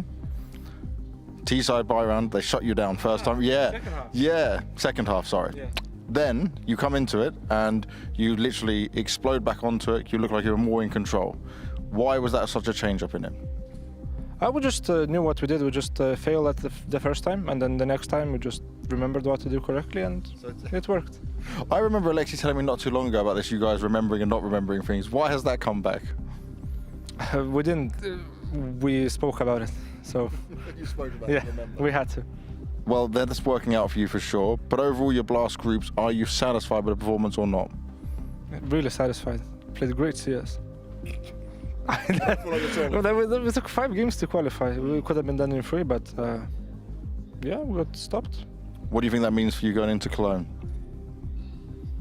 Nothing. It's good that we got exposed here, so we can focus on Cologne, and I think it was actually a Blade's master plan all along. Play 5 games, so we get the most practice, and then so we're ready for Cologne. Yeah, but jokes aside, I feel like, yeah, we, how to say, our mistakes got kind of wide open, and now we can fix them. So it's a good thing, even though it feels sad to lose. But yeah, we have something to work on. Well, you fixed them at least enough to get you through to the full final, so we'll see you over there, man. Well, I mean, I said it's always a surprise, and you never know what's going to come out of his mouth. We got absolutely nothing from that interview, did we, Pimp? No, words, I guess that's about it. What is going on? Now, it's like a little secret, the secret of NAVI now. They're trying to hold everything close to their chest before Cologne? Nah, I think he's just like, he's been here for a long time. It was the last game of the day. They just wanted to get the job done. Yeah. I think he says one thing that is kind of interesting in they forgetting strats. I think many people don't understand what it means. Like, how can you forget a strat? And the issue becomes in the server when your IGL is saying, okay, let's do the flip side smokes into a default, right? Whatever it is. And then there's the one guy at 5 seconds in spawn. Do I have to do the secret smoke? And then you're kind of like, bro, you're ruining the whole 15 seconds where people are coordinating stuff, right? So this is the issue when players forget, and this is also a reason why they have so many papers by their side. Well, there you go. We've heard from Navi, obviously. I am excited to see this lineup for the rest of the year. I think that they look really good. They look really strong. They've got those 2 trophies now this year.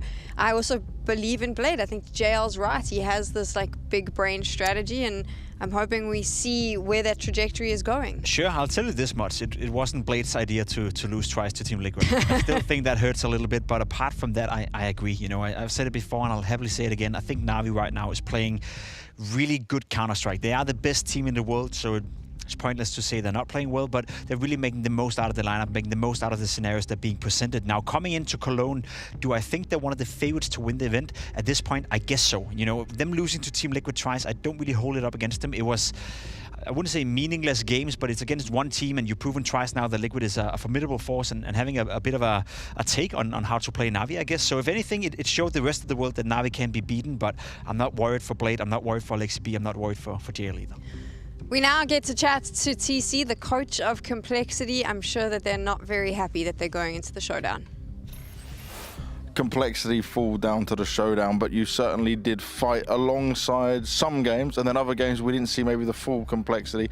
Looking at this Anubis, did it feel like it was in your hands? Did it feel like you should have been able to push it to overtime, especially with how well that last round went, and how much was that kind of a crushing blow? Yeah, 100%. I mean, it definitely felt like the game was in our hands from the start. I think we had a pretty good start on the CT side, and then they like rushed A main on that like round where they had like a pretty much half buy. I mean, they were reduced to some Mac-10s and pistols, and yeah, that kind of ruined our economy. I think that gave them a lot of confidence back as well, and then like the half just kind of drifted away from us. Yeah, and then obviously, I mean, on T side, we made a pretty good comeback, and it felt like we had it, but we just had like really bad rounds. Our spacing when we were going out on A, I think even at B, the similar things were happening. It was just really bad spacing in advantageous situations, and we just handed them the round back pretty much. I mean, the 2v1 I think was a little bit unfortunate. I don't think John could see him through the molly that Ricky threw down to try and block him, but true, yeah, he didn't. you couldn't see him properly, and yeah, I mean, like, yeah, it literally just spirals out of control. So yeah, it definitely felt like it was in our hands. Then looking on Nuke, I'm wondering just how much of it went through on Anubis into Nuke, because you guys were getting knocked down again. You were trying to save a bit right and fight back, especially when you were starting off the CT side. But it was like, Elise obviously is meant to be your star. It's not to point on him. No one was playing to their standard, but it was just looked like everyone had kind of gone quiet again. Yeah, I think Nuke was just a tough game. I think they definitely obviously had a very good game plan coming into Nuke, and it just felt like we couldn't get our CT side rolling at all. Like every time we would try and go for something, it was just getting shut down, or they were just ready for it. So I mean, we had the round where we did the lobby crunch that went our way, and it felt like we could maybe get the game back into our hands, but it immediately like just yeah, exactly, just switched again. So yeah, no, it just felt like we couldn't get anything going on our CT side, and I wouldn't say the guys went quiet. I just felt like people were almost like out of ideas, like shit, you guys are like yeah, nothing's working, like what do we do here, right? So yeah, it was just a really tough, I mean, well played to them at the end of the day. Also I have to give credit to them when they played a good game. So yeah, I mean, all credit to them. They deserve that win today. And lastly, just looking at your whole Blast groups, how would you say the feeling is? Because obviously you had a boot camp before coming here. You had some results where we were like, okay, look like the Spirit game, for example, we see some positives, but then there's some other ones where we look at and think, okay, that's not the Complexity we wanted to see. Yeah, no, I mean, for sure, we've had some moments where we've looked very good, and then we've had moments where we looked very bad, and sometimes that happens in the same map. I feel like, right, like we could see that on Dust 2 yesterday against Spirit. I mean, we had some very bad times and some very good rounds. So I mean, we have those moments or glimpses of brilliance, and everyone knows what we can do when everyone's doing the things correctly, but at the end of the day, it's about doing those fundamentals correctly every round, staying focused, and you know, showing up with intent. I mean, obviously, like, we want to do that, that's the goal, but we obviously still have a ways to go. Like we still have mistakes to fix, we still have, you know, a lot of rounds to go back to at the end of the day. And I mean, obviously we're going to keep pushing, we're going to keep trying. I think we've grown already throughout the throughout the whatever you want to call it, the groups here. Yep. So I mean, we just have to keep putting in the work going towards the showdown. But obviously, at some point, we need to see a bit of a turnaround and an uptrend for us to to get that motivation to keep going. Of course. Thank you for the honest answer, man. A very honest answer from TC, giving us a lot of insight. But I mean, Pimp, it's just words at the end of the day. I guess everything is just words at the end of the day. And you may think what I'm saying now is just words as well. But allow me to give some free consultancy to Complexity. I won't send an invoice. I won't charge. I won't do anything. I hate when JT is speaking, and I don't hate JT. I kind of like him, not JT. But TC. GT, yeah, exactly, TC. I love the fact that they're open to the idea they're not playing their best brand of Counter-Strike. They're open to the idea that there's certain things they need to work on, and I like the honesty he's coming out with. My issue is that I think whether or not he actually means that in an interview or he realizes it, it's not the fundamentals within Complexity that's the issue. I feel like we've had it time and time again that the fundamentals within Complexity are somewhat decent. They're playing Counter-Strike at a somewhat decent level, at a high level. It's the individual decision-making when it's a 2v2, when it's a 1v1, when it's a 3v3, and that you can't teach, that you can't go into practice and say, today we work on the 3v3. You can try, but it's up to the individual player to better himself, to understand the game better, and to become a better Counter-Strike player. And that's my issue with Complexity. I don't see that happening. The fundamentals, just fine. Yeah, I agree. I think JT also proves that their T-sides are often pretty good. I think that shows they can actually play together, right, and do the things correctly. I think the main issue, as you're speaking, there's just not enough good enough players on this roster. We constantly look for solutions. Like, you can't, as you said, like, talk your way out of things. Like, sometimes you just need a guy to just take the space and actually kill two people, and then the round is over, right? I get that feeling with many other top teams. Donk, Mouse, Jimpad at the moment is one of the best players in the world, right? Who on this team except Elise and no one else. Yeah, exactly. Yeah. And we don't see it often enough. Final thoughts on Complexity there. So to wrap this up, though, we're going to talk about something good, and that is all the teams that are going to be at the fall final. This is so stacked. You are going to see the best in the world. Look at that lineup. Hot damn. And then you've still got FaZe and Virtus Pro and Complexity that are going to be in the showdown. So those other two spots could be really hot. Just this alone, though, for me, Pimp, this is insane. Let's be completely honest. The only big surprise right there is Team Liquid. The rest, I think we kind of anticipated would have a fighting chance coming into the fall finals. However, you do see FaZe, VP, Heroic, Falcons for that matter as well. Cloud9 in the mix right here, NIP. There's a lot of good teams, and then of course the Pains of the world, the Zero Tenacity, Rare Atom, you name it. It's gonna be a bloodbath in the showdown. And I think what's important to remember is you can still get tickets. You can go, you can watch the fall final, and you get to see all of those teams. And if you take a look at how the dates are working out, most of them are going to be peaking because it's so close to the major. That is the time. You want to make a dominating performance there because that's ultimately where you can start setting that foundation. So we can expect some incredible Counter-Strike. Yeah, and also a little teaser of what's about to be, right? I think sitting on the stage is different. I think we see many players go up a notch or go down a notch when playing on the stage. So Forum Arena would be a good place to showcase what abilities they have coming into the major. We spent the last week doing the GGBet predictions, all the talents trying to put their thoughts down and try and guess correctly. And look at that, you got a little crown, but you have to share it with Launders. That's not how it works, man. That's not how it works. I'll go fight Launders after for this one. Oh, like a proper fight? Yeah, just record it, mate. Who's gonna win that? I know who I'm gonna bite if he starts like. Okay, that's what we call girl tricks in them. So that is a girl trick. I was gonna say like Launders wins a fight hands down, but the moment he said I'm gonna bite, I was like, oh, he's one of those. Yeah, he's one of those. So pulling hair as well, not cool. You're gonna scratch with your fingernails as well. I mean, you can record and see how it goes. We'll put it on Twitter if it actually happens. I like how we're just encouraging all this aggressive behavior between our talent. Let's not do that. Let's instead look at some of the greatest plays that we got to see today. It is the Trader Play of the Days. Walk me through this one, Pimp. Well, nothing comes close to Bubsky beating Launders, but Elise is doing a decent job, and so is Maxter in this essence. With the Glock in a pistol round, he was trying his absolute best against Astralis to give NIP a fighting chance. They won a couple of pistols, thanks to Maxter, but no more than that. Yeah, and a guy who doesn't get a lot of praise, I assume, is that right, because there's so many stars on this roster, but he had a deciding factor on that Inferno game earlier today. I think you showcased the round as well, where he won this important round, where he really plays the angles pretty nice, and also the clutch. He knows he's low HP, he knows he has to do something different, and he gets the timing perfectly on the last kill. It's great to see Stair play well. It's great to see him find his footing within Astralis. Well done to him, and well done to Astralis for qualifying. Elise, I think arguably he's a top 5 rifler in the world right now, and if you disagree, you're weird. He's coming into this scenario scenario at a very vital moment in the game against NAVI, and he's pushing the Molotov. He's going for the right play, shows no fear. A nice quad kill coming in from Elise. And, you know, the highlight itself, maybe not that impressive, but Elise and the way he's conducting himself within a complexity team that don't really have what it takes to win big games, I think he's doing a fantastic job. I feel like this is sort of the start of the second half of the year for us, right? That is what the Blast 4 groups are. We've had a chance now for a week to see some teams. For me, the big one that I thought was really interesting was Spirit, using this space to float new maps, try new things. That is kind of brave, I think, but also it's a very interesting strategy, and I'm impressed with what I've seen. For both of you, though, what were your key takeaways from this week? Oh, I think there's a couple of key takeaways. I think Heroic is in a difficult spot right now. They got to figure out what they're going to do with Dexter, to be completely honest. I think we agree and we align on that one, that if Dexter is not going to show up consistently at tournaments, then find someone else who can play for you, because we saw the rifle power of TESS, of Nerds. We saw the individual skill level of Heroic. It's definitely up there, so stop wasting your time. And for my money, the most worrying team that I've seen so far is VP. I think they have all it takes in terms of player material to really be a great team. Not a good team, but a great team. And so far, it's been disappointing.